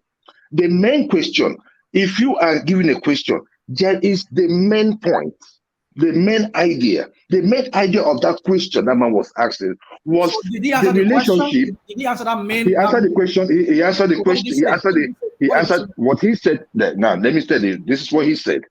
He said that the problem that has been there, the relationship between the federal and the state government has been destroyed over the past years. that even in his own administration, that these things happens, that if they have a better cohesion from the federal, state, and the local government level, then issues of land or no land will not be an issue. And I believe that. It is just the fact. Let me tell you, I have an experience in this issue that we are talking about. Let me tell you guys, in the year 1999, 1998, 99, the federal government earmarked 600 billion for commercial farmers. And I think another 400 billion for, I think, for small scale farmers. I took off. I started doing, because I was running a program then on comprehensive agriculture, building agricultural farms where, you have an interdependence of their feed, their waste and all that, trying to make it more cost effective, running, a complex farm. So I went to CBN in many states. I was meeting farmers that were coming for the loan. So what I did for them was that I prepared their business plan for them, prepared a feasibility study for them. Then at the end of the day, submitted it to CBN, for approval. I will tell you, 8 of my clients were approved. I won the lottery visa. And sorry, just to go back to the topic, was Obi's answer consistent with the question? One man. I'll be done. I'll be done. I'll answer your question in a minute. Right. I was driving somewhere. Yeah. So what now happened was that I won the lottery visa. I came to United States. In fact, when I won the lottery visa, I was telling my mom I didn't want to come. My mom was like, just go. When you go, probably you might need the visa, for some equipment and all that. So I said, reluctantly, I obliged. I traveled. 4 months after I traveled, I was thinking of taking my green card and come back. I saw it in the news. The money was missing. That is the country we live in. 1 trillion naira. That could have gone sorry, just take us back to where we were. Was Obi's answer consistent with the question? One man, what I'm trying to say is this. It has been a problem of implementation. And what Obi said here was 100% truth. If you have a good relationship, build a relationship with the state governors and the local government, though it is the state governors that have the authorities over, have a good relationship with the state governors, and the land wouldn't be an issue. The technology that we're going to apply, every other thing is right there for us to choose. We are not reinventing what has not been done elsewhere before. He said it. We are not trying to do what has not been done elsewhere. So what Peter Obi, the reason why you guys felt disappointed in this interview is because he has repeated most of the things he is saying. So it is now, you guys are so used to That's it. not why we are disappointed. No, I am just telling you. Because he was explaining it as if he was talking to people in Alaba market. It's okay. It's okay. Whether you think the essence of governance, the essence of governance actually is to make sure that you simplify your communications with those that are being led. Right? So when it comes to paperwork, you cannot do paperwork. The other day, I've seen so many invectives thrown at Obi on this platform, but it's okay. The other day, it was Patrick that said he is more intelligent than Obi. It's still okay. Obi is not running an intelligent contest. Obi is running to be the president of Nigeria. You that is more intelligent, you win an award in your education, line. Leave Obi to do his part. He's not running an intelligent government, right? He is running a government to make the lives of people better. And that is what Obi is offering. Thank you very much. But it's requiring intelligence, okay. Though. One man, you've left me behind. Yeah, coming now, Tiger. Yeah. I think we're up to something, asking questions, but you didn't ask me. I think somebody No. interjection, which is good. Yeah. Let's abandon this. It's just we did a session on it. Anybody that wants to go and watch it can go and watch it. So let's go back to you, Tiger. Yeah, go on. One man. Let me just make comment on this, right? Sometimes Obi's fault is drift apart when he's being asked questions. Just go direct. Sometimes you don't need to cite examples and all that. Just give them like Tinubu did yesterday, gave some short answers like that. You should just say that, saying, okay, we know there's this problem, but this is what I'm going to do, this is what I'm going to do, this is what I'm going to do, this is what I'm going to do, these challenges there, but this is what I'm going to do. Simple as ABCD. You can say, okay, I can buy the land for federal government. After all, the land, it belongs to the state, right? But also the people who are going to be the farmers are coming from the state. So this is what I'm going to do. I'm going to give them incentives for the state, give the state, or it become a joint project between the state and this individual or federal government. I can provide fertilizer, I can provide the finance, I'll make sure bank give them loan. Just cut it short like that. It's very simple. It's so simple. But you see, what you just said, Tiger, was the answer to that question, but Obi did not understand the question. But it did not understand the first question either. But then there were 3 more questions which he did not understand because we did a session on this afternoon. Hold on. Yeah. I think. Okay, so please let me quickly say this. I think from what from the way which I think I understand, it kind of answered the question, but like somebody said, like Tiger said, and DOJ. So where did he answer the question? Where he did kind of. He was trying to say, well, what I did in my state, I bring about. I mean, I go into discussion. I don't have to be hostile to my councillors or my chairman of local government. I have to, negotiate with them. I think that's what he's trying to say. He's going to go into kind of negotiation.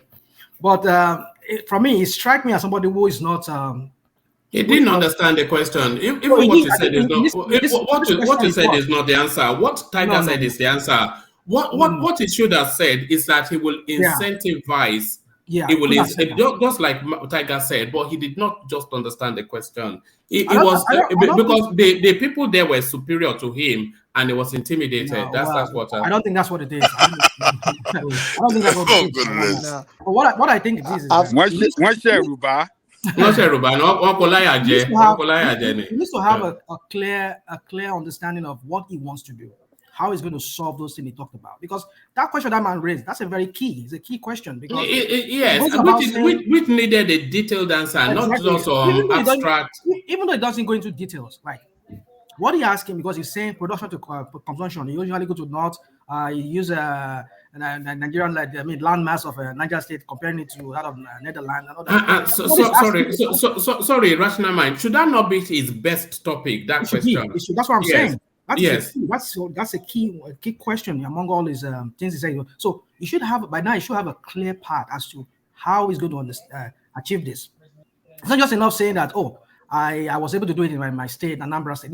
Now give us clear. Roadmap as to how you're going to achieve this. Okay, like Tiger said. Okay, I would buy some of these lands and then choose Bank of Industry or Bank of Agriculture. I will distribute this land to people. Mind you, it still becomes under the government, or I'll go into a partnership with the states. I'll talk to them. I will give them like a stimulus package. Like, okay, if you want this federal grant or federal money, give me so amount of land. This land still remains yours, but people will farm. No, give us. These are a little bit of detail as to how you. We heard more sense from Tiger than we heard from Peter Obi, and Tiger only spoke on that is not an answer to the question. Can I just say something? I think. Can I just say something? What he just said, he's just saying what he's going to do. He's not countering what a hostile governor will do. Because if you just say you think the hostile governor doesn't know that they are going to go to banks and do all the rest of it. What Peter Obi was trying to explain was that maybe it's the style. You have to listen to them, then take their feedback and use that to implement something. Because for him, implementation is the most important thing, not about winning argument. And I think you can see that in his way he's been answering questions. That's a non-point. Implementation is everything to What government is not about implementation. Implementation is everything. It was quite a specific. Hold on, I played the question twice, just so that people were clear, and I invited that people to try and marry the question with the response. The question was quite specific. And by the way, Peter Obi has a broad stroke answer to everything. If you ever listen to him answer one question, then you've listened to him answer any question. He always only ever says one thing. So it was quite, and that is his marquee policy, the agrarian revolution. That's his marquee policy. And this guy, he wasn't even trying to get at him. He says, this is one of the stumbling blocks potentially. So how are you going to negotiate around this space? And it was just a 5 minutes And the of guy is correct. so just he told you what he asked you. Just gibberish. It just said gibberish now. No, come on. He said he was going to be meeting them. Everybody has to be in sync. Governors went against Buhari. Everybody has to be in sync. And that is why that guy Look at this guy. But he said he will be meeting them more regularly and he'll be talking to them. Hold on. Did you listen to what Tiger said? That he was going to what Tiger said, what Tiger said was the direction of an answer to that question, not anything with meeting with anybody. He has to incentivize them in a way that advantages them to accede and to that policy position. They can meet with them till kingdom come. One man. That all these things you're talking about right now. All these things you're talking about it just did not understand the question. That's all. It just did not because it's a dance. Is it not going to come from the meeting? No, it's not. Oh my God, man! Oh my God, really mean. I shouldn't have been generous to Peter Tinubu at this rate, man. Tinubu is a criminal, so I don't care about Tinubu. But Peter is a don. You do care about Tinubu. Don't worry about it. Joel. Yes, I'm listening, Joel, sir. are you there, Joel? I'm listening, sir. I don't know how I've watched you come and defend Obi, and you defend him perfectly. To be honest with you, I'm obedient, right? We are both obedient. But what I'm trying to say is that if you are closer to obedient polishing, I'm telling you, there are ways to answer questions, right? There are ways to answer questions. Obi should stop drifting when he's answering questions. He just go direct. Some questions. Go ahead, I'm listening. Something is You gone don't with have to tell Tiger's microphone.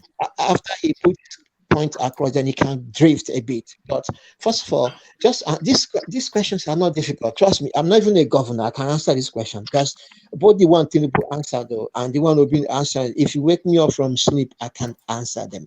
And yet, I've not been to any government corridor.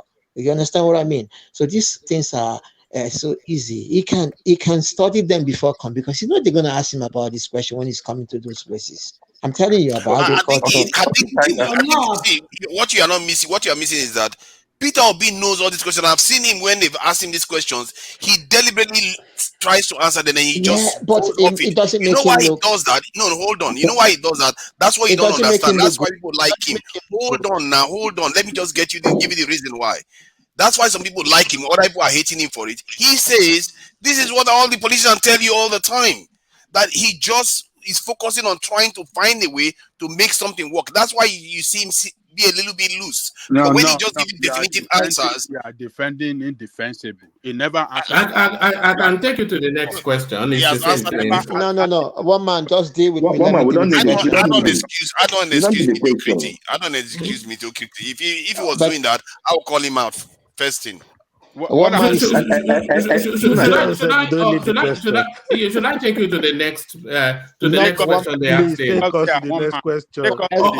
All right. So here is the next question. So this is the next person to ask him a question after that one. So again, at the same invitation, listen to the question and see if Peter Obi's response marries. It's just a car crash all the way through because we did it in the afternoon. Good morning, Your Excellency. My name is Adeni Kabiremi, and I'm the lead facilitator for the NESG's MSME Community of Practice. A number of the initiatives you've talked about in terms of driving the economic growth lie in also the ability to enable micro, small, and medium enterprises to do that. We just finished a 3-day retreat at the NESJ, and one of the things we talked about was the right regulatory and policy environment. And a major issue, which you've also indicated in your manifesto, is streamlining and harmonizing taxes. And part of that issue is not just at the federal level, as you know, but also at the state level. So to date, an MSME has at least 40 taxes, a lot of them levies, and in some states and local governments up to about 77. This is nothing new. Past administrations have talked about streamlining and harmonizing taxes across board. What are you going to do differently? Thank you. So just to be clear, and you all heard her, but let me reduce it to lay language. What the lady is asking is, there's an over amplification, there's an over greed of bureaucracy, with bureaucracy within the Nigerian space, and also taxation as well. She cited instances of 40 to 70 taxes just for SME spaces. So what she's asking him is how he, Peter Obi, is going to streamline that, especially the taxation, so that whatever the amount, it falls under one cusp, so that the SMEs, which is the small, medium enterprises, so they then know that this is their tax, and then however that tax is divided along the different stratas of governance is down to them. But a harmonization of the taxation for small SMEs, and also a harmonization of bureaucracy. So that's the question. Your head out, and if you want me to scroll back, you can hear it again. So the question is quite specific, but now let's hear Peter. Peter, Gringori, Obi. Well, what I'm going to do differently that I told you about the issue of streamlining development. The reason why we failed in MDG is that China today, the success of MDG, the example is China. We were signatories in year. MDG, by the way, is Millennium Development Goals. So that was in the space, but let's listen on. But in 15 years, China used the same thing to pull 409 million people out of poverty. But you saw our own, the poverty increased. The reason, and if you go and read the documents of the debt forgiveness and everything, it was actually meant for implementation of the MDG, because Obasanjo, who went around doing this, wherever he is asked, I've seen people in America tell me when he came here, he said, we know what to do, but that we have a debt overhang. Even this debt can be forgiven. So that's what we preach. And because I was asking that question, because I wanted to know whether we can come again and say, forgive our debt. But from what they're answering me, I don't think if I go with that, I don't think anybody will listen to me. We have to find another story to tell them. Maybe that people are dying now. So if we have streamlined it where from a national, subnational, and this, which includes the same thing, knowing fully well that the engine of growth in any economy is micro, small, medium enterprise. We should have been able to know how to support them. Today, that sector, they're on their own. No? Nobody cares for them, not even in terms of funding. If you look at our bank credits today, I might be the top chairman and everything. They lend less than 5% of our entire credit to this sector. I wouldn't be up to 5%. 1%. You see what I'm telling you? In China, it's a law. 25%. In Indonesia, it's a law. I can show you countries of studies. Yeah. Nobody cares. In fact, they open the door and see them, they just chase them out. The banks, well, they don't have anything. They don't have their mother's house and brothers listen to bring for us. See? So that sector alone, in every economy, produces at least 50%. In China, it's 60% of the GDP, almost 65% of the employment. 60% employment in China is 514 million. That is 2.5 times our population, if not 3 times our population. And this sector, in terms of export production, it has gone to Bangladesh. It's women doing Chinese and sewing this clothes. They're exporting. I made them to export more in clothing than we did in oil and everything. So streamlining it, we're going to do it differently. And fortunately, my sister came from that sector. I'm a trader. I was a member of this NASC, but not as a research, just as a trader. So I'm a trader. I came from there. The only place I live in my life is Onitsha. And the only place I can live is Onitsha. Can't live any other place. That's the only place I live. Because why? It's the only place that I learn Nigeria. Anything I want to learn, I call people and say, that's why I said that all these things they do in TV don't work. Nobody in Onitsha receives any SME support. Transporters, they say they'll give it to transporters. After COVID, they have 10 billion for them. Not one transporter, not one. Put it on tape. Not one received one. They say 20 billion for. See all these things, they say trillion. This they wrote here, the man wrote here. Nobody receives it. Quote me anywhere. Even me, donated money to it. I didn't get the receipt. I donated money in 3 countries. No, I'm being honest with you. I donated money in 3 countries during COVID. $2,000, $2,000. In this country, I donated 20. No receipt. The other 2 gave me receipt. Me. Nobody even said thank you for donating $20,000. Being honest with you. So that thing they wrote in here is just in this TV that you saw it. Finish. Nobody got it. So this is what we do differently. It will go to where it's supposed to go. If it goes where it's supposed to go, your minister for humanitarian said they spent $7 billion. $7 billion fighting poverty in the past 5 years. That's 4.5 trillion. Each state will have 100 billion. The difference is in implementation. Thank you, sir. We'll take 2 questions. Oh, okay. So I can scroll back and play you that 10 times. No, hold on. Can you hold on? I can scroll back and play you that 10 times. You will never find a relationship between the question and the answer. Peter will be a dunce. I think he misunderstood the question. I think he misunderstood the question. What do you mean? Hold on. He misunderstood the question. He didn't even touch the question at all. What about the previous 2? What about the previous 2? The previous 2, he was answering them. He talked about how he needs to work with the governor. But this one, he didn't even mention tax once. Taxes at all. So he misunderstood the question. He misunderstood it. He has Can I just comment on it? Yeah, go on. Because after that, I will show you how a question should be answered. Then we'll see. Yeah, I think the people packaging Obi for Nigeria should start apologizing to every Nigerian. For what? For what? What do you mean by that? But you can just have ungenerous attitude. It's why this is just ridiculous. Somebody didn't even understand the question, and you are just acting like he's just all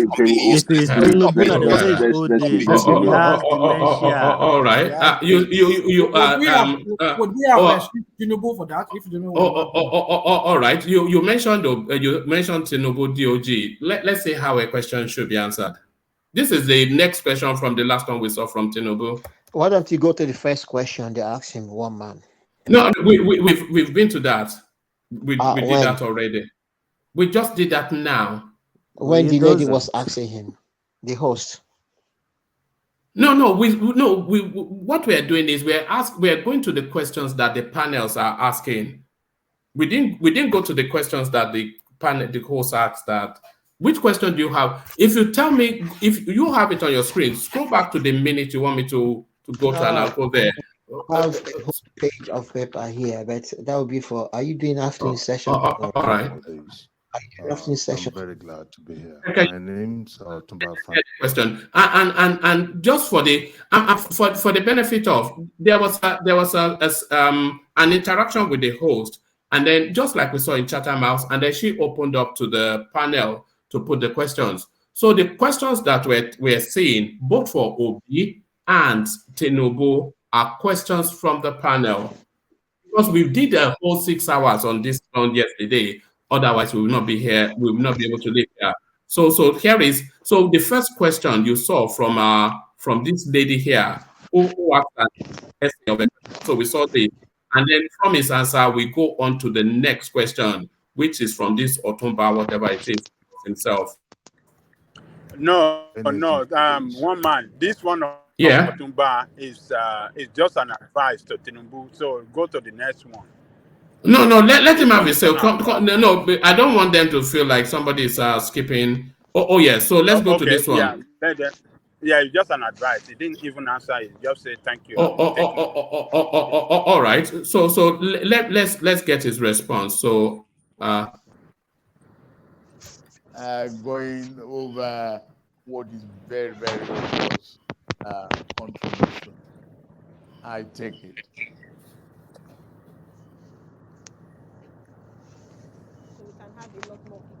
No answer there. Huh? Like Ajale Koko said, that was an advice. Well, do you want us to listen to it? Is that what you want?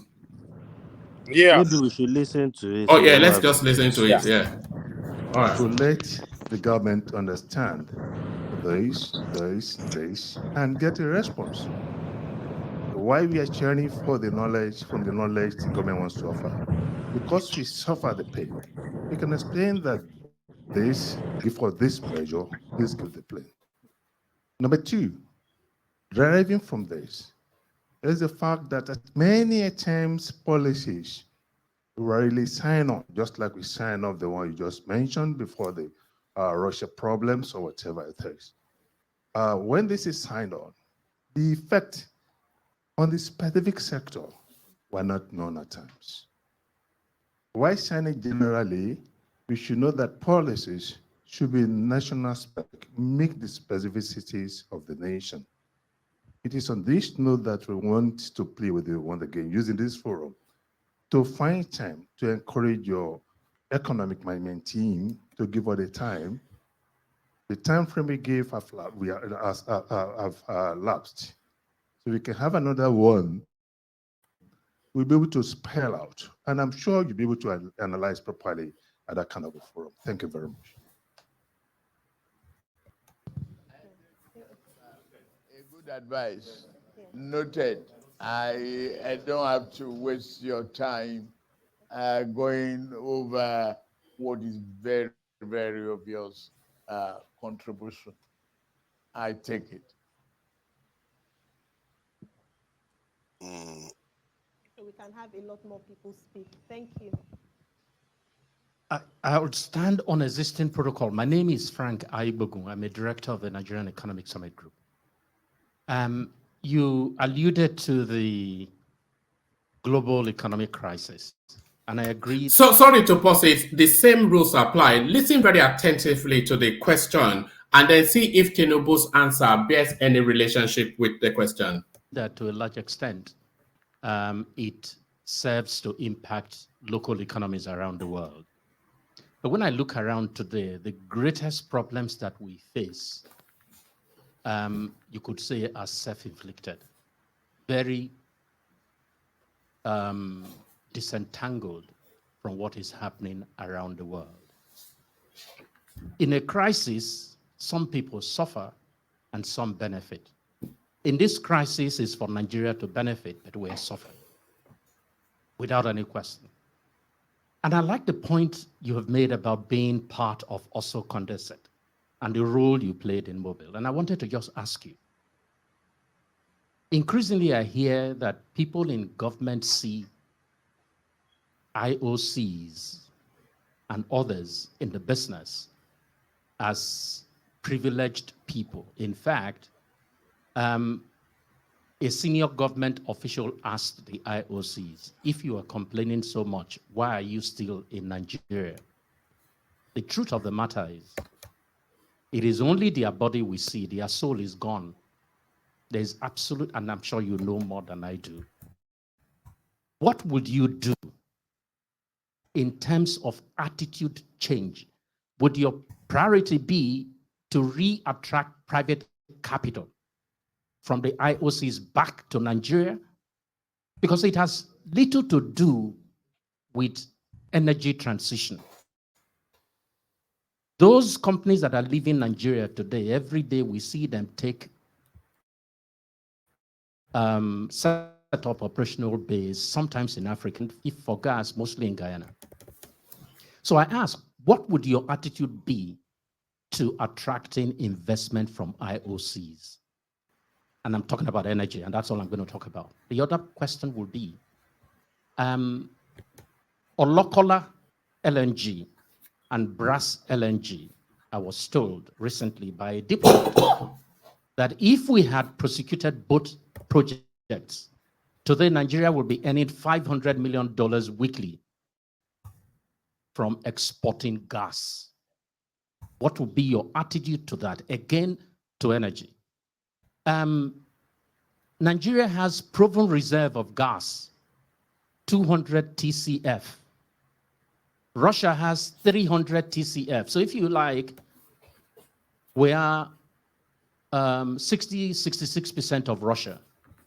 Russia earns $800 to $1 billion selling gas every day to its enemies in Europe, not friends.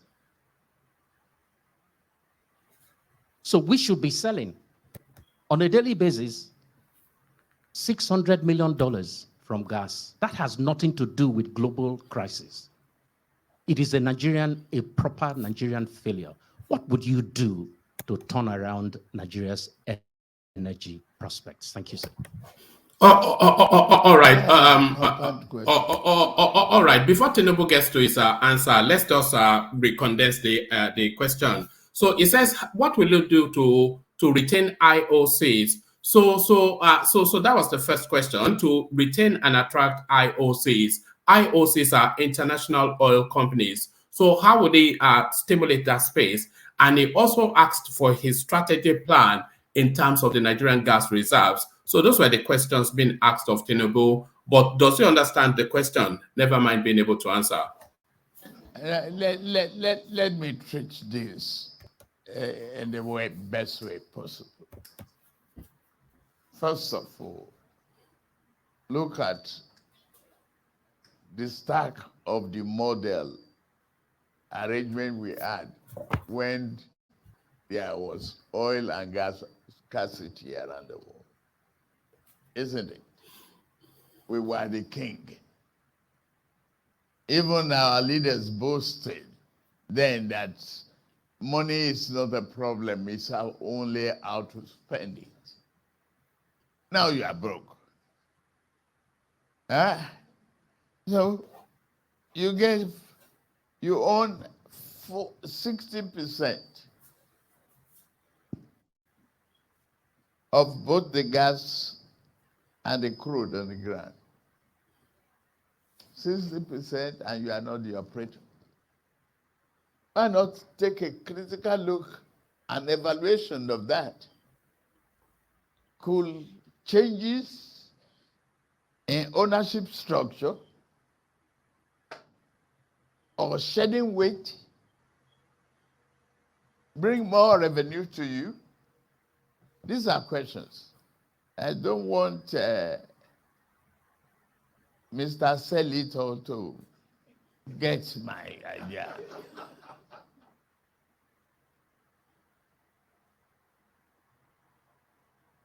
You look at that.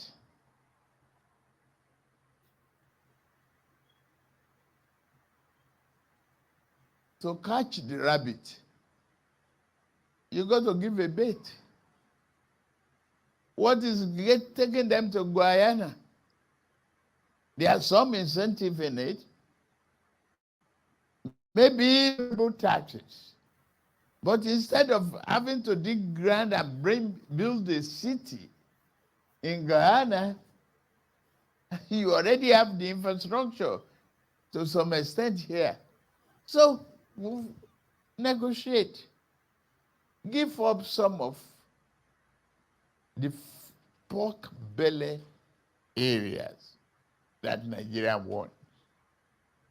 I'd rather have 40% and you keep 60. If on the long run, it will give me the necessary incentive and the revenue that I need for an accelerated growth and recovery.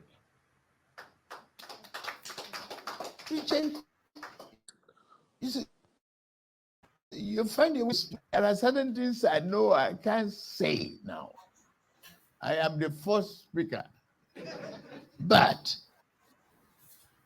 just take it. If you want an omelette, you got to break the egg. All right. So even the moderator applauded at the what we did not answer everything. What do you know about the sorry. Let's go to Peter Obi's next question and then see if he understands the question. Never mind giving an answer. So here is Peter Obi. Oh my God. We'll take two questions together now. Okay. So, good morning, Your Excellency, everyone. My name is Owen Omogiafo. I am the President and Group CEO of Transcorp.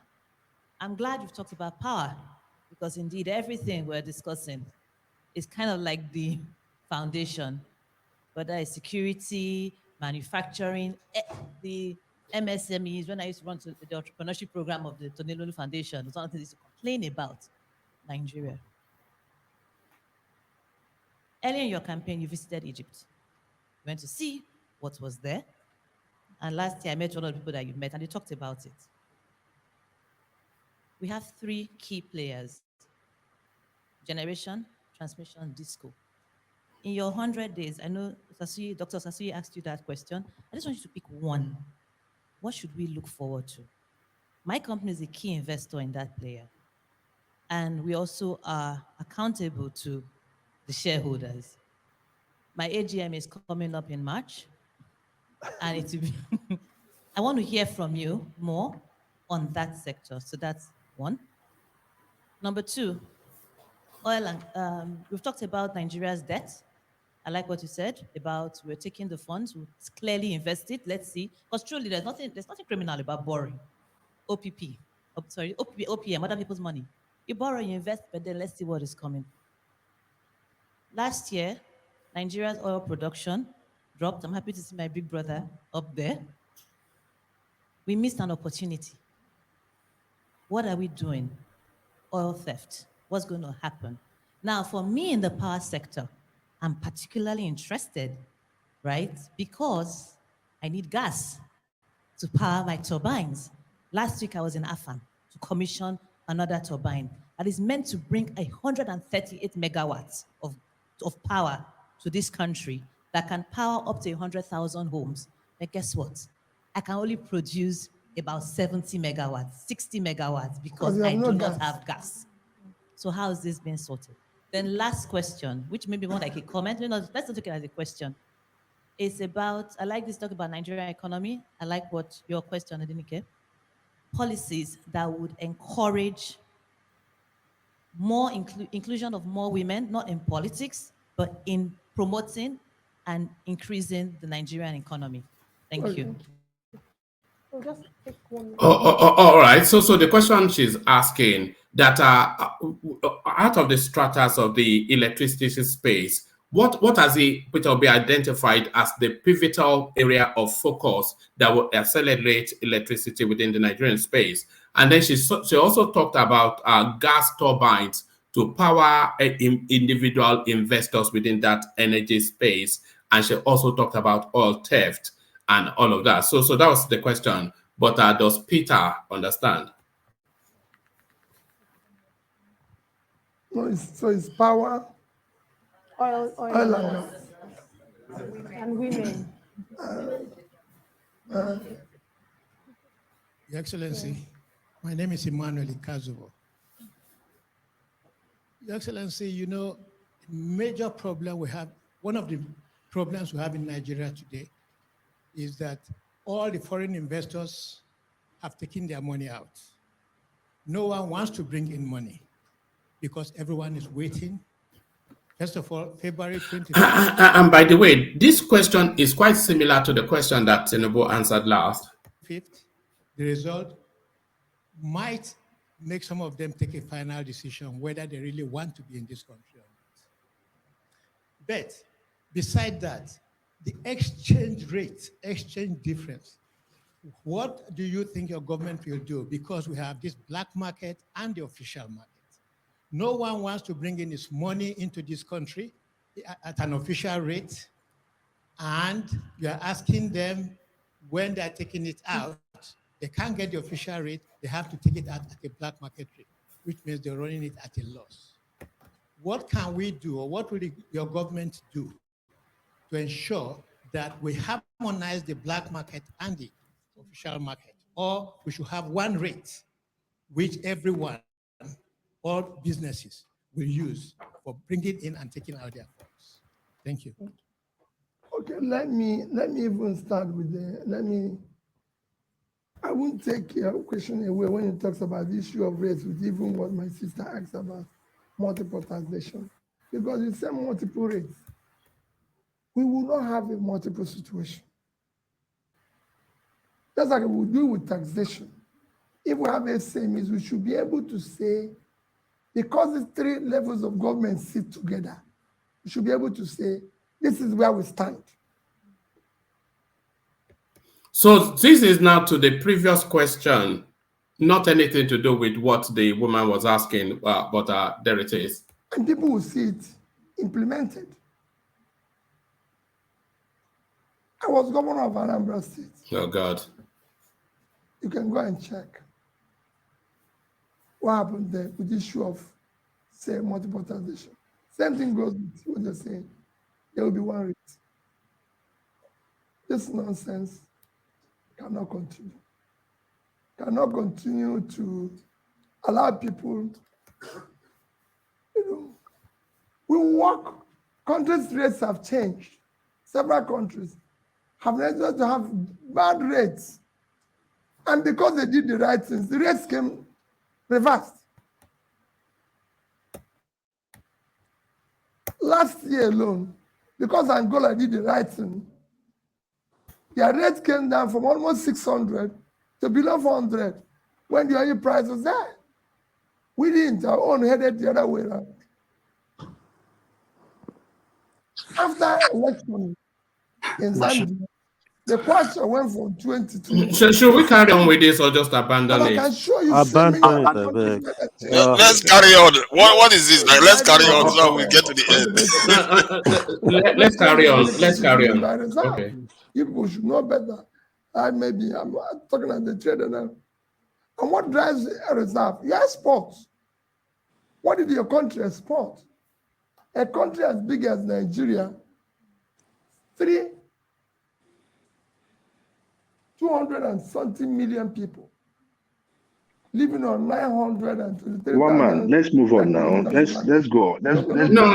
If two Nigeria want to, answer now. It's not fair. Hold on. The answer doesn't have anything to do. It has not spoken. It's not speaking to the question, so I'm not sure what we're looking to hear. Compared with I think it's boring to Jewel too.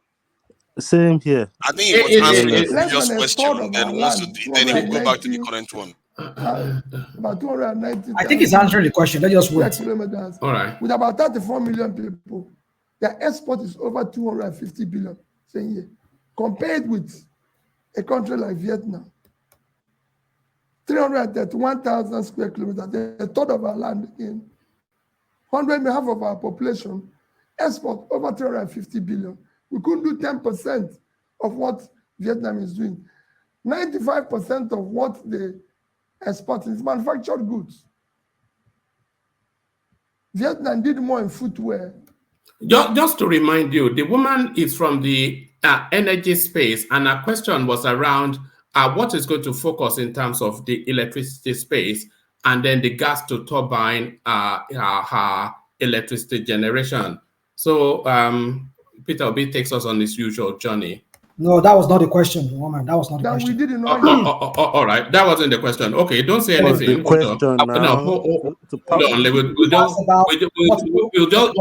on. Don't say anything. Let her speak for herself. We just scroll back. I know the question. It would have been good if Lizzie answer. No, because he's saying it's not the question. The answer has no relationship with the question, but manufacturing, the MSMEs, when I used to run the entrepreneurship program of the Tonelulu Foundation, it's one of the things to complain about Nigeria. Earlier in your campaign, you visited Egypt. You went to see what was there. And last year, I met one of the people that you met, and they talked about it. We have 3 key players: generation, transmission, disco. In your 100 days, I know Dr. Sasuyi asked you that question. I just want you to pick one. What should we look forward to? My company is a key investor in all right. We won't go to what our company, but that's the question. So it's quite clear. So let's go back to where Peter was. It's not addressed anything. You can listen to the end. It's not going to say anything related to the question. And they're 30 minutes away from the ocean terminal to export their goods. So this is not anything. It's something we can do. There's so many things we can do to generate even foreign exchange. Look at us here now. There was no foreign exchange related element to the question. There was. That's why I'm wondering where did you get this thing from? There was. Okay. Do you want to listen to the question again? Well, maybe you have to let it just play out through the woman's question. No, but we've just listened to the question now. She was asking, you heard her now, so where's this foreign exchange? Yeah, hold on. I'll let you play it. But I think she said multiple exchange rates. It was the second question that was our foreign exchange. All right. Let's listen to her. Hold on. We've talked about Nigeria's debt. I like what you said about we're taking the funds, we clearly invest it. Let's see, because truly there's nothing criminal about borrowing. OPM, other people's money. You borrow, you invest, but then let's see what is coming. Last year, Nigeria's oil production dropped. I'm happy to see my big brother up there. We missed an opportunity. What are we doing? Oil theft. What's going to happen? Now, for me in the power sector, I'm particularly interested, right? Because I need gas to power my turbines. Last week, I was in Afan to commission another turbine that is meant to bring 138 megawatts of power to this country that can power up to 100,000 homes. But guess what? I can only produce about 70 megawatts, 60 megawatts because I do not have gas. So how is this being sorted? Then last question, which maybe more like a comment. Let's not take it as a question. It's about, I like this talk about Nigerian economy. I like what your question, Adenike.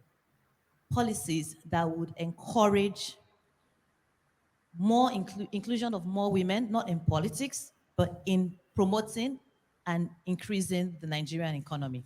Thank you. So just take one. No, so it's power, Oil and gas. And women. Your Excellency, my name is Emmanuel Ikazubo. Your Excellency, you know, major problem we have, one of the problems we have in Nigeria today is that all the foreign investors have taken their money out. No one wants to bring in money because everyone is waiting. First of all, February 25th, the result might make some of them take a final decision whether they really want to be in this country or not. But beside that, the exchange rate, exchange difference, what do you think your government will do? Because we have this black market and the official market. No one wants to bring in his money into this country at an official rate, and you are asking them when they're taking it out, they can't get the official rate, they have to take it out at a black market rate, which means they're running it at a loss. What can we do, or what will your government do to ensure that we harmonize the black market and the official market? Or we should have one rate which everyone, all businesses, will use for bringing in and taking out their funds. Thank you. Okay, let me even start with I won't take your question away when it talks about the issue of race with even what my sister asked about multiple taxation. Because you say multiple rates, we will not have a multiple situation. Just like we do with taxation. If we have SMEs, we should be able to say, because the three levels of government sit together. Just let him run through, because there's no consistency in his answer with the question. But let him run through. So you've heard the question twice now. Where we stand, and people will see it implemented. I was governor of Anambra State. You can go and check what happened there with the issue of, say, multiple taxation. Same thing goes with what they're saying. There will be one rate. This nonsense cannot continue. Cannot continue to allow people. Multiple taxation. We work. Countries' rates have changed. Several countries have decided to have bad rates. And because they did the right things, the rates came reversed.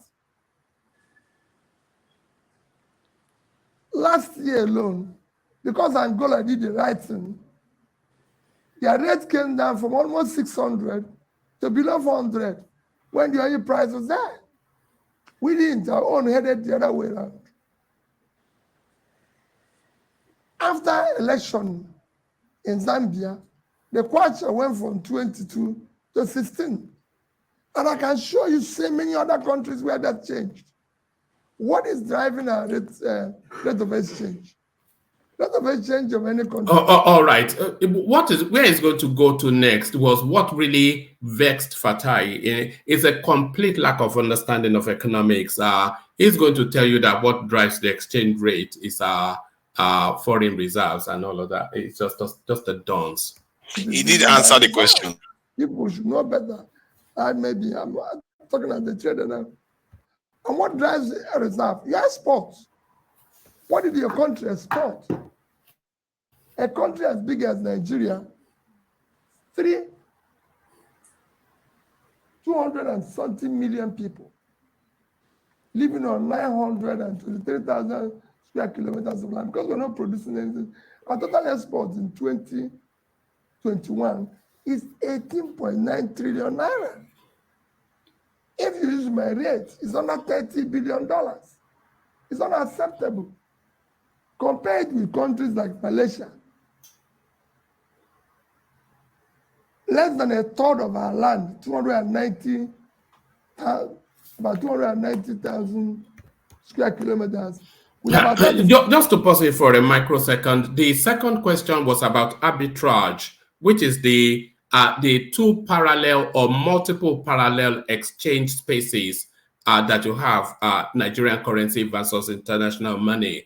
So what the man was saying is that people bring in their money at the bank at the government rate, but to export their money is at the a parallel market rate, which is consistently at a loss, which is arbitrage. So that's where Peter Obi is looking to speak to. But of course, he doesn't understand the question. 4 million people, their export is over 250 billion same year, compared with a country like Vietnam. 331,000 square kilometers, a third of our land in 100.5 of our population, export over 350 billion. We couldn't do 10% of what Vietnam is doing. 95% of what they export is manufactured goods. Vietnam did more in footwear than we did in oil in 2021. Our oil is between 15 and 18 billion. They did about 18 billion footwear. What is the footwear? 50,000 shoemakers in Aba. And they're 30 minutes away from the ocean terminal to export their goods. So this is not anything. It's something we can do. There's so many things we can do to generate even foreign exchange. Look at us here now. Ethiopian airline, Ethiopia is at the edge. They are the transshipment for Africa. Even our people go to transit. Nigeria is the center. Nigeria is middle of Africa, is in the middle. We should be transmission hub for the whole Africa. But because we're not doing anything, our shipment and airport should have been the shipment for the whole of Africa, because we are the center. But we now go to Ethiopia to take flight to Dubai, go to Ethiopia to take flight to this.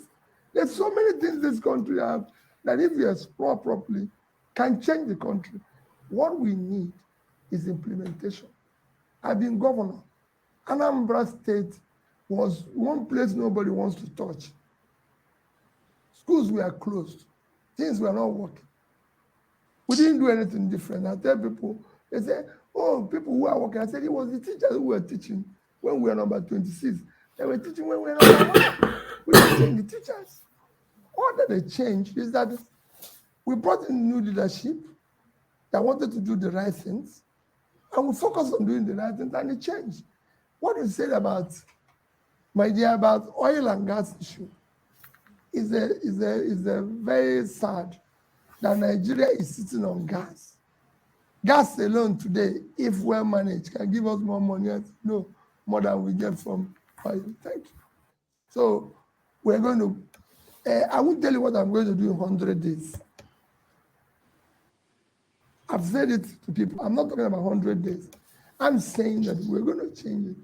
If South Africa can declare emergency in power, we will declare war. Because they are generating almost 50,000 already. And they're declaring emergency. And one is 5,000. No, 5,000. No, 5,000. And we're at 5,000 for 200 million people. And somebody who is generating 50,000 for 60 declared emergency will declare war. There's nothing in this power. When people talk about this power, I went to Egypt. I didn't go just to Egypt. I didn't go to India. But the 3 best countries in power, as you know, because it's your sector, in the past few years, we've doubled their power generation. Is Egypt. Egypt is now exporting power to Europe. It's Vietnam and it's India.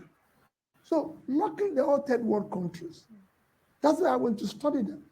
Maybe there's something they did that is sophisticated. There's nothing, absolutely nothing. It's something one knows now. Thank God you met the people I met. I went to the offices and everything. Saw even the means. I went to the power. What they did is that it's very simple. They found out what you said. They found that it was after the Arab Spring. They found out that power, education, health was a critical thing they needed to do to solve their problem and bring them to be domiciled in the presidency. As you know, power is an emergency issue in the office of the president. In fact, everybody in Egypt knows what is being generated. There's a board in the presidential office. There's one in the minister. Everybody.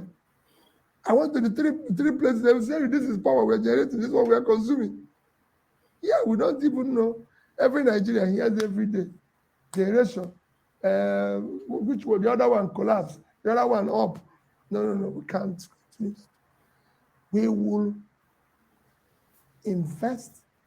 Just ensure that the right support is given one to you, the existing people. Again, deal with the issue of transmission. We'll not bundle it. Can no longer go on the way it is today.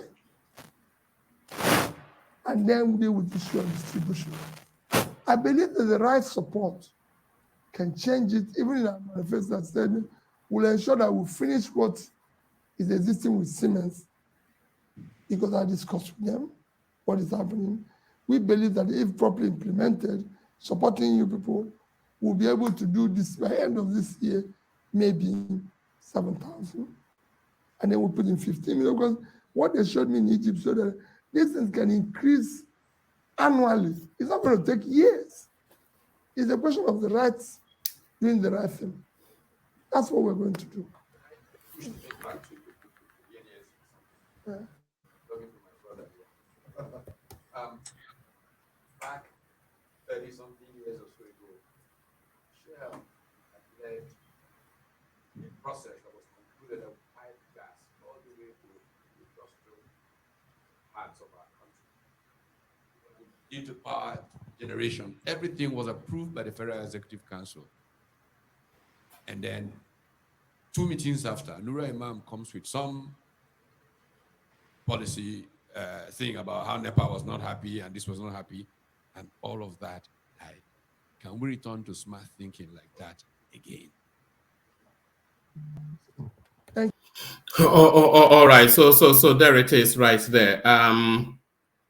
It's just just hold on.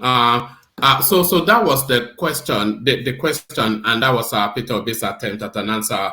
Just the question. The lady, yeah.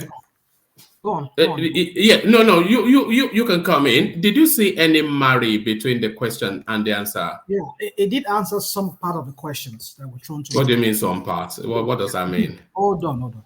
You see, like it goes off tangent sometimes. That's one thing about it. It needs to learn, and I've always criticized that aspect of OP ever since. That I just don't like the way it tells stories on something. It could just go straight to the point. Well, maybe another thing, one excuse I could make for him is there were so many questions that were. He didn't understand the question again. Hold on. I mean, where I know he has faults, I will talk about it. You know me very well. I won't sugarcoat anything.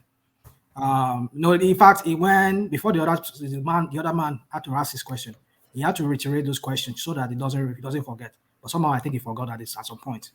If he doesn't understand that question, there will be no need for him to. I mean, he will not be able to summarize those questions. They say number one, this and that, and then the other man had to ask the question. So I think he got thrown off somewhere. But he had to go back to that question of that lady about power generation or power, whatever. So my point is this. And did he answer the question that he went back to? He did answer something. That's what I'm saying. Yeah, because the lady was asking a question about power generation, right? That electricity is going to solve the electricity problem. Can you please let me talk if you don't mind? Let me just finish. Rational mind. The answer wasn't the best answer. No, he didn't answer at all. Never mind, he did the best answer.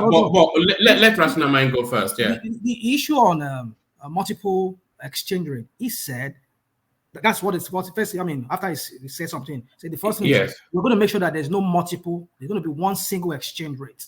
No. What does that mean? It did say that, but what does that mean? Well, yeah, that's what he said. He said single exchange rate. No, hold on.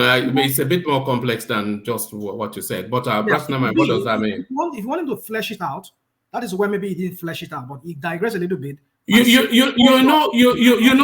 know what that sounded like. You remember when they asked Dati something? They say we will do it. That was we will do it. Now, what does that mean? Was that the answer you were hearing from Tinubu when it was? If that question is thrown to Tinubu or even you yourself here, there's no way you're going to explain it. That you say, as a president, I'll make sure that there's going to be one single exchange rate for the forex. That's what you're going to say. Now, how is he going to do that? Well, maybe he didn't say. He didn't flesh that out. But he didn't say a single thing. I said we will do it. Oh, come on, man. No, he didn't say we will do it. He said I'll make sure. Rational mind. Let me make this. You see, when people interact, let me just make this thing.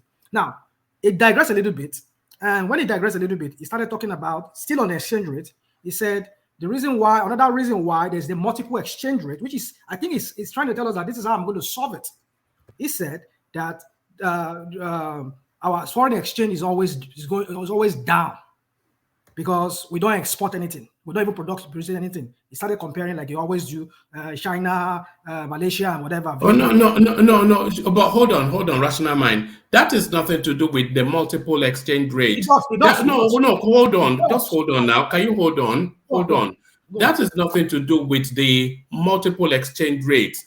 That is to do with the exchange rate of the naira versus the dollar. That's the value of the dollar of the naira right there. But it's nothing to do. Who's talking there now? One man. Who's that? Fatai. Yeah. I'm not talking. No. Hold on. Let rational mind land. But I'm not sure he did not understand the question. No, well, you will say that because there are many ways people explain themselves. But I agree. I will fault him where he ever makes his. Yeah, he has fault. But what he's saying is that our foreign exchange has always drained every time. It's always down because we're not producing anything. If we can get to that point whereby Rational man, can I answer that? Can I No, come in there? can you let him land now, please? Yeah, go on. If we can get to that level whereby we can at least up our foreign exchange earning through exports, if we can be making like 10% of what Vietnam has about, is it about $300 billion dollars export market that they do. But how would that affect multiple exchange rates? Yeah, because when you have a lot of forex in the system, it will drive down exchange rates. Yeah, no. That's why. Hold on. Just hold steady there. That's why I said you don't understand where the question was. The question, because what you are talking about is the exchange. You can come in a moment. Just hold on. What you are talking about, rational mind, is the exchange rate of the naira, the strength of the naira versus international money. So that's what you are talking about. But what the question was is the multiplicity in that space. Okay. So if it reduces the naira to an official rate of one naira to the dollar at the official rate, at the black market rate, it will still be 5 naira to the dollar. So that's where the arbitrage is. So that wasn't where the question. That wasn't the question. Yeah, that's what I'm saying. You yourself, you don't even seem to understand how this right. Economics. Okay, explain to me. Can you hold on? Hold on now. Let rational mind. Hold on now. Go on, rational mind. The problem with is no. Forget you say. Stay with the question. Stay with the question. Yeah. What he said from the beginning is that I'll make sure there's one. I think he answered that question. That multiple exchange rate. I'll make sure there's be one. Now, how? That's what I'm trying to tell you. He said he will make sure that Nigeria increases its export. Right. When you increase your export, that is when you get more foreign exchange, right? Right. So when you get more foreign exchange, the CBN there's no right there. Oh my God. No, hold on. Let him just follow through. Just for the logic, if not for the economics, follow through. So, if you have enough foreign exchange coming in, and CBN has a lot of money in its vault, dollars in its vault, that no doubt would drive down the price of naira to the dollars. Right. And like he said he will make sure that there will be one single exchange rate. How? I mean, he didn't tell me that, but I'm saying to you that no, well, that was the question. That was the question, though. One man. Hold on. Can you let rational? No. Can you hold on? Rational mind. I want to see because no. The question was how he was going to make sure that there is no arbitrage in the system. That's what the question is. Well, so did he answer that? Hold on. Or we can listen to the question again. Hold on, one man. Nobody, even not even an economist that you're going to ask that question that will give you an answer that this is exactly how I'm going to do it, without telling you that without telling you that you need to make sure that there's enough foreign exchange within the country. The Nigerian CBN or the Nigerian bank has a no, not at all. Hold on. All right. Let Fatai come in. Hold on. Let Fatai come in. Yeah, because Fatai understands that space. Fatai. One man. Rational mind. What rational mind is talking about ordinarily is it's not that it's not logical, right? But what Peter Obi said is what is illogical, right? So it's as you identify, there are two issues here. First issue is the question, which I don't know from his answer. He doesn't seem to know what the question is asking of him. Second question, even the one that he provided, which rational mind is trying to talk about, in fact, is the most stupid thing you could ever say, right? There is no relationship between foreign reserve. If you increase your foreign reserve, blah blah blah, there is no relationship between what he's saying and foreign exchange rate. There is no relationship between your reserve and your foreign exchange. Actually, right? there is. Can you let me? Let him land. Can you let me land, please? Can you let me land, please? I'll give you only a very simple example. You're making me. Hold on. Before you land,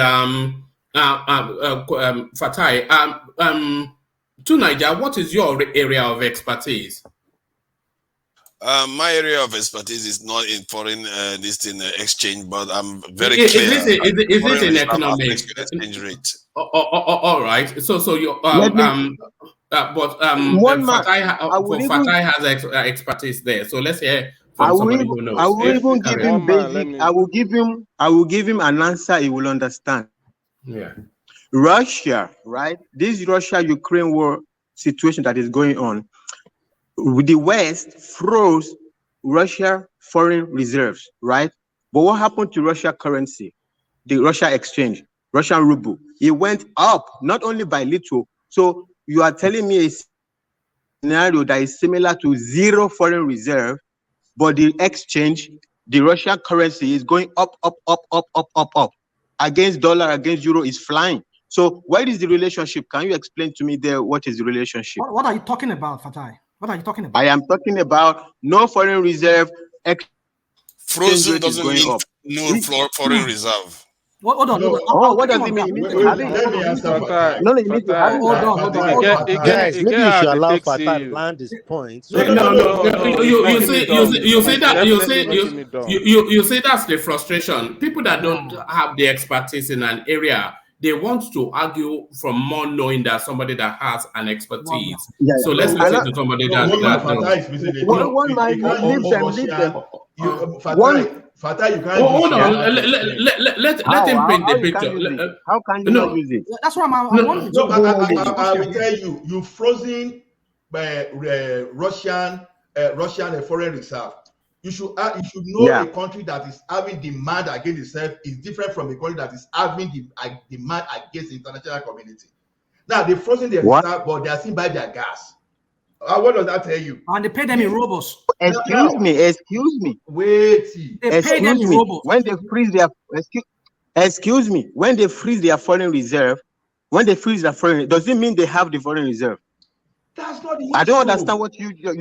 They don't have foreign reserve. Now. Ola, maybe you guys should allow Fatah to land before you start interjecting. Then we can get proper understanding. Let him land. Look, Ola, I have listened to you many times. Look, make sure you get the line right before you interject me, okay? Many times I have watched you. You don't need to jump on me when what you're saying. Don't worry about that. Excuse me. Hold on, Fatai. Not only that, when you have foreign reserve, you have it in many currency denominations. You have foreign reserve in dollars, you have foreign reserve in euro, you have foreign reserve in Chinese currency, you have foreign reserve in many. So are you telling me that because in order to enhance your foreign exchange in these different currencies, you will have foreign reserve in every currency of the world? Just because you want to enhance your foreign exchange in every currency. Excuse me, please. They bear no relationship. Okay. Fatai, you are going off tangent here. Hold on. This is what I don't.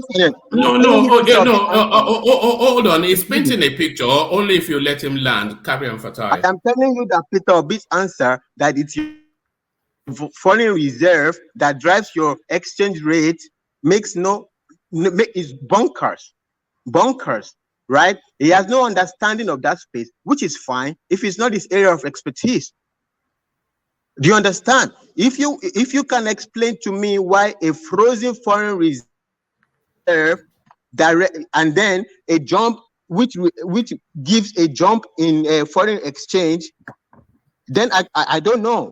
How does it mean then that if you export more and then increase your, by the way, even when you export more, it doesn't mean your foreign reserve will improve. Your foreign reserve is a decision that you make. I might have too much foreign exchange. The central bank governors, like the board of directors of central bank, they might decide not to have foreign reserve. It's a subjective decision how much foreign reserve you have. There's no relationship between them. I can decide. I can have so much export, and I decide. I came to interject, and I want to go back to sleep. Sorry. All right. Give Kulata a moment. Yeah, just give me a moment. Look, yeah. Foreign reserves has nothing to do with exchange rate. Nothing. The primary thing that affects exchange rate, if you don't even do anything at all, is first of all inflation rate relative to the currency. That is, if there's no trade, if there's nothing, one currency depreciates relative to the other, that affects exchange rate. The next thing is your interest rate. The interest rate, like if you jack up the interest rate of the dollar, for example, dollar is more expensive. There's more foreign currency going after the dollar. It affects the exchange rate. I've not even talked about trade. Then the next thing is balance of trade. One man. The next thing is wait now. Balance of trade. Wait, see now. What he's talking about. Yeah, so balance of trade is what Peter Obi is trying to talk about. But they it's, don't have relationship. But it's not. It's talking about, what did he talk about again? Reserve. No. Foreign reserve. No, foreign reserve. You use it to back up your exchange rate. Like assuming you is political decision. It's political decision, right? It's not. One minute. Let me tell you about that Russia. You know, before the war, right? So Russia has a lot of U.S. foreign reserve. Because he anticipates the war is coming, he decides to deplete his foreign reserve in dollars, increase China foreign reserve. You play. These are political decisions. These are not I export. I have a foreign reserve. It gives you the room to decide how your foreign exchange. Without the foreign reserve, you don't have any power. No, Tunaja, no. Okay, let me read it. Let me read the document to you, because you all are just making us like experts. Let me read it. It says foreign currency reserve impacts exchange rates when they are used and manipulated by central banks to favor of their domestic currency. Example, says China wants to increase the value of its currency, the yuan. China could sell its US dollar reserves and buy yuan currency. It's what I mean. If you don't have the reserve, how can you do that? Wait, Tunaja. You can use foreign reserve. What you just right now is gibberish. One voice. Sorry, I just came to talk about this topic and I'm going back out. Foreign reserve is used. Now, one voice, gentlemen, one voice. Pulata. Let Pulata go because he's about to. People use foreign reserve as a tool to stabilize or back up your exchange rate. For example, if I'm China, I export. The moment ago, you said they had no link. It doesn't directly affect the exchange rate. Hold on, everybody. Everybody, hold on. Can you hold on? Calm down now. Everybody includes you. Everybody, hold on. We want to take a learning from this, not to win points. So let's take the learning. When you talk about the main drivers of exchange rate, I've hit the top three. But things like foreign reserve is just a government using a tool. Like if I want to artificially depreciate the yuan, for example, because I'm an export-based country. If I'm an export-based country, I don't want my currency to be strong. So I can go and buy dollars. I can go and buy dollars to make dollars gain against the yuan. It's just a political tool. It's a tool of trade. It's not a tool to determine the exchange rate. I'm forcing the yuan to be down. So my export will be cheaper, and the US and other people will buy more export product from me, as opposed to buying it from the pound or the dollar, which is more expensive. But it's not a driver of exchange rate. Balance of trade is what Peter Obi is trying to talk about. And even if you don't trade at all, just the fact that Naira depreciates at 10%, dollar depreciates at 2%, there's a differential of 8%. That's already showing how your exchange rate depreciates. Interest rates, for example, if you have dollar and pound higher interest rate, everybody will take their currency to go and buy bonds and go and buy debt in US dollar, dominated US dollar and dominated UK pound. You're going too deep into. You need to know what it is. It's not going to this. You have to get educated. Let us interrogate you. Can we interrogate you? Can we interrogate you? You can interrogate, but it's just the economics.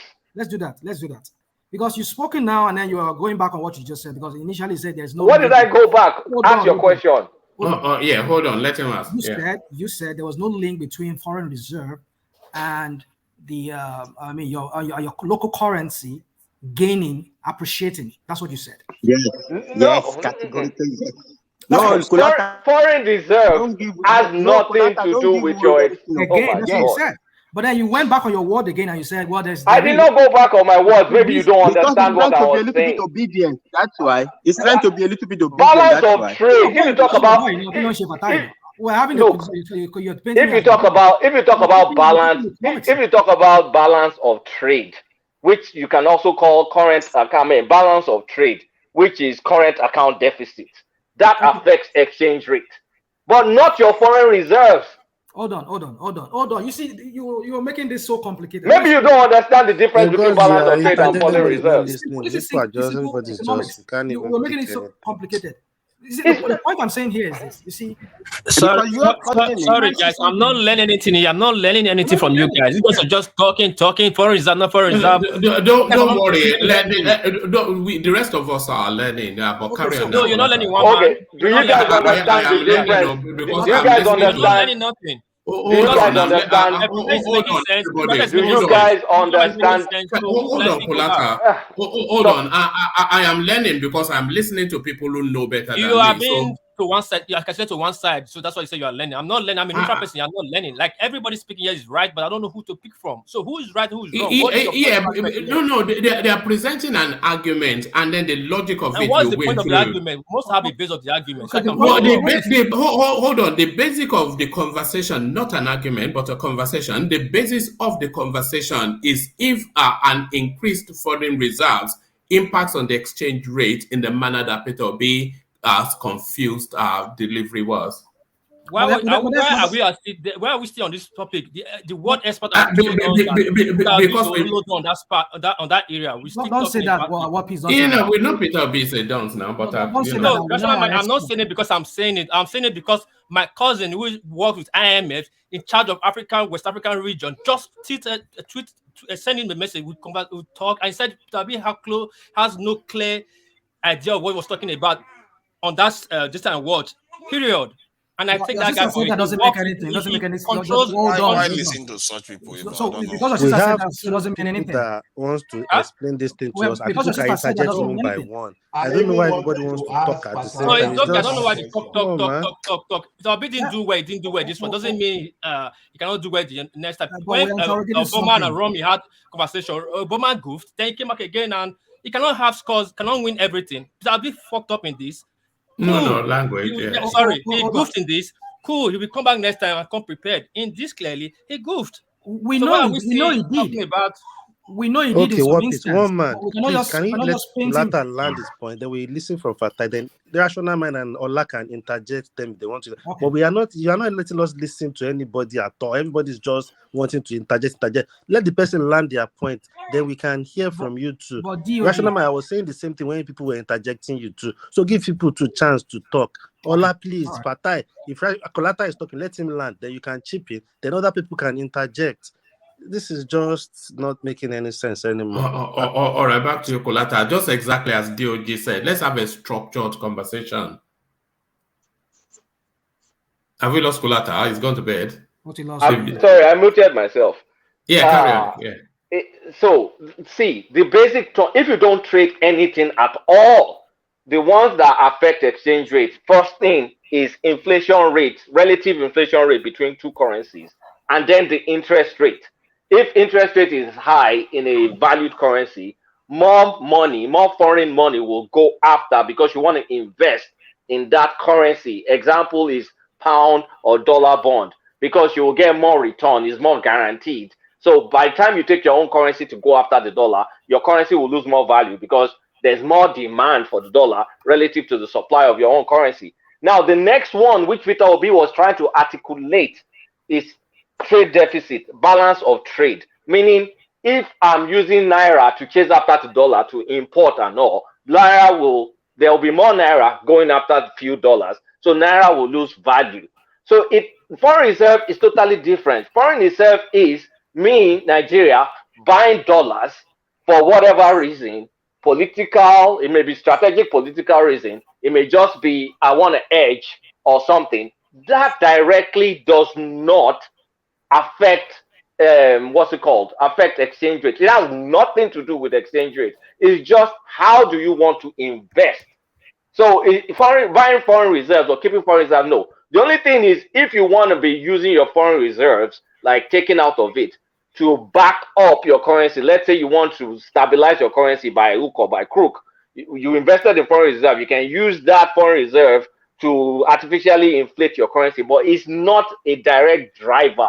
So Peter Obi goofed. He could have just said balance of trade, and all this will go away. So Fatai is right. Peter Obi is very, very wrong. And then the additional things like government debt, basic economic performance, recession, things like that. But the primary three drivers: exchange rate, inflation rate, and balance of trade. And Peter Obi was trying to talk about balance of trade, and he messed up. Very simple. Let me go back to sleep. I am next now. I am next now. Am I not? Yeah, Fatai. Yeah, let's hear from Fatai. Why Fatai only now? I want to ask the question. You say Fatai. No, because Fatai was in the middle of a narration, but Kulata interjected him. But I think because Fatai has spoken on this space before, and he has a very listen to him, and then you'll see why I said when Fatai bullies, sometimes you allow him, and those of us that are saying please, you ignore us. Yes, I wanted to speak before Fatai bullied his way in. I gave him a chance. Can you imagine one man? One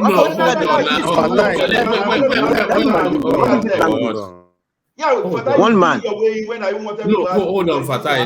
Can you imagine? Can you imagine?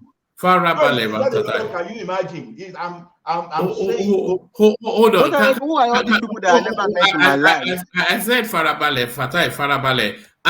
Ola, the reason why I said Fatai is because this is not a new conversational space. When they had the what was that session that they had, and then Fatai spoke extensively on that space. He took notes, in fact, and then came in. So he presented a very detailed and a very structured argument around that. So I know where he's sort of coming from, and he addresses directly what Peter Obi is saying. Fatai, do you remember when you came and made that presentation? One man. Can I interject 1 minute? Let's hear from. Can I interject 1 minute? Don't use the word bully now. You are going to interject 1 minute? Let's hear from Ajale Koko, and then look, one man. What Ola is saying is very clear. Ola have been trying to interject. But you didn't let him have his way, but only for you to allow Fatai, who came in after him, to have his. That is what Ola is complaining about. And I think did I bully my way? No, you didn't bully your way. You didn't bully your way. Hold on, D. Yeah, so you didn't. Personal it's not personal, but no. Ajale is gone. What Ola is you see, Ola tried to take it cool that he was trying to. I was saying, let me interject. You didn't let him, but Fatai started saying, let me interject, and was try, and you let him in. So I think that was what Ola was referring to as he bullied his way in. Maybe he didn't use the right word, but maybe he didn't use the right word. Kolata landed, and as they said before, Kolata started to speak. They said Kolata, then Fatai. And I said, can I take my turn now? How did I bully my way? What Ola is complaining about. One man gave the chance to speak because it's an economic. Then Kulata came and said, no, he wants to go back to speak. No, Fatai, hold on. Let me explain to you. Before you ever interjected, Ola has been asking for interjection. But one man did not let him in, and one man allowed you in. But that's the issue with him and one man now. What does he have to do with me bullying my way in? What does he have to do with me? No.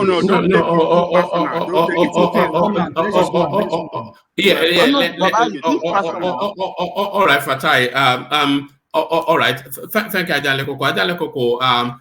Yes, and apologies to you, Ola. I wasn't trying to sideswipe you, but as I said, Fatai had a very unique take on that conversational space. That was why I went quickly to him.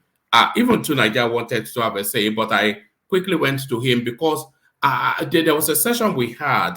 I can't recall. It was about 2 weeks ago, around this same space that Fatai had a real, very unique breakdown of it. So that's why I went to him. So no disrespect meant to anyone, but Fatai certainly did not bully his way in. I just went to him because I knew and I had an outlook on that space. But let's come to you, Ola. Take your outlook, and then we'll go to Fatai. Let's do it that way. I actually wanted to ask Kulata a question the other time, but at least because before Kulata went, I just wanted to ask him what drives the forex, the foreign reserve, and if your foreign reserve comes to, let's say, negative, what happened to your exchange rate? Those were the questions I wanted him to clarify. When they were saying foreign reserve doesn't affect exchange rate. You may say it doesn't affect the exchange rate all the time, but there will be a particular point in time that your exchange, your foreign reserve will come so low that will be forced to devalue your currency. That's what I wanted to ask, because when we are in this space, sometimes, even though nobody knows everything, you can't know the thing all the time. But the thing is this: there's a way you pass the wrong information for someone that can pick it everywhere. The basic determinant of any forex they say is what they call is a simple calculation: tradable divided by non-tradable. Tradable are your exports, and non-tradable are the services you produce within. But by the time the services you are producing within, now that you are supposed to produce within, you are now bringing another thing. You are now substituting them with the export now. It's going to affect your exchange rate. Those are the simple questions I want to ask, that people cannot just say on the go that, exchange rate doesn't affect the foreign reserve doesn't affect exchange rate. You can't say that one on the blanket. It's so blank without saying the principle. And that was why I was referring to what Fatai was saying, that when they shut Russian foreign reserve down, that why is the currency going up? And I said this is a country that trading against itself. It's still exporting value, but it's still exporting good, but cannot import. That's where this is. So that's what I wanted to explain. But rational, this Kulata has gone, so we can't really engage in that argument. So I will yield the floor to Fatai to continue. Then I will. You can have that conversation with Fatai still, because I think Fatai is on the same directional travel as Kulata. But Fatai, just as Ola explained it, does it align? Not even at all. Tradable versus non-tradable. That is formula for what? You say tradable versus divided by non-tradable. What formula is that? What is that formula for? So, but sorry to say, but I thought you said you play around economics, right? Because it's a simple formula in economics where you want to look at the factors that determine your foreign exchange. Now, when you say it's a basic formula in macroeconomics, you give out a specific formula, and I said that formula is for what variable? It's a formula for what? Look at it this way: tradable versus non-tradable. Wait. Can you tell me the parameter that you use that formula to calculate? No. See, trade balance influences your foreign exchange. Yes, sir. Brother, you gave a specific formula. It's like you say it's like saying 2 divided by 3 equals to, I don't know, X. So what is that X? That formula you gave now is for what calculation? I'm telling you that. Brother, you don't know these things, right? You just need a formula that has no meaning in life. And then because maybe people don't do, say it's economic formula. What economic formula? Fatai, and Mr. Ola, Ejo, please, for God's sake. I think we've been stuck on this, and we've been stuck on this for a while now. I think we should just move on now. If you want people to speak about this, you can probably continue with the trajectory and probably time each of the panelists, maybe 2 minutes, 3 minutes to speak on each of the topics. We are on this. We are stuck because we are dealing with a completely an absolute package fraud that they just want to shove down the throat of everybody, and it's so evident and it's so clear to people who can think that, you know, if it, like Wike would say, if he didn't dare, he didn't dare, right? So He didn't dare at all, my brother. He didn't dare at all. the guy Not at all. he's not there, and that's why we have talk about. You know, these are very simple, you know, situations, and that's why I was challenging everybody, right? If you know, if you're on this platform, if you've been to Anambra State before, you wouldn't be talking about this man for real. You wouldn't be talking about him. Please let's move on, one man. This is a complete waste of time. It's not a waste of time because you want to make it so. Right? You just come and you call someone, a fraud, and you just come in and you just left, and you want to be about you. It's not about you. Sorry. What's happened? I just went away from. You can't come here and you call Obi fraud. What's your problem? Hold on, let me repeat what I said. Come on now, what's your problem? Hold on, let me repeat. Talk like someone who gets sense. I have not called out anybody on this platform. I've not called out US daddy or his mommy. Oh God, no. Hold on. I've not called out anyone. No. Please don't reference anybody's friends. Please, and I've said that instead of having issue personally with anyone on the platform, I will not do that. I will continue to hit on that candidate. The candidate is my issue. All these candidates, if you want to talk about them till tomorrow.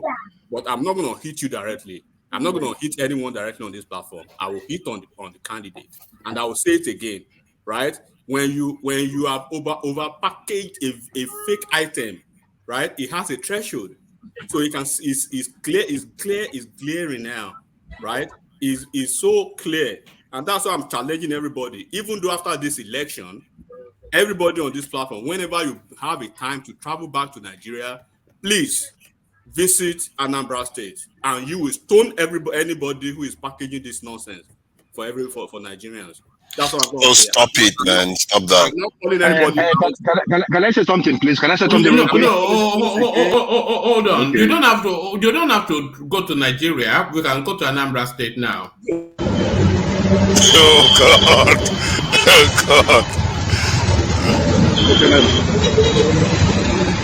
We have been whatever I na-aza ebe ọ bụla onye nwere ọdọ mpụ anyị bịa jewelu gọọmenti echiara.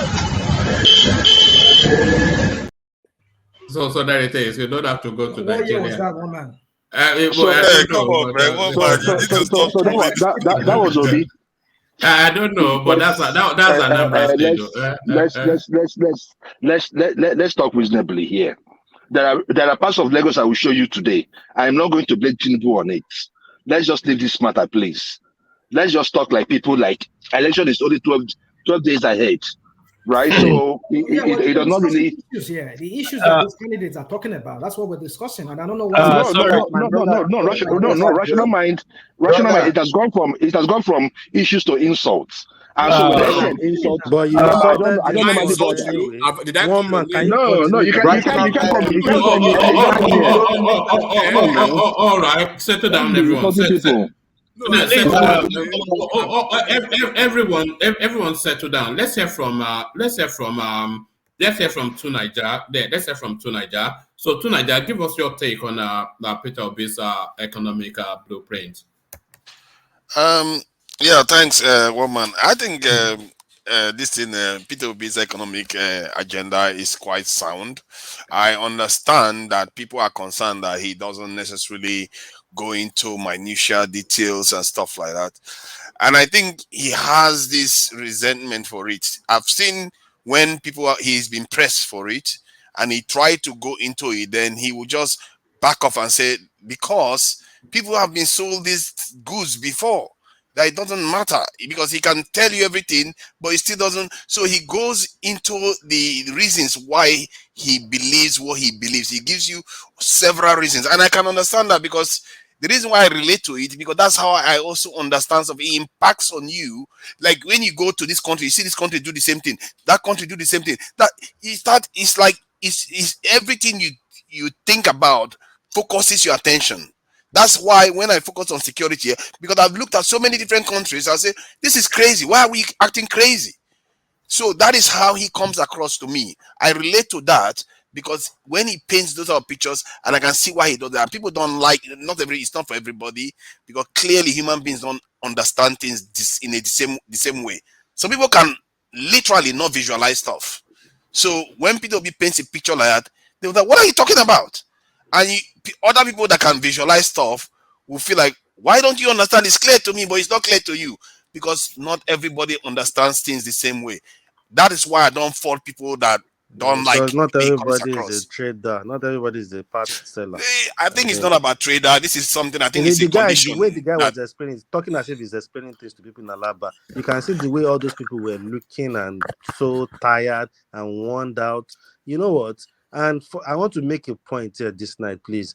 Some people will insult people. Then when they insult them back, they can't take it. You will insult whether directly or indirectly. DOG, Then they you get back always at come you. at me. Come at me. Just call my You name. know So I'm no, they talking hide to you. Can we leave that? Can we let that You go? always Can we do let this that thing go? anytime I'm talking. You come and add words. Adale Koko, where are you? Adale Koko.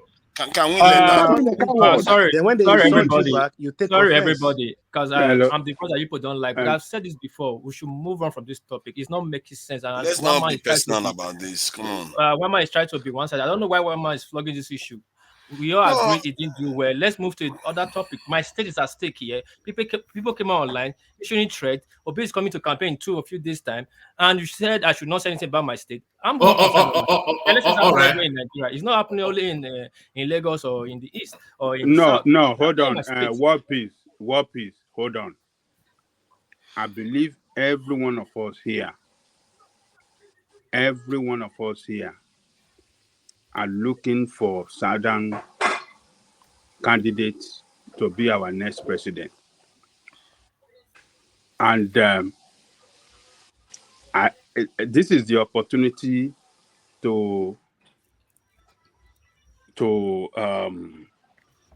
evaluate both of these guys with the recent interview that they had with captains of industries. These are not politicians. These are not media house.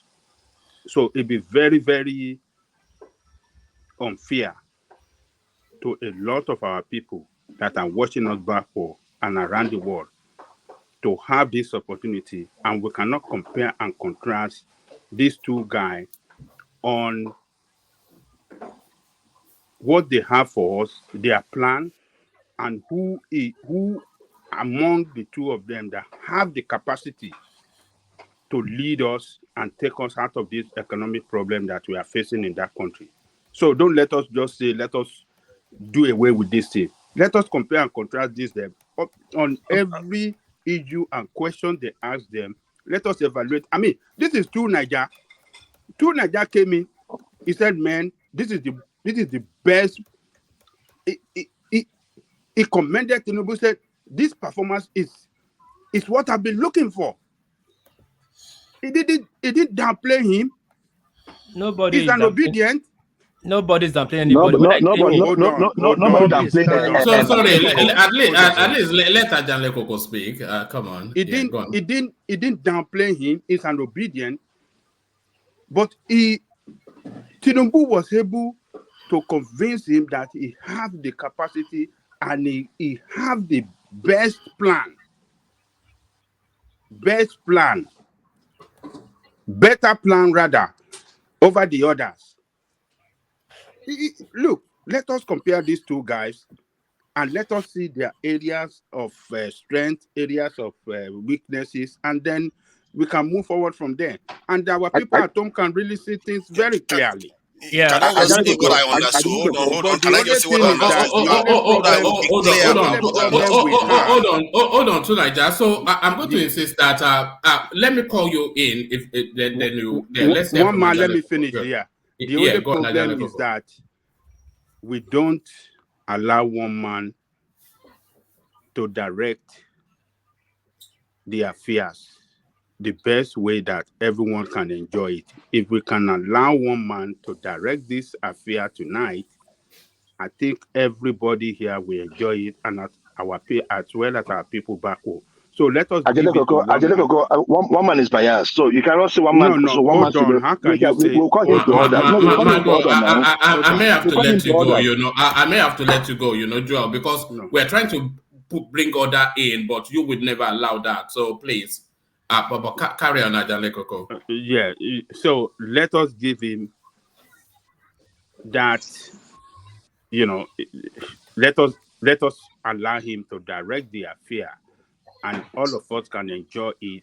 And let us be calm as well. Let's do it one after the other. You want to interject, you can interject, and after you, anybody wants. Let's just allow one man to take control of this thing. Don't let us shout above each other, please.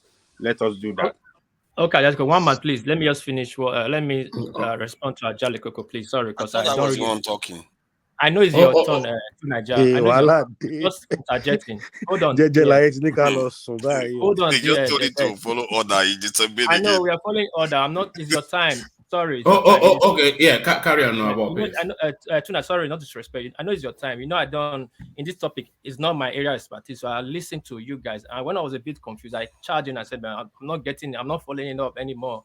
I don't understand the base of argument of what I don't put in English. I don't understand the base of argument. What I'm saying, Oga Ajale Koko, it's about 6 hours now, and we'll be talking about one issue. Of course, we have to scrutinize all these candidates, their policy, which we invite anybody to do. And I've been saying that if you're not economically retreat, I've been saying that I want the power to come to the South, but we must scrutinize the people that the power is coming to meet in the South, which I invited. Even when me and Mama speak, I always say, anytime I speak here, like, yes, I want power to come to South, but doesn't mean we do not scrutinize the candidate. Now, now I've said that, now let me dive to my point. My point is this: the policy of Obi today did not go well with a lot of people, and it did not perform well, and that has been established.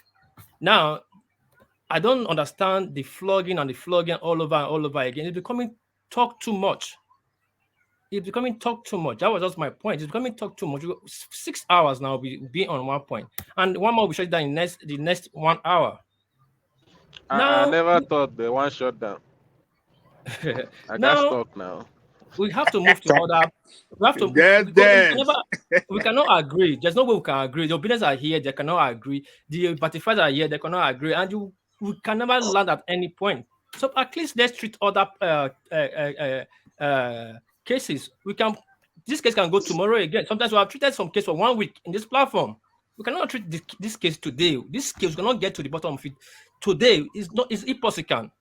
You understand me, Oga Ajale Koko? So please, we have other things to do on this platform, and let's talk about it. I'm not an economist. I'm not whatever, but I'm getting tired of this talk. Obi didn't do well. From my layman perspective, he didn't do well. I already know that. So I don't need to be Frankenstein or Apatensa to tell me what he did or what he didn't do. So that's just my assertion. Please, I'm not trying to dictate your platform for you, but please, we have other pressing issues on ground, which I would like to speak on. And all right. Speak on them. You want to speak on the? No, I don't want to take too much time. Let Naja finish. Wrap up with people, then I'll come next. Like wrap up with people that wants to speak on this. Obi, Dirty move. Fatai was still there. Naja is speaking. Des is waiting. So I want everybody to speak. Then I will come. I'm waiting patiently here. All right. So back to you, Naja. Yeah. Yeah. Okay. So just to be clear, what I observed from Tinubu today, that's when I watched the video, was that he was articulate beyond what he has demonstrated before, and he answered questions quite well. And one thing you have to observe in the session was that the platform was not for to and fro, so you can't dig any deeper into the answers. But he gave coherent answers, and like I said, Peter Obi is not a man for wanting to give answers, because I've seen where he was pressed for details, and later on he told the lady, well, you are pressing for details. All the people you are pressed for details before now, what good did they do you? That you need to focus on the bigger pictures, and there is room for direction in Nigeria? Because we've been focusing too much on detail, but there's no real direct. Can anybody tell us that Nigeria has a direction? No, there is none. No, Nigeria has a direction. What do you mean Nigeria doesn't have a direction? Because we don't have it. Give me one agenda that Nigeria has in terms of direction. What do you As mean? A nation. You see what I mean? So, but with Peter Obi, you will know that it's what direction does Peter Obi have? Consumption to production. You see that? that? Okay. That is the direction. All right. You might laugh at it. You might laugh at it. But No. Just wrap it up. This is the kind of wrap it up and then we move on. We say that Peter Obi's obedience, so-called obedience, are the most irrational ones and all the rest. But you hear what people are doing here too. They are doing the same thing. Consumption to production is not. See, anyway, just wrap it up. My take is that I can see both sides, and I'm telling you that has value. These captains of industry, they are not the mass of Nigerians. You see what I mean? So I will leave it there. Thank you. The captains of industry. Okay, wrap it up and let's pack it up. Let's move on, please. Yeah. Let's go to Fatai. Fatai, to you. Okay, one man. Just to I see, I'm not home, right? That's why I'm on my mobile, and you couldn't get me in it. So somehow I am not home, but I'm trying to get in, right? But I think it's very difficult to talk, right? When people just want to jump on you. I don't have a problem people to challenge me, to ask me questions, to say what I don't. But when you listen to some things, I'm not a baby. I'm not an idiot. I can see patterns, right? But let me leave it for. Let me rest that one for a little bit. What my brother I think tonight just said now is the answer to the other my brother what Pace said. Look, we can all just go home and say, okay, Obi didn't do well, Peter Obi, Tinubu did well, and go home, right? I personally don't find it interesting. At the same time, I didn't put up any mathematics. I'm not talking econometrics or anything. I'm trying to make my point in the most simplistic of language as possible. I raised the issue of Russia. I raised the issue of, let's say you want to, also before I even say that, I am not saying that Peter Obi, I think it is very important when something is wrong to point it out. It's part of the conversation. I'm not saying he didn't do well or he couldn't explain himself well. I am saying what he said is the problem. That's it. And I think that is fair. It's fair enough if I feel that what he said is wrong to be able to say, I think it's wrong, or this is what is wrong. I don't think that is too much a conversation, but it is when people are trying to jump on you, when even in the minimum, they haven't thought through what they want to jump on you over. And very difficult to talk when that continues to happen. It is very difficult for some of us to continue to come to the platform to be, what is my gain for me to be taking all of these things? A bully is weighing, he do this, he do that. Well, I mean, why should I be taking all this? It doesn't make sense to me. Every time I'm asking myself, how am I taking? But anyway, just to go to the point, the point. What that my brother said now, consumption. You see that point? It's not everything in life that circles back to consumption to production, right? The exchange rate and the foreign reserve is trying to make a way to link foreign reserve and exchange rate and link everything back to consumption to production. But you can't force things to link if they don't link. In this case, they don't link, right? And I will repeat the two examples. First example is Russia. You're gonna need a lot of explaining to tell me that when they freeze somebody's foreign reserve frozen, and their exchange rate is improving, and then you want to tell me that, that is even if you say it's more complicated, exactly, that is the point. It is more complicated than just saying foreign reserve exchange rate. It is more, in the minimum, it's more complicated. Even at best, it has no relationship, by the way. But even if you want to claim that there is a relationship, it is more complicated than the other. But even the second point is this. So if you say your foreign reserve is what you will use to improve your exchange rate, which exchange rate? So you are telling me now that I am going to say, okay, I want to improve my dollar. I'm going to improve my foreign reserve, my foreign exchange rate with Ghana cedis. Therefore, I will also balloon my foreign reserve with Ghana cedis. Do you know how many how many currencies are in the world? Are you telling me now that you're going to balloon all the foreign? Sorry, foreign reserve is denominated in different currencies. Sorry, Fatai. People traditionally benchmark against the dollar. So when they are talking about, I think that's usually the space that people speak to, not the multiplicity of different currencies. No. Foreign reserve, right? I gave that example in the air before, right? So before Russia went to the war with Ukraine, its foreign reserve was very high in dollar because it know that America could hurt Russia if that war starts. It depletes its foreign reserve with America, right? Increases with China, increases with Euro, increases here and there. It spreads it around. These are the decisions you make to spread around. When you say you are going to use your foreign reserve to improve your exchange rate have relationship with each other, right? Currencies have relationship with each other. If you want to, in how many which target currency are you? Okay, so what you are saying, one man, now is that we have a target currency, a dollar, right? Whatever you do with dollar is not what to improve your exchange rate with Ghana cedis. That's not the formula that is used to calculate exchange rate. So okay, what is happening with benchmark with benchmarking Fatai, with dollar? Fatai, let me say something. Yeah, I'm not an expert in economics, but I'm a bit of a, what will I call it, a versatile knowledge kind of person. So, according to basically what I know, in exporting and what's, because you're talking about, what is talking about consumption to production. Now, let's imagine that happens, right? Nigeria goes from consumption to production and start producing a lot of good goods, manufactured goods that can be exported. So what now happens, right? Let's say the best case scenario, right? United States wants goods from Nigeria. What happens is, because they have to buy those goods with naira, they have to convert their dollar to naira each time because they need more naira. And each time that happens, the currency gains more ground, right? When it gets more ground, that means that consumption to production indirectly or directly affects our exchange rate. That is what I know. So I'm not sure what you're talking about.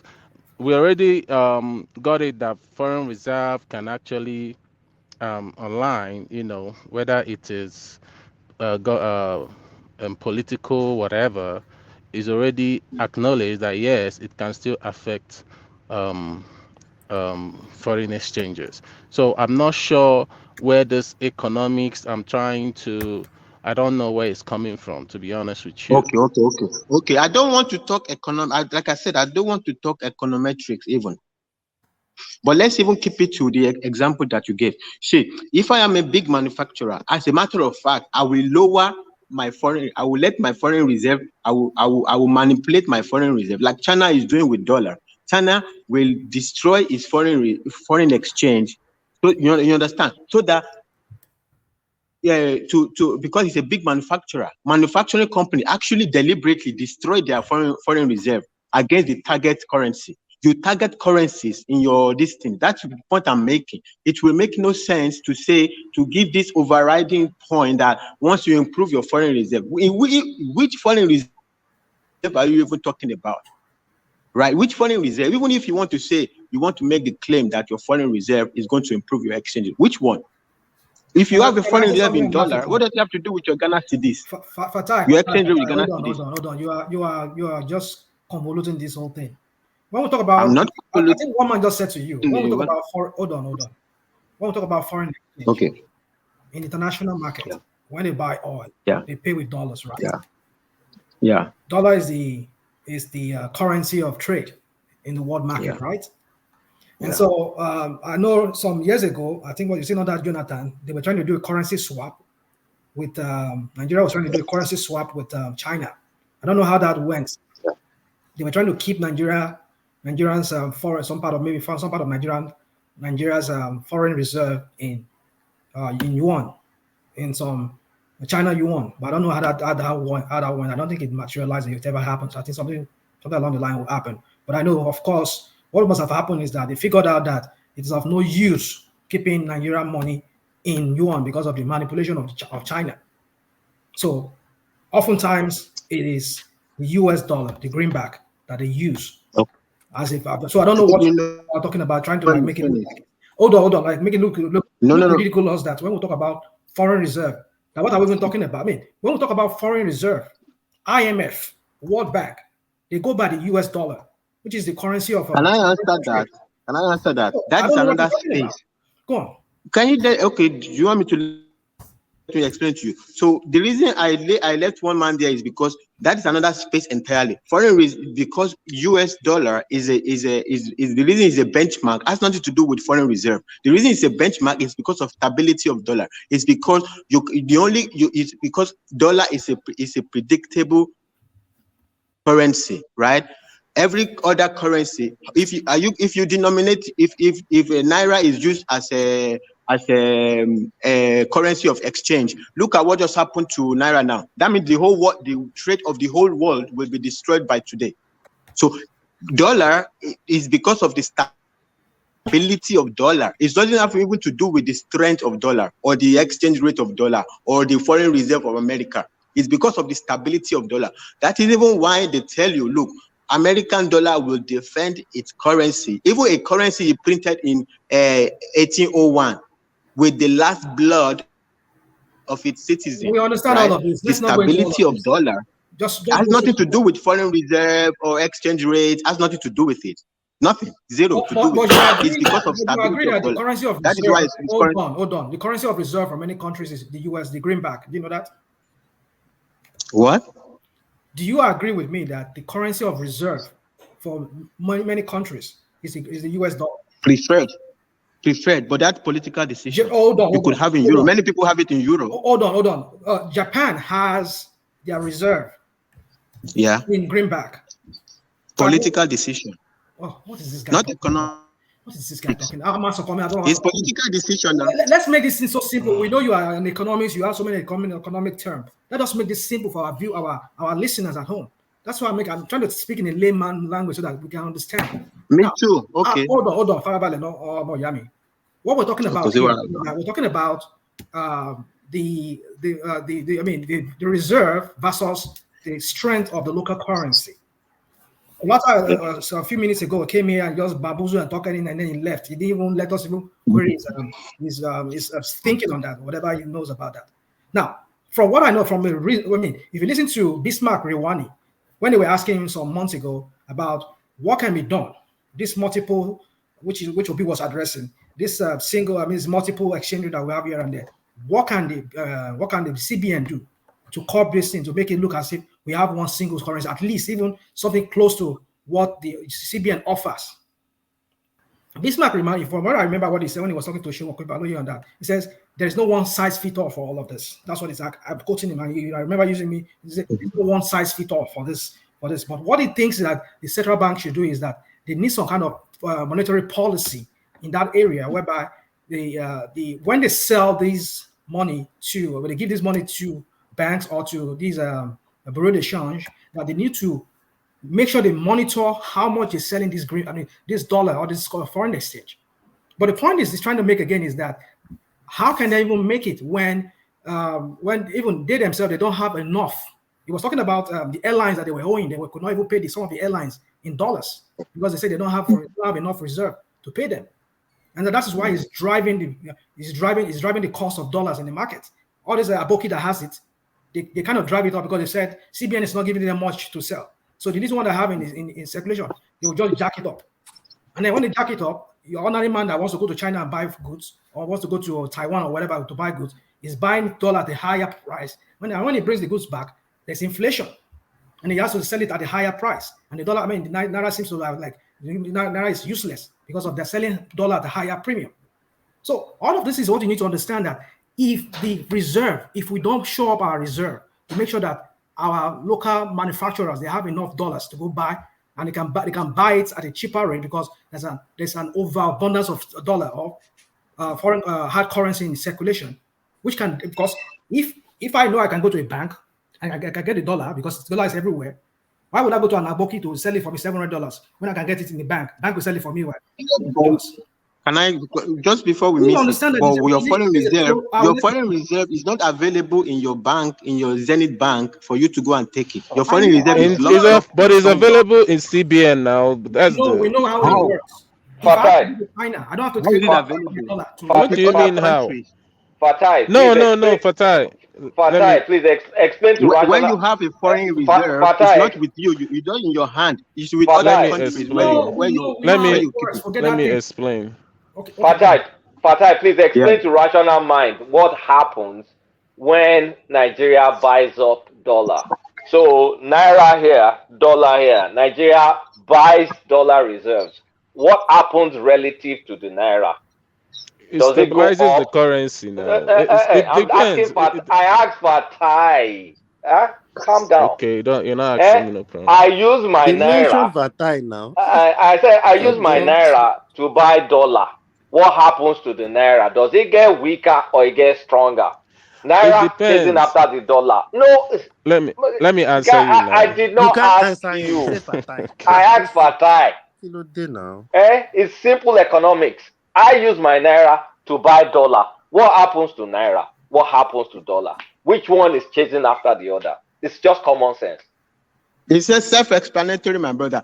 Brother, let me even say this. I think they are building everything. They are building everything on a wrong assumption.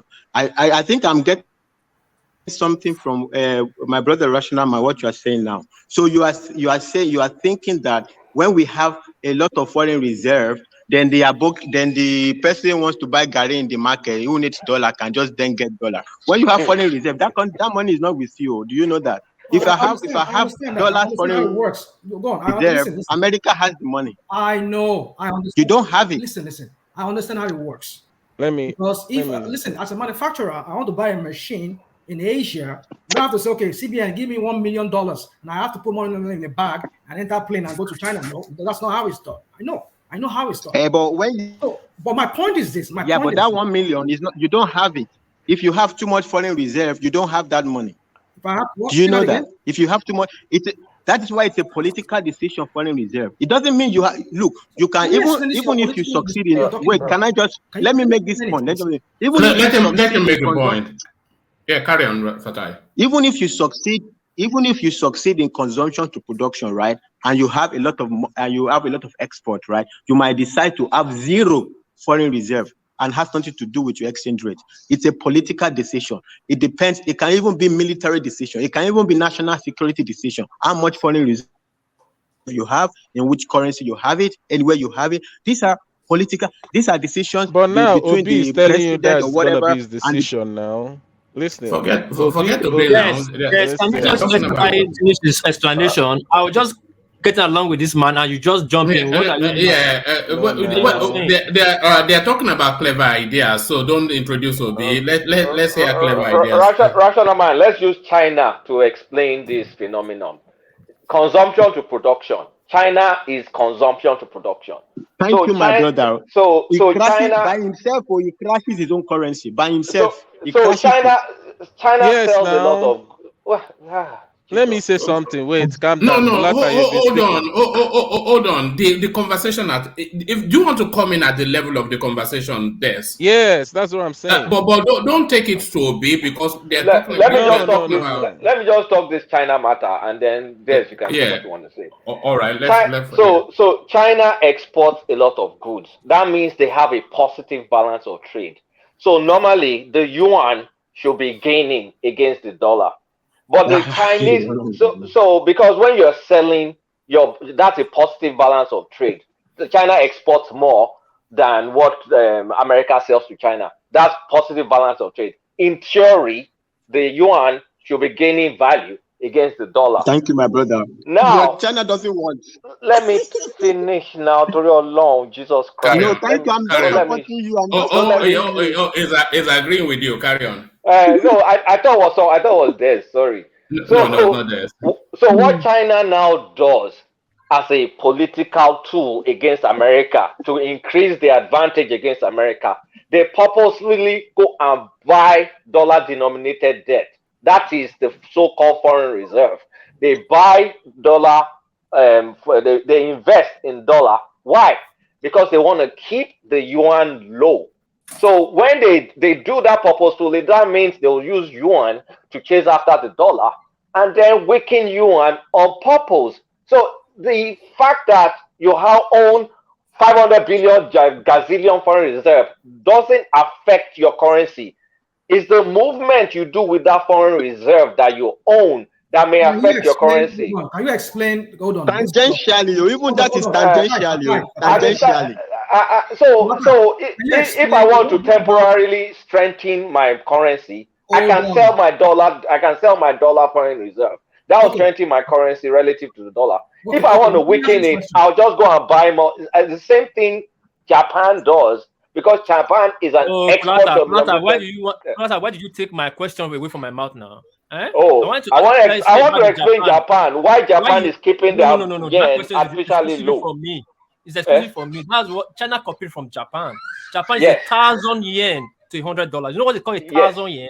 They really crashed their economy, their currency against dollar. The dollar. Thank you, my brother. Let me say this. Japan produced, let's say, a car for 2,000 yen, which is not up to 10,000 yen. And a 10,000 yen is, let's say, $100. Now, they will produce a car for 2,000 yen. That will take it to American market and sell it for $100 and bring that money back to Japan. It will convert to 10,000 yen. You said it. Thank you. 8,000. That's currency manipulation now. Is it true? What does every country do? Okay, what does every country do? Cool. That's how you guys are going deep. Hold on, guys. You guys are going deep into this economics. Now, I want us to see. It's not deep, really. Well, for some people, I might understand what you're saying. But what I'm saying that for some of our listeners, let us make that are listening to us so that they can understand what we heard from Obi and what you guys are saying, and maybe what TINUBU said, so that we can compare it. My point is this: that the foreign reserve at the stage where Nigeria is right now, because if you listen to Obi when he was saying, he said that Angola did the same thing. Angola's currency was so bad, but now that they increase their exports, that Angola's money, I mean, mind you, Angola was at some point they were even because their currency got so bad that they were spending dollars at some point. I have people that live over there, and now their currency, now for them to show up their currency, they have to increase the volume of their oil that they trade with the world market, which is making them to get more dollars, and it's rational man. What is that? Needs to refer now. No, but Papa explain. Koto move. You said they increase their export. That is balance of trade. Cool. So relative to their trading partners, they increase their export. That gives them favorable currency, whatever. So what is that different from what Obi said? Was it not what he was talking about? That's not what Obi said. Obi was focused. What Obi, if you interpret what Obi said, meaning you sell, you export, and then you increase your foreign reserve, it will have the opposite effect, because if you sell and then you use that money that you're using to sell to now invest in dollar, that means you're artificially deflating your own currency. So your currency will be low. That doesn't make sense. What you just said does not make sense. Colata, what you're saying. I just explained it with China. Let this come in. China. All right, that's coming. Yeah. Angola. I don't know this economics. I don't know if you came here to study economics. I'm not an economics person. It's above my own head, though. That's why I kept quiet, because I don't know what they're talking about, but it seems to make sense. No, it's actually above me, but like I said, I'm very versatile when it comes to knowledge. What I understand there, Obi saying that he's gonna, from consumption to production. Now, if you're selling manufactured goods, to a foreign country, I understand that they have to buy your currency to buy that goods from you. That is how it works. They can't just use a dollar and go and buy something in Okay, so naira. what happens if they buy your What currency? What happens happens? Your to your your currency? currency gains value, right? When Correct. they buy Yes. your, yeah, it gains value, Uh, which reduces the whatever exchange rate. naira to exchange rate. Correct. Now, what happens that if maybe for some reason you don't like the infatuation of dollar rising and dollar falling and all these things, when you want to leave it in a stable state, and when they are buying, remember when you're importing and all that, your foreign exchange is increasing, I think. um and now when It let's depends. say It depends. If you save it, it it's depends. yeah, If you're you saving it, of course. If you're importing, there's how much you're gonna import depends on how much you're gonna keep. You get. So now, let's say you wanna buy something from them, mm, and you wanna still maintain your foreign exchange or whatever. What you can mm. do is print more naira and buy buy whatever currency you're buying. Your foreign exchange is still there. Now you're stabilizing your whatever. The exchange rate is stable. That's what You I print more understand, naira. right? When you print Yeah. If more, you print no. more naira, Print you've already more weakened your When naira. you print currency. more naira, you No, crash your You crash your currency no, already. not really. Well, Ah. like I your said, I currency is don't worthless understand now. much It's It about just doesn't, paper. what. yes, it doesn't work like that. What you just said now doesn't work. Kulata, sorry, can I ask you a question, please? Yes, sir. Please, in 2 minutes, I don't want to take a lot of people's time. In 2 minutes, can you explain to the public, to the panelists, how Zambia currency became the sixth strongest currency in Nigeria and one of the strongest currency that's gaining weight in the world? Sorry, in Africa, sixth Zambia. strongest currency in Africa, and Zambia.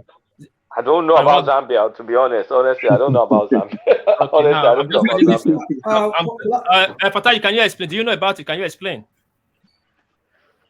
I don't Fatai. know. I mean, the distance to which I know is this Angola. Even that I don't, because I mean, it's all this story of go and verify. They bring some hidden place. I don't know about every country in the world, right? But I can guarantee you, right? Angola has had issues of foreign exchange fluctuation up and down historically. So if their exchange rate has gone up now, right? Wait another 2 months or 1 year, it's going to crash again. That is how the historical behavior of their currency has been. I don't even think particularly they are related. Fatai and Kulata, two of you. Can I ask? Okay. So why do we have inflation in Nigeria? Can you tell me why we had inflation? Mind you, let me give you context. So who's playing radio? Who's playing radio? I don't know who's playing radio yet. That's this, isn't it? So now, if you look at, we're changing dollar at some point at is it 550? Suddenly we saw it skyrocket to 700 and then almost to 800. So can you give me, can you tell the listeners, explain in a more simple economic, term, how we got to that point? Why was dollar trading, and what was the reason behind it? So there are many reasons, but I'll give you one. Fatai can expand on other ones. First of all, why do we have inflation? First thing is we have a country without doing anything. I like starting without touching anything, without doing anything. People are having a lot of babies. Our population is growing. We're creating more demand. The supply is stagnant, more demand. So more money is going after fewer goods.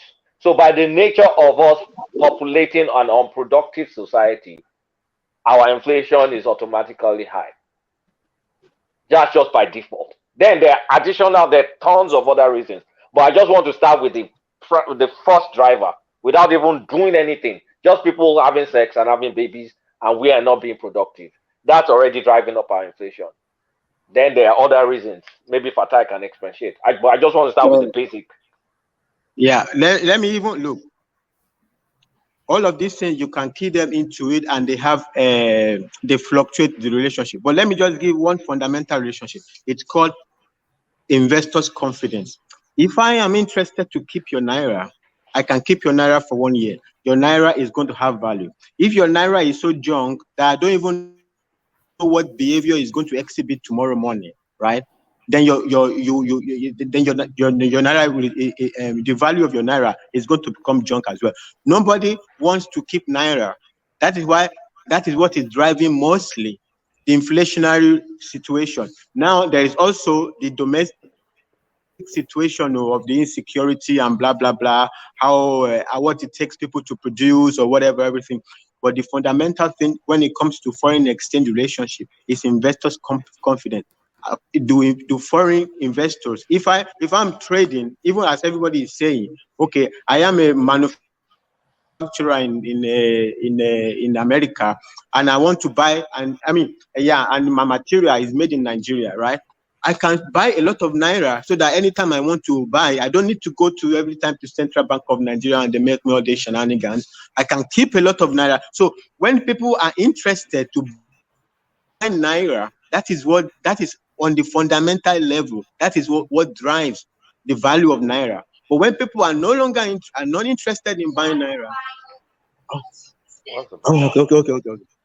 All right, thank you. So when people are Can I ask Kulata a question if you are done? I want to take it one by one. Let Fatah give one. I'll give another one, and you see where I we even are. want to ask you a question, Kulata. But I still need to interject. Let Fatai land. Fatai, have you landed? I think somebody's having a conversation with Fatai. But I'll take it. Because I'm not home and I have to go. We know. We can hear her. We can hear her in the background. Don't worry. We were all your age once. We were all your age once. But Ola, you wanted to put a question. You wanted to put a question. It's Kulata that I want to pick on. Now, Kulata, how do you see foreign reserve? Do you see it as foreign savings, or you just see it as something you just keep there for just useless? I use it as a tool. I use foreign reserve as a tool for my monetary policy. So your money in the bank is a tool, right? Whether you like it. Do you see foreign reserve as savings? Yeah, it's a foreign savings, right? It's a savings. You're saving in a foreign denominated currency. Good. Now, how do you get savings? How do you get savings? Right? There are many ways you can get savings now, either by your own money you generate, or maybe you borrow from a lower interest rate and you save in something slightly. Savings when you have a surplus. It's simple as ABC. It doesn't have to be surplus, no. No, we are just talking economically now, in terms of economics. Okay, simplicity. Yes. Okay, let's make it simple. Yeah. Now, look at it this way. Now, when you export more and you have more than necessary trade balance, what happens? One man. I have to go. One man. You said what? Fatai, one man. Good night. Okay, good night. All right. Thank you, Fatai. Join us again. Maybe when you get home, you can log on. When I export more, it depends on what I want to do. It depends on what I want to do with my windfall. I can decide to invest that windfall in my local economy to further increase my capacity to produce. So if you don't increase your local productivity, because investing too much in your local productivity too, you can get a situation whereby you will be overproducing, right? You'll be overproducing. Yes, you don't want that. And that one will even crash your economy again. That will crash your economy. Yes, you're right. So what I'm not saying is this: when you have too much trade balance, what happened to that trade balance? Yeah, because your currency, you see, if you're exporting way more, your currency is gaining strength. I know your currency is gaining. Let me land. If you're exporting more, your currency is gaining strength. But for you that you want to keep on exporting, you do not want your currency to gain strength. So what will you now do? What will you now do in that case? I will now go and buy dollars to weaken my currency. Because if I go and buy, wait now, let me explain. If you go and buy dollar, that's why I'm telling you. I'm trying to relate to online. You ask somebody a question. Let me answer your question now. I don't understand. I will go and invest in dollars or foreign currency, so my currency remains low, and I can keep my advantage of exporting goods, because I want to remain an export-based society. Because if I keep exporting, you keep buying from me, naturally, my own currency will go higher relative to yours because I have a positive balance of trade compared to you. So what will I do? I will go and invest in your own currency so that I can reverse it and keep my currency low. If my currency is low, it's still cheaper for you to buy from me than to buy from yourself or to buy from other places. That's currency manipulation, right? It's not currency manipulation. It's not currency manipulation. Everybody does it. Making it so that you can. China does it. Japan does it. Waiting now. I'm trying to drive this to be space. That's not my weight. So now, when you already have full trade balance, now already your balance already is in dollars. Why do you have to buy currency? Why don't you channel that dollars you have and find it and channel it to very sound? You don't. You go and that's what I'm trying to explain to you. How did you end up getting that huge trade balance in the first place? Because you export. So if you keep selling to America and they are demanding your product, in local currency, your exchange is going to go higher relative to America, and that will kill your competitive advantage.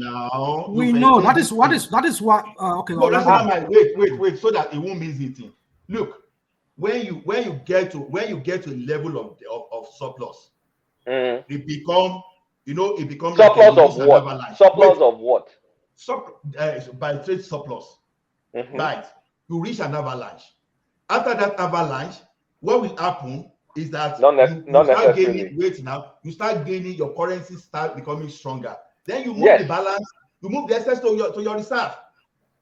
That's what I'm saying is, what is your reserve? Answer that question. What is your reserve? Reserve in what? Your reserve is your foreign savings, right? Now, why are you doing it in foreign savings? Wait. No, answer that question. Answer that question.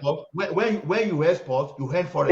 It's not automatic that once you export and you get forex, then you now go and have to go and invest. Go and buy. Maybe let's just use dollar to keep it simple. You go and buy dollar denominated. It's not by. You don't have to do that. It got to a state that you have to move the excess that can have influence on your currency. You move it to your reserve. You do it intentionally, Ola. If you don't move it to your reserve, it's going to make your currency stronger, right? Now, when you move it, you want to keep your currency. So does your trade balance affect your currency or doesn't affect your currency? No, the trade balance of trade affects your currency. We've already established that. Those are the active things that affect your currency.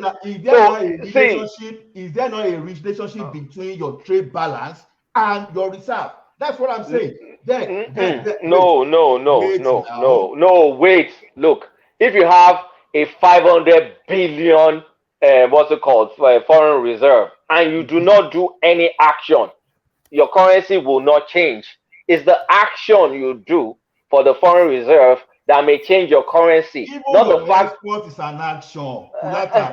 You are making one fundamental mistake. You are just making a very fundamental mistake. No. The overriding thing. Let me explain now.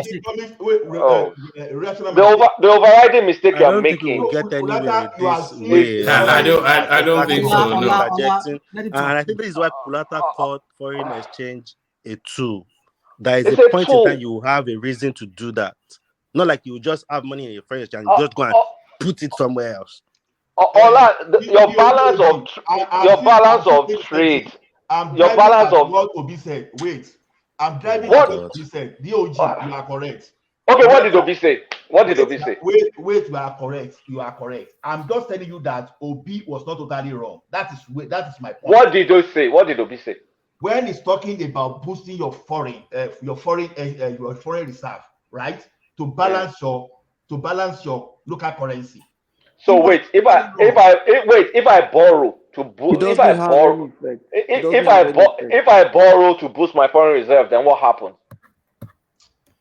You see, you're not adding it up. Do you think it's only one way that you can boost your foreign reserve? Just watch it and you understand. If I borrow from CBN to boost my foreign reserve, then what happens to my currency? What happens to my currency? Kulata, can you hear me? Ola? Yeah, Patrick, answer him. I think he's Ola, confused. I think from what I've heard now, I just came in again.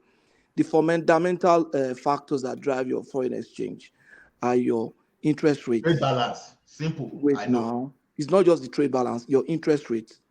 The interest rate in your country compared to the interest rate in the country of exchange that you are trying to exchange your currency with. Maybe if it's UK, my interest rate in Nigeria compared to the interest rate in UK. The second fundamental factor is inflation rate. Thank you. That relative inflation rate between Nigeria and UK or US, depending on the country we are considering. The third one is balance of trade. That's your surplus, your import relative to your export. The foreign reserve, Obi has been saying that I've been trying to make sure it is correct. Yeah, I'm not trying to. I've made effort not to discredit that point, but I've been looking for things that would justify it. I find it very difficult to say. For example, do you know that Nigeria currently have foreign reserve, and why is our dollar going up? We currently, we still have foreign reserve. Yet we still have our exchange rate compared to dollar is still going up. The point is that the fact that you are holding foreign currency does not mean you keep it in foreign investments, maybe in the US or something. When you say you have foreign reserve, it doesn't mean that you have dollar held somewhere in the US. It means that you have investments in maybe assets. Just dollar call it assets to denominated. make it simple. Foreign assets. Yeah, you have foreign assets that is denominated in particular currencies. You understand? And it does not necessarily drive your destiny. From what I'm saying, here Kolata said, when you produce and you have surplus production compared to others, what happens to your exchange rate is that it goes very high. And then your product becomes less competitive.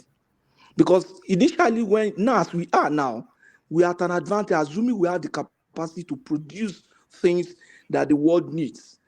It becomes very easy for them to come and invest in us. I'm sure you people are experiencing that now. You are in the US. If you send $3,000 or maybe $5,000 to your uncle, he can buy you a plot of land in maybe Ibadan. And that 5,000 is nothing to you.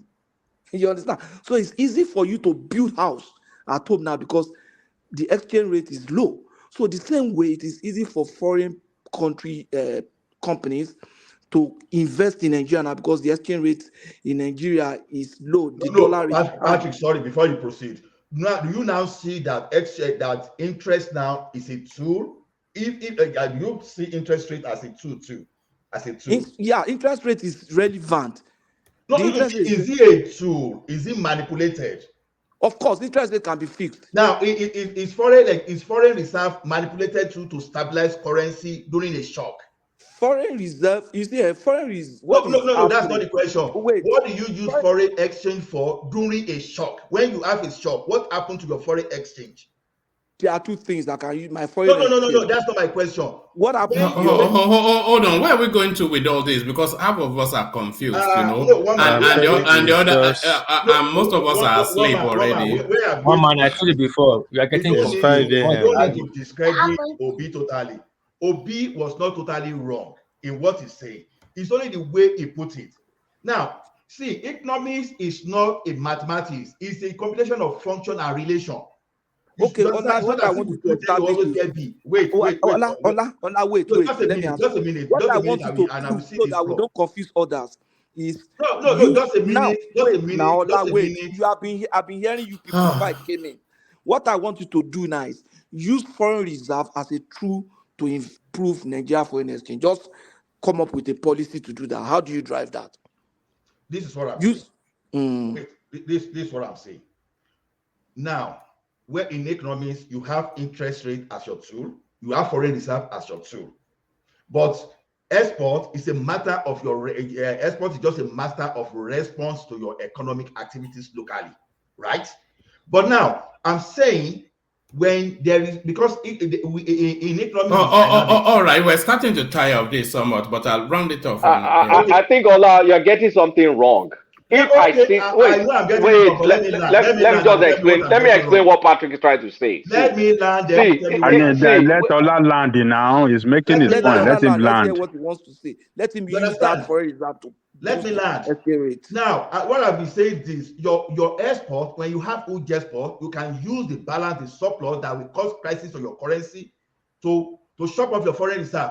That one directly has impact on your FX. Ola, when they say there's a balance, wait. You say Ola, you should let me land now. When they say there's a trade surplus. Patrick, please let Ola finish what he wants to say. You guys can chip in, then we can move on or go and sleep. No, let Ola. If Ola finish, nobody. I need to talk. I need to talk to you the will topic. talk, but Desmond, you don't understand any of this now. So what do you? What are you saying? One man. It's one like man are better than you. The dollar man. One man are better than This is what we've you. been saying now. This is what we're saying. Okay, now you have option of using the excess you have in your foreign in your trade balance to invest locally, and your economy become oversupply, and you create crisis, another country will respond to you. That's the point, right? But secondly, you can move it directly to your forex, to your FX reserve. So knowing that there will be a time of shock, that time of shock, your currency will either go down or jack up, depending on the type of shock you have. You have now to release some you now have a release from your foreign reserve to stabilize your currency. If your currency is going to $100, then you want to bring it to, let's say, 150, you now use your forex FX balance, FX reserve to stabilize. That's why I'm saying that I agree to that one because I know that one very well. I know you can use foreign to stabilize. Please, sorry, let me ask you a question. Let me ask Ola a question. When they say there's a surplus, what do you think that means?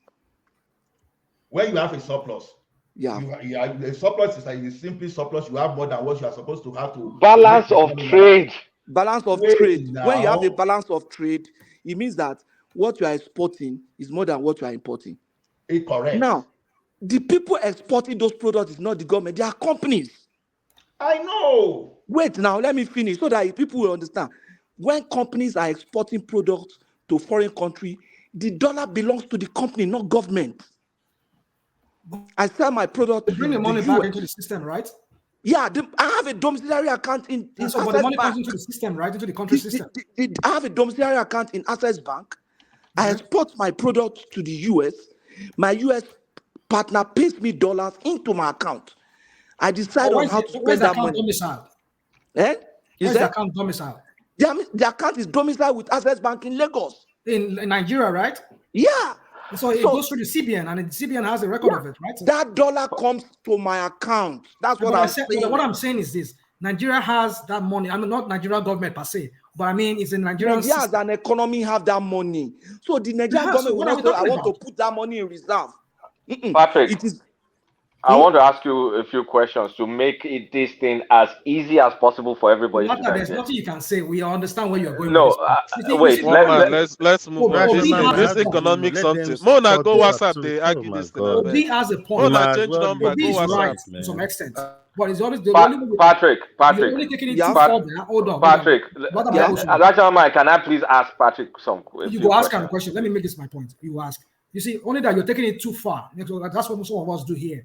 You know, when somebody just say something a little bit, we just want to expatiate more on it, like, oh, this is so silly, this and so stupid. It's not saying it right. Well, no, there's a correlation between your foreign reserve and the how do I say the exchange rate in your country. But like you said, I agree with you, Kolata. There are some other indices that we have to also consider. Like you said, what's it called, interest rate. I think you understand what I'm trying to say by the question I'm going to ask Patrick now. Okay, go on. Patrick, the factors the top 3 factors that affect exchange rate, and then we'll see how we relate it. Okay, let's make it easy. Let's start with inflation rate. Dollar. Let's say dollar inflation rate is 2% per annually. Naira depreciates by, let's say, 20% annually, just without doing anything, with no trade, whatever. Year by year, dollar gains more than Naira, correct? Yeah. Because one depreciates at 20%, one depreciates at 2%. You see, that one is straightforward, right? That's passive. We're not doing anything. Now, interest rate. I increase the interest rate of my currency. people want to invest more in my currency because they will get more returns from my bonds. So interest rates increases my currency. If I have a low rate, it decreases the value of my currency.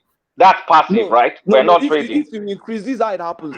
If you increase interest, if you reduce interest rates, you won't get returns on your investment. Will be low. It will be low. So people will not. It will not attract current. Exactly. I mean, it won't attract people. So investors, that means without doing anything, if I just increase interest rates in this currency, the value of that currency will go high. If I decrease interest rate, the value will go low. No. Wait, I'm trying to use it. I'm trying to do very simple. I'm trying to do very simple example. It's the other way around. If you reduce interest rates, if you reduce interest rates, it depends. It simply means that foreign. It means like one of the. It depends. The foreign. Let's say bonds. Let's say bonds. On bonds. Okay, on bonds. A lot of bonds. Government come and invest in your bonds. In your bonds for security. So if I increase interest rates, my value of currency will go high because I'll attract more investment for my bonds and debt. Yeah. I mean, not stocks, my debt. So if I decrease interest rates, there's not going to be the premium on my debt and bonds. Look for somewhere exactly. To invest, So you see, that's straightforward. Now, balance of trade. If I sell more to you than you buy from me, we know what that's obvious. Now tell me, is there a difference if I hold $500 billion in reserves and another person holds $100 in reserves? Does that do anything to the currency passively?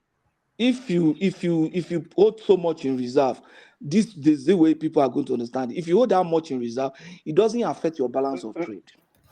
Exactly. No balance. I'm just talking reserve to reserve. I'm not saying that if you have money in reserve, it doesn't affect your balance of trade because you are not even facilitating any trade as a result of that.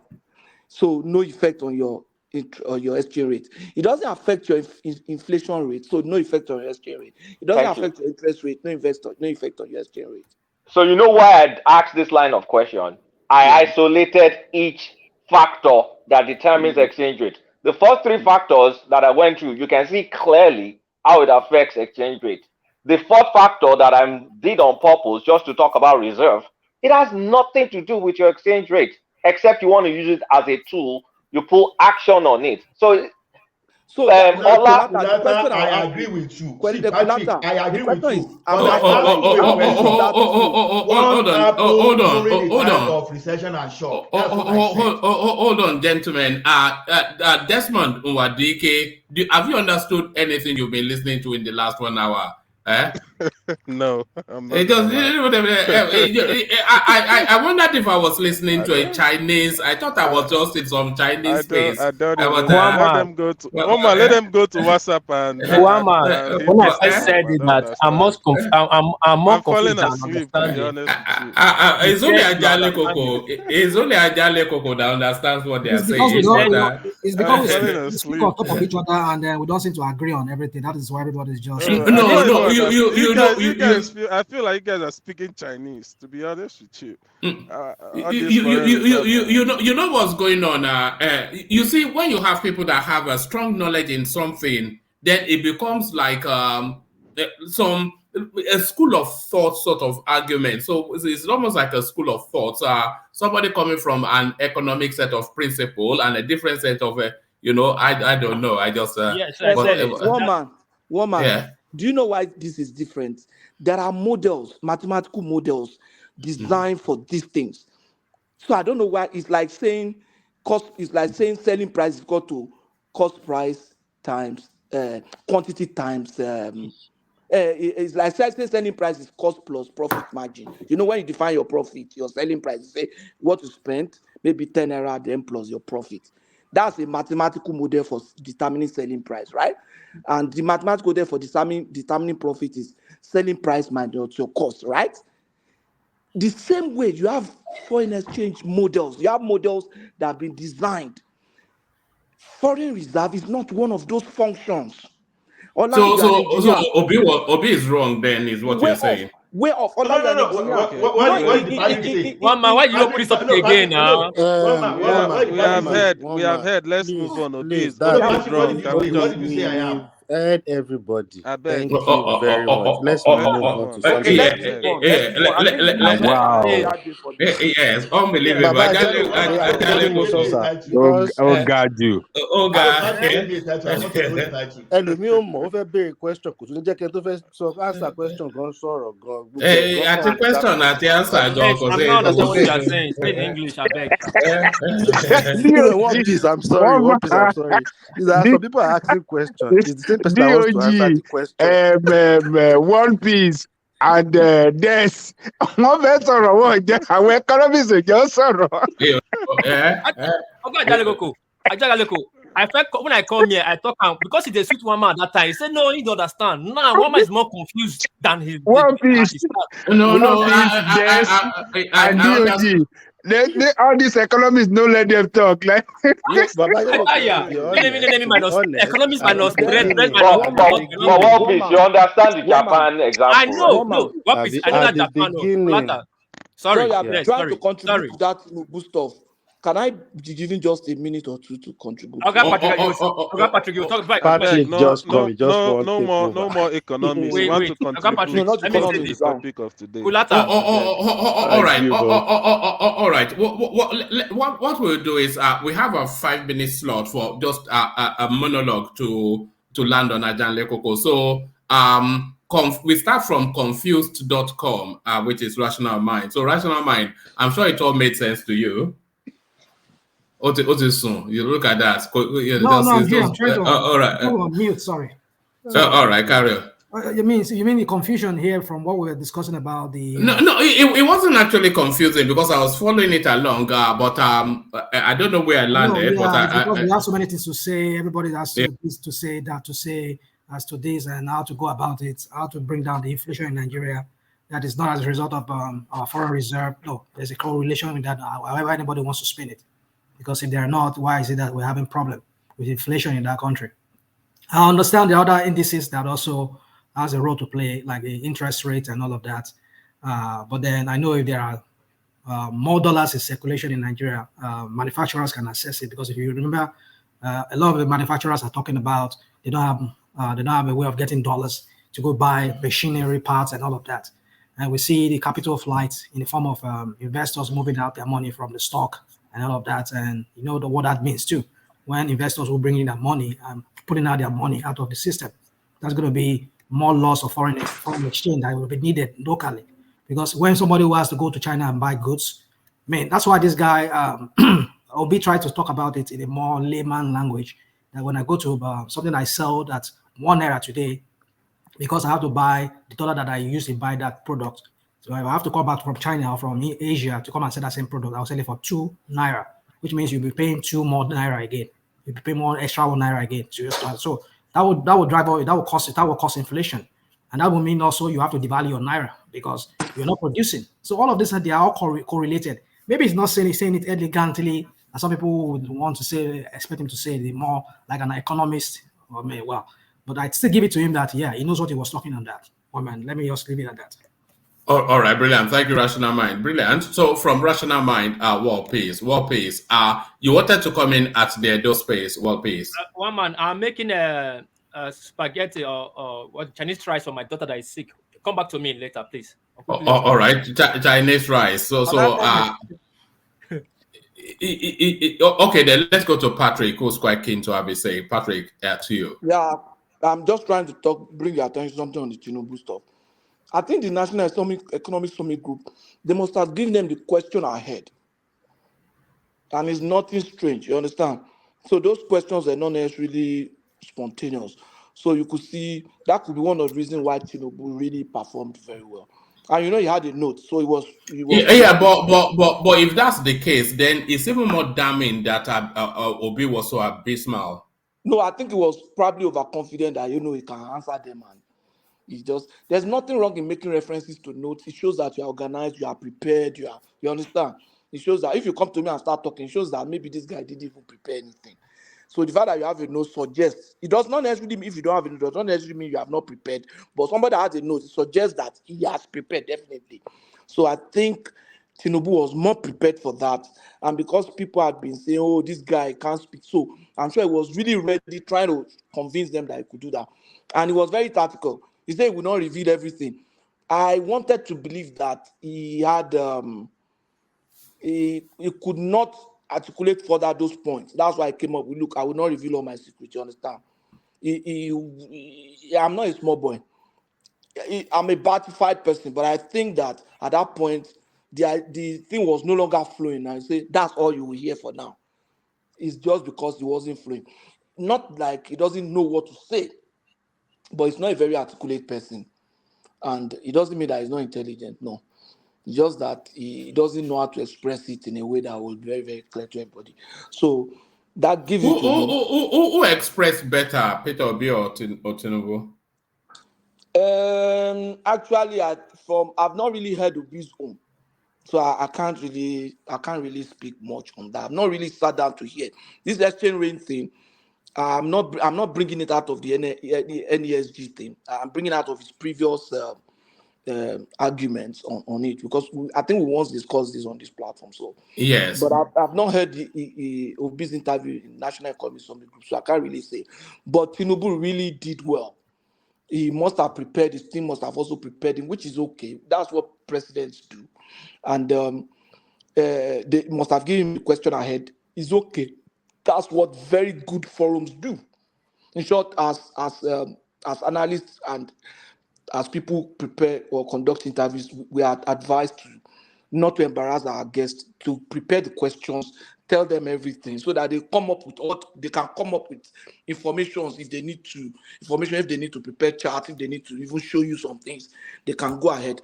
So because they are not interested in springing surprise, you just want him to say what the program or the plans he has. So that's the point that is there, and I think Tinubu really did well in that context. So but I want to bring that to your notice that I think I'm sure they had the question ahead of time. All They right. can't be so sure though.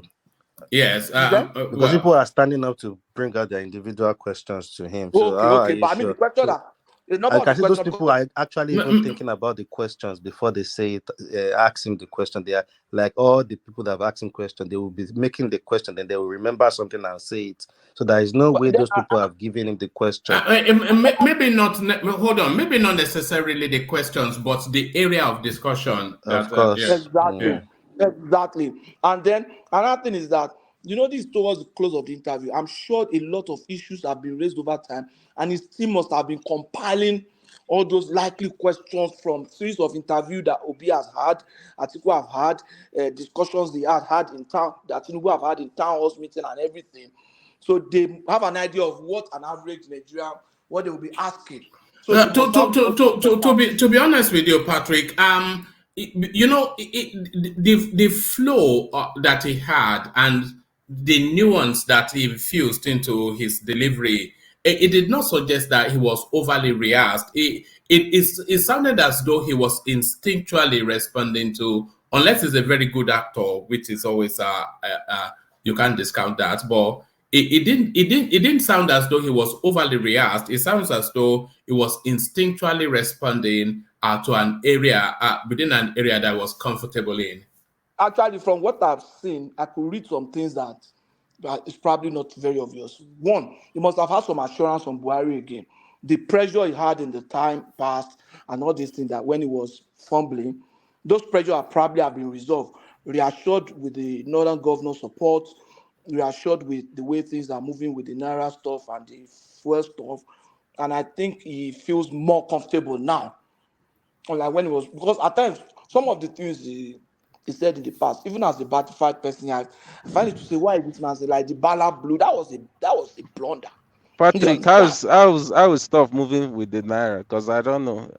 No, don't open up that space. I was looking to start. Okay, the point is that he has taken his position and is kind of getting a positive vibes, a positive feedback and response from the voters.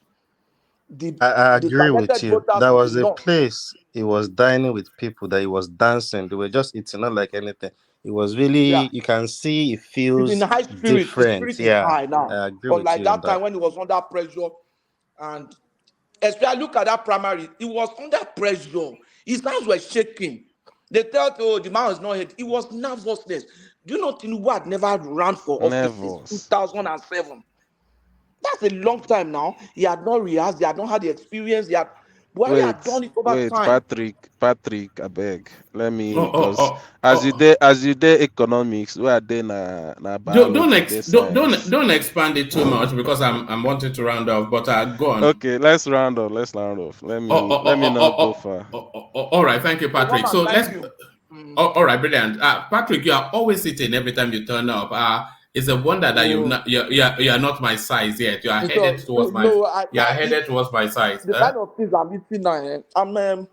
I'm 5'10", and my weight is 83. I'm 5'10", and my weight is 83, so I think it's okay. All right, but don't eat in the middle of the night, otherwise your weight will double. But thank you, Patrick. So thank you, Patrick. Always in the fridge, just like Kulata is never. We notice all these people; they are never out of the fridge. A man that never goes to the fridge. Ola, just a little monologue as we start to round off. Ola, and Ola. By the way, before you go, apologies. I wasn't putting Fatai ahead of anybody. It was only really because he had just like Patrick was referencing that we had discussed it before, and Fatai was part of that conversation, and there were things he said then that I wanted to bring into this conversation, so that's why I went quickly to him. So apologies for that to you, That's Ola. okay. Yeah. Most importantly was just to call your attention to it, not something with enmity. No, not at all. So Fatai, where if you hear me, no best, not to create enmity, just to call attention and to readjust ourselves. That was just the major purpose.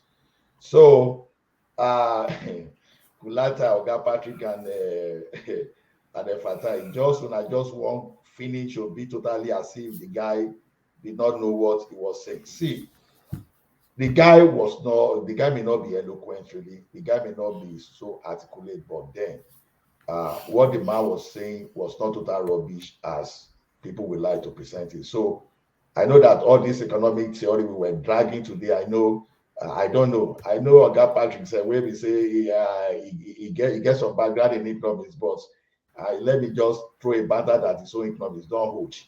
Then, but yeah, he don't hold, but I will still give him 95% that correct. Akulata, I don't know your background though. Maybe all I know that me and you we get our undergraduate in electrical. Other than that, I don't know. I be rewire, radionic. Me too, I be rewire now because now the same thing we do now. So now when the business people they bully us say we don't sabi business, now I push us all to this grammar with the blow today. We go they do business degree for the sake of it. So the thing is this, Obi was not totally wrong, but even though he didn't address the question, so all this theory of forest, all those kind of things. So we needed not to go into some kind of economics calculation, all those stuff, because at the end of the day, when you go into all those things, we realize that some of those things we're doing, we're discussing this evening, we just calm down and laugh at ourselves because we got something wrong and we got something right. So that's just the way I see it. So Obi, not as articulate as Tinubu, because Tinubu was able to say his program, but it will get to a stage I will say no, let me stop at that. So, but Obi loves story. He loves story, but that doesn't mean that he was totally wrong. So it's not the case of we must just kill the bar or just give the dog bad name so that we can sing the dog. So well, I've learned a lot tonight, and no doubt. So if everyone too, I believe they're playing. So, but the only thing we've not been doing is just for us to click thumb up enough, and let's get people that we push Kulata and Fatai and Oga Patrick away. So we need people that we have the knowledge of Professor Soludo and this guy, this part Toby that will help me intimidate Kulata and Co. So other than that, I thank everyone. Let us click thumb ups and good day wherever you are. I'll see you later. Oh, all right, brilliant. Thank you, Ola. So, thank you, Ola. So, from Okay, one my radio. no, I'm going to Desmond next. So Des, you are up next. So Des, I want you to explain I want you to explain this picture that is on the screen. So explain this picture. What's this?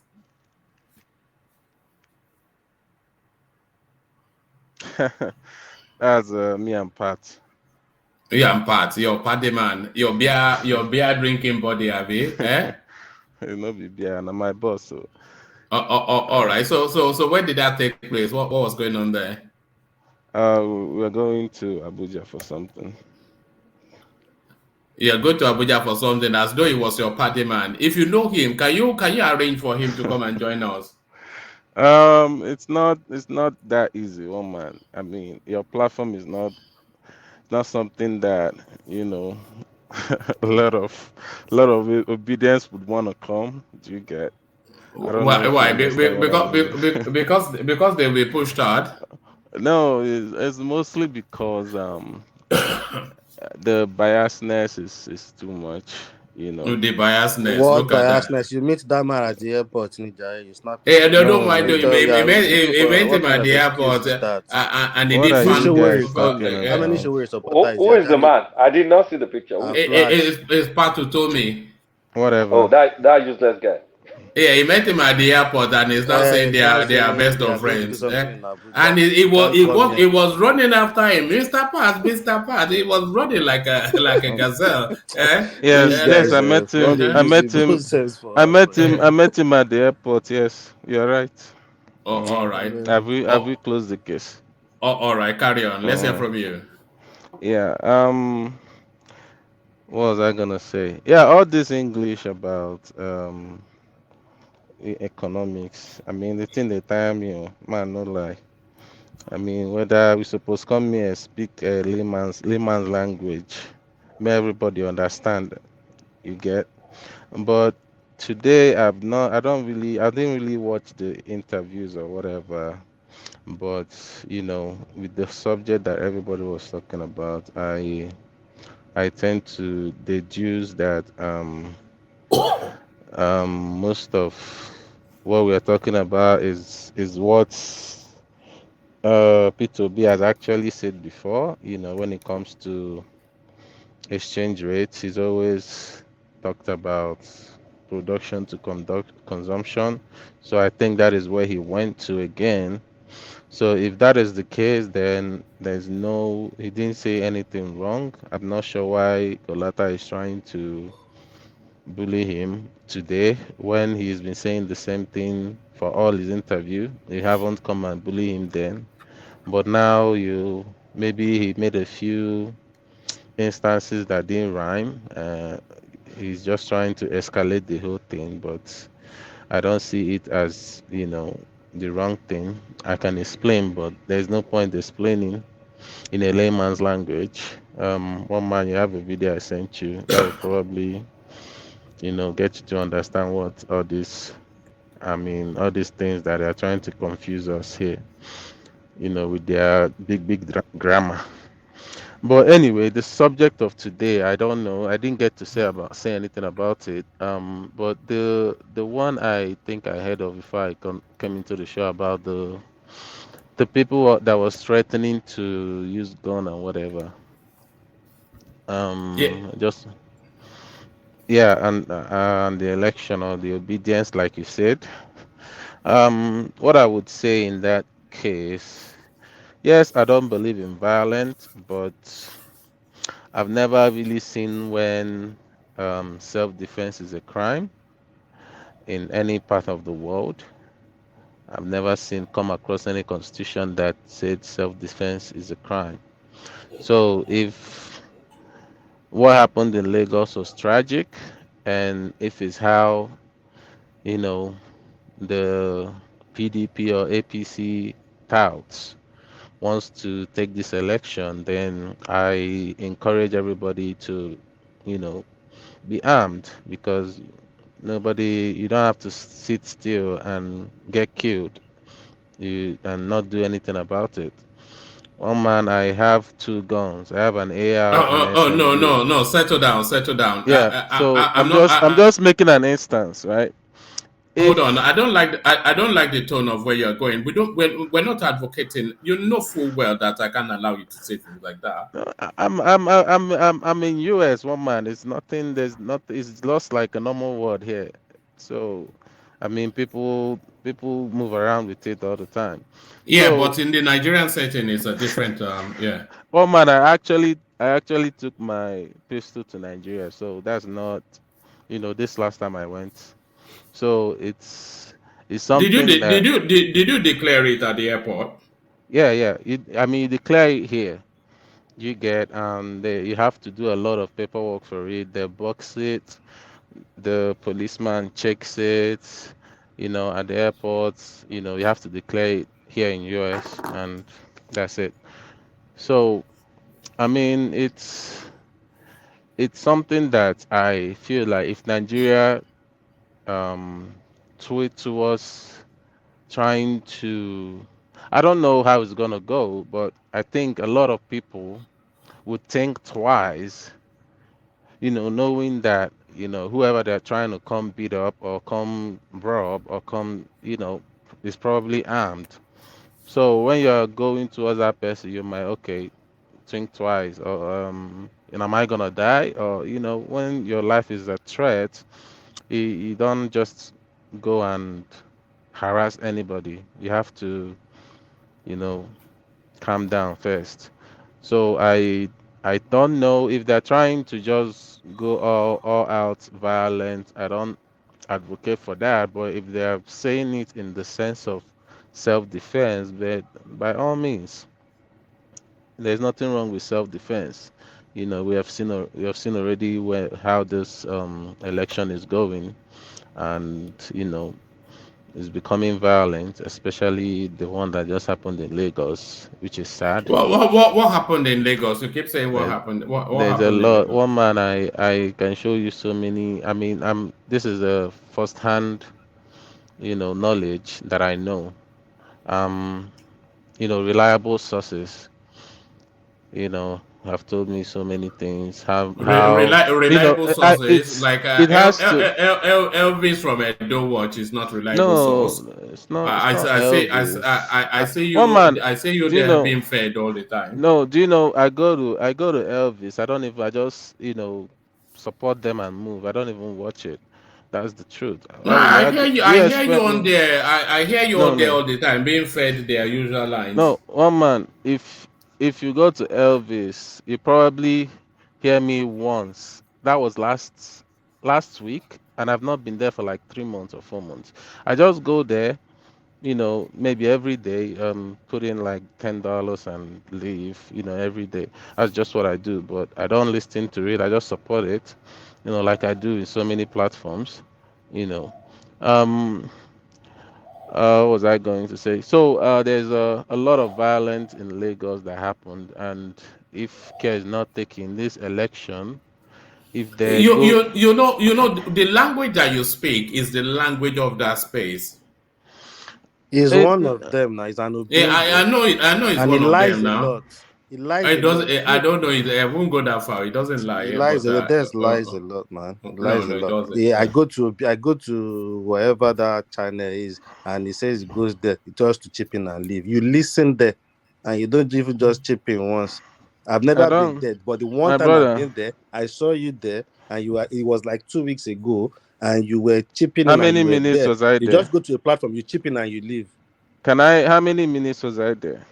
I No, it don't know. doesn't. I was It not there doesn't. for long, but I can see you there. I see a lot of people see you there too. So what's the Who's like? a lot You of go there, you go people? there. You're an obedient. So what's the big deal? Why are you I am lying an and saying? obedient. There's no Come on, point man. Just lying. go. My Just brother, go. listen, Let's listen, just finish. listen. All right, One thing, carry on this. Yeah. let me explain. One thing I don't do is I don't lie. I don't do that. There's no point. There's no reason. To be honest, there's no reason in this world for me to lie. Are you going to give me? What are you giving me? Are you giving me money if I lie to you? I That's don't why get it. I'm Like, surprised because all you are what's the saying need of? don't make difference. All right. That's If what it I'm says saying. we have to go by his word. If it says we can't, So I yeah. don't Sorry, carry. understand. When Carry someone on. comes, you know, The only point I was making is that if you are being fed too much propaganda in that space, no, because one man, you are saying there was a lot of violence, and there one man. wasn't the violence of that space. It was a lot less than you'd expect for the volume that's Okay. So it I wasn't that mean, of when yeah. when you see like 5, 6 people hurt, it's a lot. Do you get? It's not. You don't have to be 10,000. Out of a crowd of how many? It doesn't have to be 10,000 for you to know it's No, a I lot. know. Out of a crowd of how many? One man, it doesn't matter. Even if one What, person, no, even if one what was person, the crowd? What was the crowd strength of the OB the reason rally? why this, I don't know. Maybe I don't know. There's a lot of people that came, but I can't put it in numbers. And out of that lot of people, you are saying 5, 6 people, but the police report is telling us five people were bruised. 4 people were bruised. Okay. One man, 4 people were bruised. So many cars were damaged. So what happens to the car? What cars were damaged? I've not seen so many cars damaged. About 3, 4 cars. The buses were damaged. Look at about 3, 4 cars. Yeah. Do you want me to show you on your channel, on your Instagram? Don't worry now. Then stop arguing. I know where you got them from. Did you say just 4 or 5 people? The way they were making noise in that Niger watch, like 25 people were dead. You would think they were machine gunning everybody as they were walking by the way they were.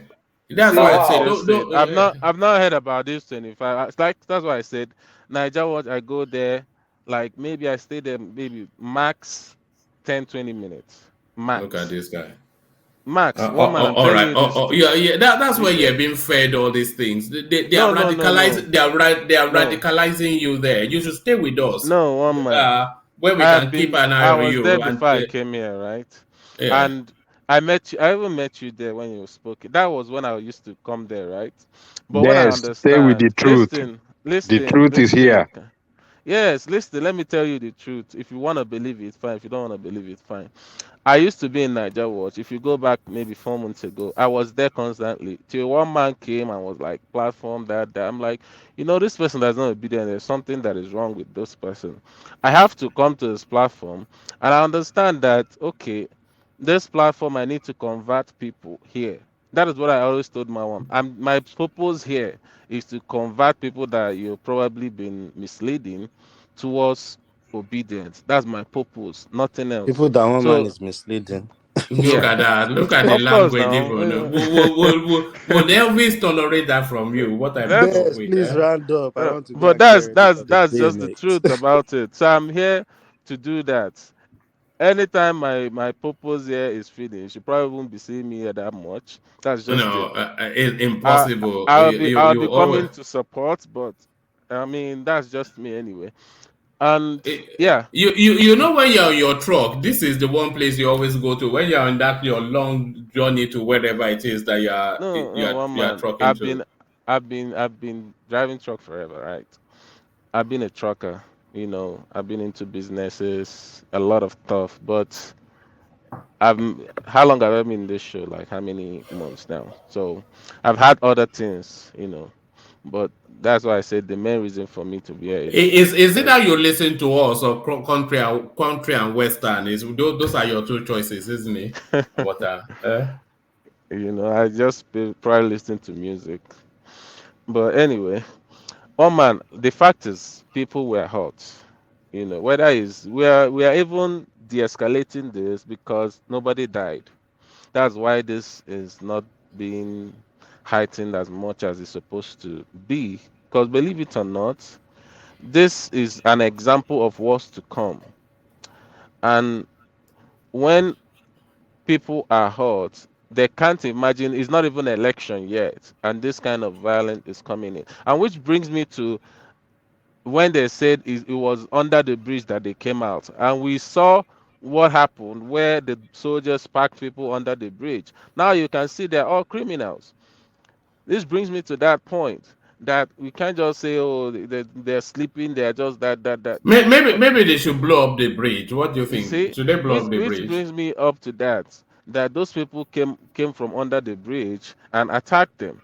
So let's not say, oh, people are there homeless or whatever. They're probably touts, they're probably criminals. So, and I'm just saying, if anybody going to that election, if you can arm yourself, maybe not No, with no, no, no, Why no, now? no, What? no, Come no. on now. why? What? I'm gonna All say right. Come on, that's No, no, enough, no, man. no, It's no.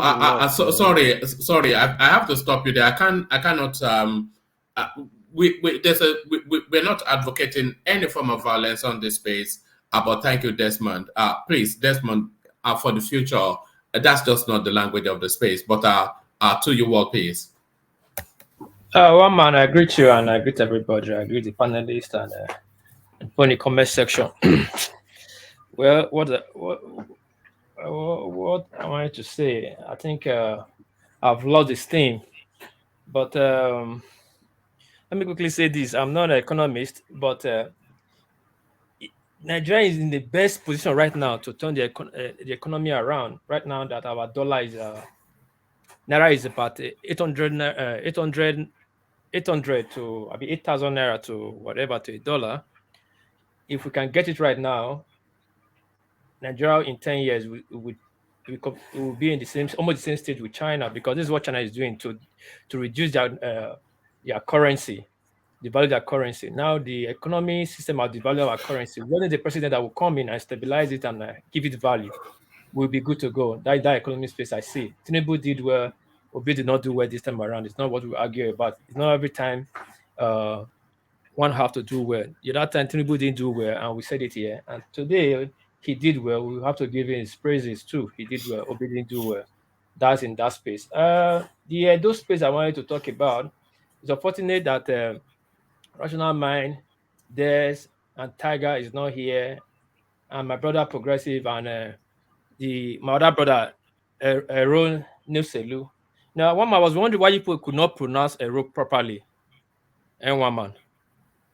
You know me now. Which name have I ever been able to pronounce properly? But Really? Ero is a Yoruba word. Now, those are the Yorubas that came with Oromia to Benin. They are very big family and respected family. Are you serious, Wolf? Ero, E-R-O?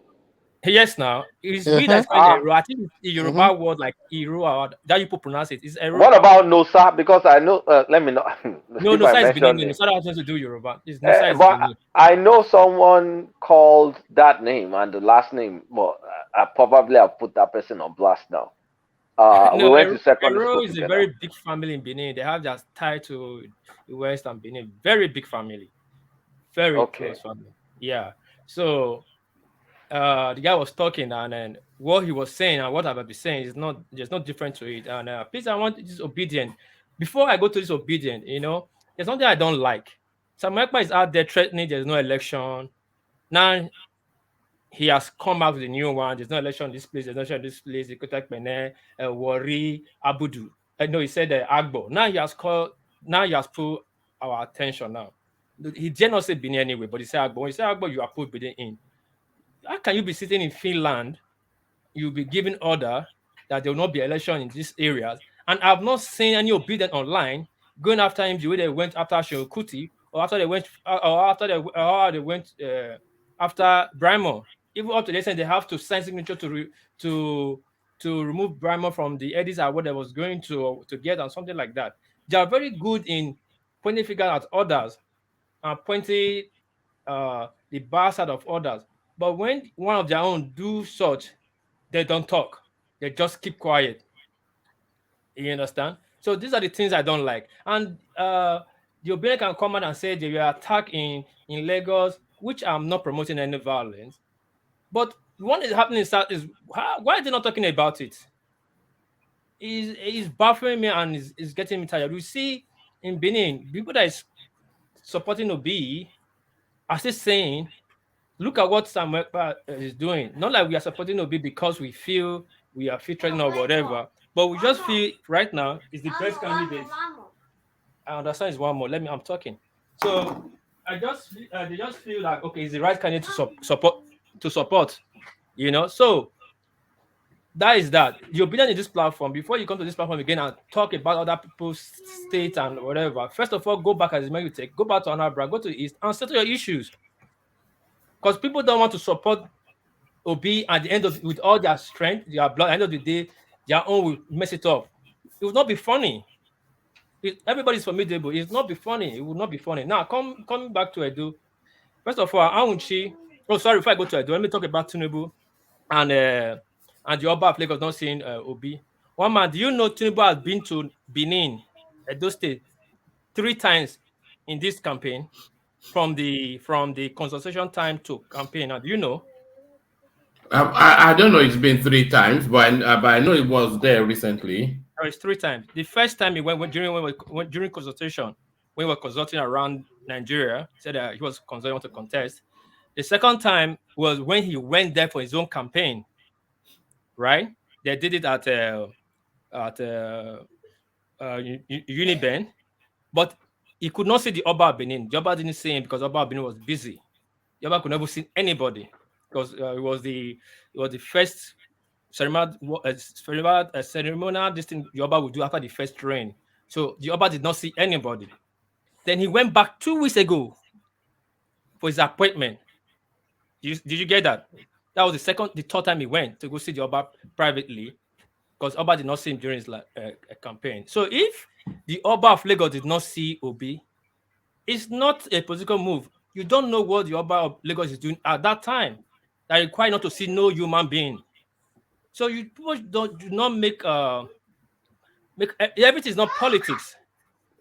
Even though they are saying the Oba of Lagos has, for the past, he has done something before, but when he refused to see Obi can reschedule another time. Maybe that very time he's busy, he cannot see anybody, and this is the beginning of the year. Most of these Obas, they have things they are doing. They have things they are doing. So that is that for that Oba of Lagos not seeing Obi. You know, that's for that. Now coming to the Edo politics, we all know Shoma is going to win the Edo North, no doubt. Edo Central is the PDP stronghold. I said it before, depend where the weaker factor support, who they support, depend where they tip to. If they move to join, will be fine. Maybe they might win Central, but PDP are going to win Edo Central. Then Wike has made his move. Just to FYI. So when he move, will determine Edo Central. So wherever he moves to, that place is going to move to. He's moved to Tinubu.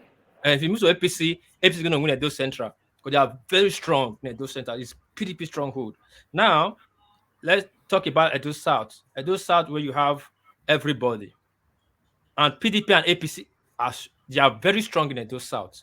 Their structure is on the ground, formidable. From Ovia to Oriomon, they are very formidable.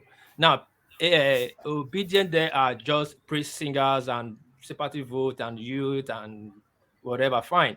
Now, the other guy went to campaign Ring Road, which is primarily dominated is mostly a Igbo dominated area because that is new Lagos Street, Lagos streets. Like there's a way in Benin, every street in Benin meets in Ring Road. Like if you've been to Benin, you understand. Every street in that Benin city meets in Ring Road. That's why Benin is so unique. That's why it's center. So forestry, Mission Road, the Igbos dominate that area because they sell wine, clothes, and the markets around there. And this guy went there to campaign and he was bullied. The Benin people never liked that, even though we didn't speak. We never liked it. During Oshomola time, election was very different. We must give it to Obaseki. During Obaseki time, Obaseki changed election to ideology that you can actually use government power, use legal power to reduce people. You don't need to go to recycle somebody. Now, an Obedient came that day, made this kind of move. Now, PDP is coming to campaign, and PDP control that area. They are the one controlling the road union right now in Edo State. Then Mutari and Co. These are Obaseki people. So if Obaseki people come to campaign, are you going to try such? Then you not start shouting tomorrow, they are killing me or they're killing me. What you do in South is don't do it in Benin. Now, whatever happened, I don't know where that tape came out that I was hearing. Whether it's after Lagos rally, but that guy was saying there is truths and granite.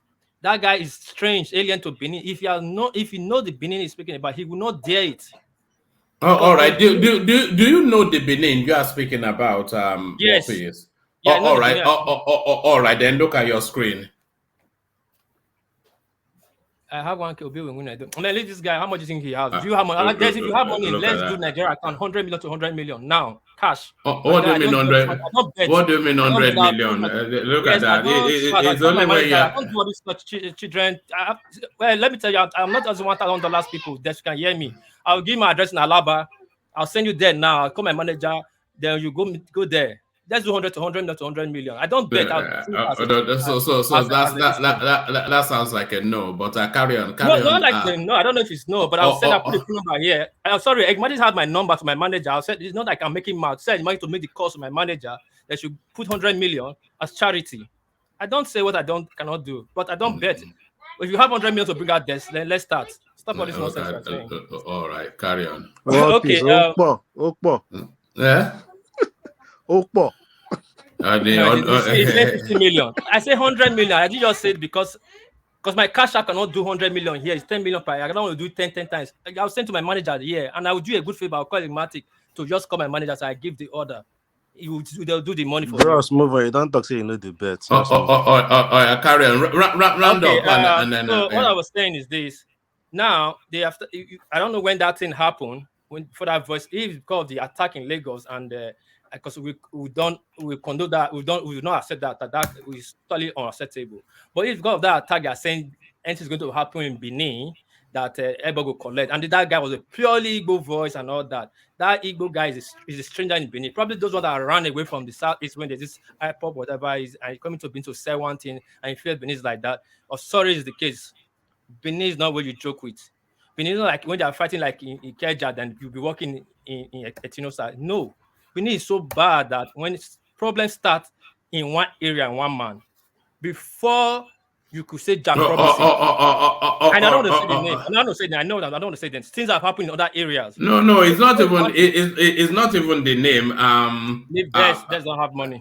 Des has money. Don't worry about that. Don't have money. Des don't have money. Carry on. You have to truck. You don't have money. I'm saying probably Des. I'm saying probably to your face. You don't have money. One of my boats, we buy 10 of your truck. So you don't have money. All right. Carry on. Okay, let's start. We don't want that in Benin. Come and campaign and go say your talk. There's a slogan in Benin.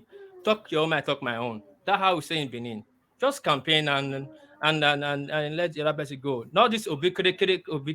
It's alien to Benin. We don't do it like that. For the fact people sing with you like that, don't take it for granted. They say the gentility of a leopard is not similar to stupidity. Just be calm, do your thing, and go. And right now, that thing will cost you guys a lot. The old folks in Benin are going to vote whoever they're going to vote, either APC or PDP. And the young folks in Benin, when it's set, they will not even get to the polling booths. Because all the Agberus you are looking for, you're talking about, is between APC and PDP. You guys practically have nobody. You think election is going to be fair? Opposite is he has already won his ticket, as in his people have won his ticket from the House of Senate to House of Rep. They'll be contesting. So he won't have time for you guys. APC will be fighting to take that state back. And the two strong party, they are on ground. Oshomole is on ground. Opposite is on ground. Kabaka is with Oshomole, while Mutare is with Obaseki. Who's not remaining in that Edo state that you guys want to talk about? So please, you guys do not start what you cannot finish. Please, if you guys were here, we would have talked more. But since I'm not talking now, like I'm talking to myself, so it's not really going the way I want it to see it. But one man, please, I think we really have to talk to this obedient. They should really calm down. They should not start what they cannot finish. And they should go to their southeast and calm Sam Ekpa down first and talk to Sam Ekpa first. If they're that formidable, they should go and shut Sam Ekpa up. It should not start another problem. Because this thing that is going around, this voice message that is going around, I bet you, and I kid you not, guys have called me that message, they are waiting for what will happen that day. And believe me, the bad element will take advantage of this thing and start problem. And that's what we don't want. And when it starts, then there's a problem. It will affect all parties. And we don't want that. Just be peace in Benin. Mama, that's my submission. I leave for today. Thank you. All right, brilliant. Thank you, WAP. So thank you, WAP. So from WAP to go on to DOG. So DOG, it's been a long one, but to you. Yeah. I don't even know where to start. Honestly, I was really enjoying when Kulata and Fatai was trying to really analyze, but the whole interjection was just making it horrible. Anyway, I think Tinubu did very well. And I think this would have been an opportunity for Obi to even knock him off totally with all these interviews been going up and down before. But he went there and he acted like an Alabama man. I don't even know where to go. And to be honest, for me, the obedience, they really need to calm down. Honestly, they need to calm down. And what Dex, I don't expect this from Dex at all. Saying people should protect themselves, self-defense is allowed. People should go with their guns. People are talking about guns and bullets, and you think it's funny because you are in the US. A lot of people will just die for nothing. An election will still hold. Somebody that will enter and still continue. Everyone won't fall. But there is more to life more than violence, you know. And I just think some of these topics are like the Tinubu, the interview. I think it would have been better, especially when it's on a Monday. If it was a Friday, I would still understand. If it's on a Monday, during the day, it's quite strange to come on the show for some people that will be at work, you know. So anyway, you've been doing a good job. I appreciate you. Thank you so much. And I want to give kudos to Kulata. I've been coming across so many spreadsheet and election projection. His own still stand out unbiased and very pure till date, till now. And I think you said you will go back. Guys, sorry to interject you, DOJ, sorry. Yeah. That's you hearing me. I'm with phone my manager, Kennedy. Sir. The sales of yesterday. Yeah, the sales of yesterday, it reached 60 million. Yeah. Okay, Mitch. No, hold on. You don't have to brag about. No, just hold on. No, we don't want to. One man, let it. No, hold on, Ajale Koko. He wants to phone his manager to tell us that he's doing huge volumes of transactions. No, I want to send the money down now. But I want that to bring the money by 10 o'clock, 12 o'clock to my office. Techi came and give me 40 million for the budget side. People will call me too by 12 o'clock. They'll bring 100 million, come make complete 100 million. If you not, they tell the Chike. If you know they make complete, or call my manager for bank, make they withdraw, make complete 100 million. Then somebody will come by 12 o'clock, make it bring you 100 million. Come, call me once they come. Like your dad, as my other friend call you that day. Okay, thank you. No, hold on. What are you? You're not. Send your 100 million. No. Send this 100 million to where? Send your people. I'll give you phone number. I'll give you my manager. No. Where is it sent? Hold on. Where is it sending this 100? I'll give you the phone number. I'll give phone number to my manager. It should send this on. Hold on. Can you just hold on when I say hold on? Why is he sending this 100 million to you? Not to me, one man. He will bring his own. It's a market. It's Alabama market. Or he go there. He will bring his 100 million. I'll bring my 100 million. They'll give it to the Alaba is very safe. Once it's on, they'll give it to this manager, the security there to hold that. Like they have like at your bank. They'll hold it. Whoever wins, they'll donate to charity. I'm not saying they will donate to charity. Any charity in Lagos. You will donate 100 million to charity. No, we have our own system here. You don't. No. Hold on. Don't worry about. You've not earned the right to do any bragging. You hand over your monies to Ajale Koko or you don't. But forget all of that phone call. Ajale Koko, are you hearing? I did. I'll send you the phone number. Now, please, you call my manager. Then we'll coordinate anybody. Waiting at the bet for sale. No. I don't bet. Just making mouth. I don't bet. What's going on? Saying that Obi will win Benin, like I'm arguing with him. I should bet Obi will win Benin. It's bringing me that low. Like Everything is real money. I'm just talking about what's going to happen. I bet you too, what Peter Obi will win Benin. What brings me between Obi will win Benin or Obi don't win Benin? I was like, if you think you have money too much, bring 100 million, let those to charity. Bring 100 million, I'll bring my 100 million. Whoever wins, if Obi wins or whoever wins, if I lose, I win. That will be donated to charity. Okay, I'll give my manager number now. You will call him now, send somebody. No, Ajale Koko won't call your manager. You will take account number from Ajale Koko to give to your manager. This is just this is. Okay, I'll give my manager. I'll give you number. I'll give you to my. I'll give you number to my. I think there's nothing we can do now until Des come on board. When Des is here, both of you can. How much you have? No, forget 100 million. You can do 1 million each, or just forget it. So I don't like it. I didn't even talk about betting. He just came out on platform. No. Oh no, hold on now. Where are you going to with all this? All he's done is to offer you a friendly wager. You can just turn it down or accept it. Man, I was not even talking about waging. I was just talking about everything that's going on. And he just dropped on super chat like, I bet you'll be. No. Hold on. Hold on. You were describing how Edo State politics works, and he feels that in Edo State politics, Peter Obi will win. And he's saying, "Okay, I'll have a bet with you." So it's not it's not confrontational. Yeah, it's just I'm just describing my state. He can do that with people that ratify, and I'm not a politician. I'm not among any party. I'm just saying what's happening in my state. No, you can just turn it down now. It wasn't anything offensive. No, you can just say no. I'm not interested. If he has so much money to waste, let's donate to charity.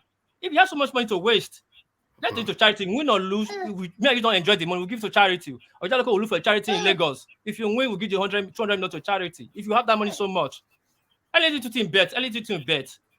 Yeah, so the other guys do that day. You decide the other guy to come and bet now. You will start calling money that you cannot produce. One man, sorry, that didn't piss me off. All right. So sorry, but I didn't think it was really anything offensive. He's done it with so many people here. It's just a friendly wager. But sorry if you were offended somewhat. But back to you, DOJ. Yeah. So one man, you are doing a good job. Thanks to you for bringing everybody together like this. And my own advice is some of those topics. There are some topics like that one of yesterday. That was during the day on a Monday. It's difficult. I saw it later and I watched it. But to be honest, I would have loved to be part of it. And I think sometimes, like, when we have topics like the economics topic, I get when you wanted Fatai to come in. Because we've been on this platform several times where Fatai has come to explain economic stuff to us, and you can tell he knows what he's talking about. And when Kulata came in to say, he wanted to go to bed and come in to say something, everything was quite making sense if you are listening to them. But the interjection in between was too much. And if it was and that's why I'm looking at Ola complaining. If it was some of us, one man remove us. If he will even bring us back, he will bring us sometimes. But you allow a lot of people to do all that sometimes. And I think in situations like that where most of us don't really know about those things and we are listening, and I think a lot of viewers too, people listening to us that are not on the platform, are quite interested to understand and learn too, because we don't just come here to come and be shouting and shouting. Sometimes some of us come here to learn from people and pick some things and use it for your own good. No knowledge is wasted, So I think you should have come in earlier on and coordinate.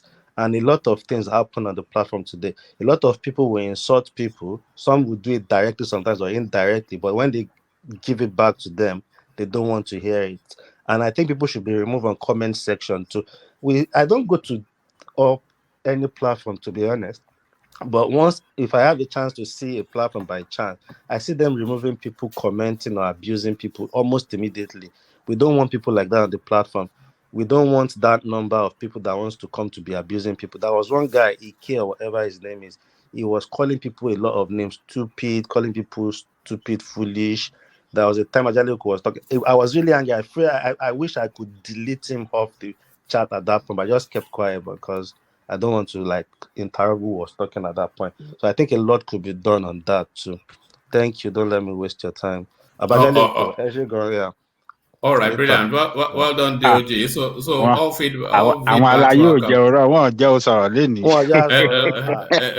look at Sometimes, that. to me, when I come, most of the time, it's not about talking all the time. Sometimes you want to listen to, because that's how you pick things and you learn things from people. Nobody is a Highlander of, So for me, that's how I see it. Sometimes we come here, we don't talk. It's just this last moment you have chance that you would have. Once I'm able to interject once in a while, I'm happy. I'm not bothered about whether I'm given the platform to have the floor to say anything. Once I can interject and I can listen to people making sense, and I think the obedience needs to really calm down. It's getting too much, and a lot of them are preaching violence already because they know their principal won't win, so they are turning it to violence and insult and all sorts. Thank you, one man. I beg, let me go and get ready for the day. All right, brilliant.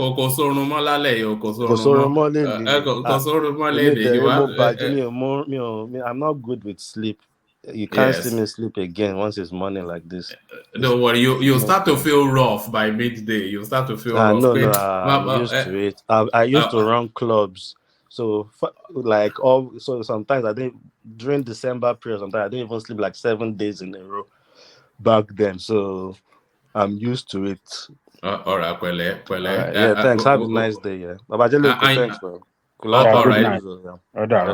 All right, thanks, DOG. So thanks, DOG. So let me acknowledge the super chats that have been coming in. Letterly, Play Summer, it says, what Des just said now is the reason Nigeria is not matured yet for the youth to take over governance. So yes, it's just pardon me. I think what happened is exactly what I was just saying. Des goes to those spaces and it listens to their conversation and it gets radicalized by some of the Yes, you've been there and I see. Because I was just listening in the background earlier on, and there was a girl that was speaking the language that Des brought here. She was asking them to tool up in that Elvis space. So when he was then making that commentary, I knew immediately where he had picked that up from. Because Des, we know, a very mild-mannered guy, but when he goes to those spaces, they radicalize him. That's why what Professor could let me They radicalize him and he bring his radicalization here. Yeah, look at that. And super task from Jess trying to intimidate World Peace with show me your money. Oh, that's 50 million. 50 million this. We must have missed a turn in some area. People just in anger wanted to be throwing $100 million. Only World Peace in that really pé ó lọ fi 50 million jẹrùbà. Wọ́n gbé 100 million jáde. Look at that. But ẹnu ni o mi rò bóyá Tomati gbede level yẹn then it's just mouth, but a man that would never cross the borders of $1,000. Kulata, closing remarks. Kulata. What ti lọ sínú fridge. Look at that. Kulata ti lọ sùn. What ti lọ sínú fridge ni. Bó máa kọ́kọ́ lọ sínú fridge on the way to bed. It's gone. All right, brilliant. Thank you for your company, Kulata, and the economic something that some of us did not fully get. So the final word to the mighty one, Adale Koko. I don't know what happened today. We spent 8 hours, but it don't oh dear. Yeah. I think the session you did in the morning, you should have brought it. This time. I did not think Obi would be strong enough to hold it would have been better, if that is what we have done this time, and not in the morning. Even that morning time was in the meeting somewhere. I couldn't. I said, oh, evening time for such important political issue like that. I think most people are always available in the evening session, not the morning session. So Well, but you did good as you try to compare both of them, the questions they threw at them and the way they answer it. And it clearly showed that Tinubu is more prepared than Obi by the way he answered the question. It was straight to the point. It was very clear, and it didn't miss. It didn't perambulate, or it didn't do all of that. So Tinubu did very well. He portrayed an image as a technocrat, a politician, an administrator, and an accountant as well, that knows how government function, how private, private sector function as well, and how the world economy works as well. And it portrays a picture that, look, I know everything as far as the sector that represent the economic backbone of Nigeria, which is oil and gas. I know how it works. I know the problem now. I know why we are not doing good. And I know what we can do to make it a profitable, sector that can, bring us back on track economically. So I think Tinubu was very, very impressive with that performance compared to what Obi. Obi, I don't know, maybe he didn't understand the question. Maybe he was not prepared. Maybe he takes some medication that makes him function that he couldn't take that day. Just like this, I mean, what do you call this guy? DOG. He was just talking as somebody that was not serious. He was just talking like person talking with traders in Alaba. The way the common people can sit down and just be talking, just beer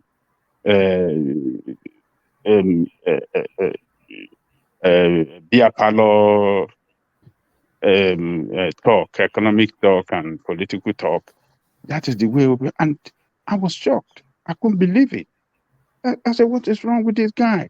Is something wrong with him, or he couldn't understand? Or what is the problem?" And I believe most obedient that watch this thing will be disappointed. I believe that they might not say it out. They will not say it out, but in the heart of their heart, they will see it clearly that no, our man didn't do well in this interview. Foreign investor, any foreign investor that watch that interview, foreign investor that is willing to invest in Nigeria, watching that interview of Tinubu, Obi, and Atiku, that foreign investor will be looking forward to Tinubu to win so that he can have that confidence that somebody that know how economy works is in charge, and he can have that trust, to invest in such an economy where an economy that have at the top head a person that can manage the economy well, that will give him, we guarantee, secure its investment and guarantee returns for its investment. So it did very well, and he has turned the table against the other with this interview. He has really repackaged his image, and he is the talk of the town. I talked to some of my friends in Nigeria. They said they watched it too, and they said they were impressed. And there's some of them that are sitting on the fence thinking maybe this guy he doesn't. I mean, they having change of mind now that look, it looked like this guy has something to offer. He can do better. So, and I believe that a lot of people, Yoruba people, to be precise, that are sitting on the fence, I believe after watching this, they will have change of mind. So, kudos to Tinubu on this one.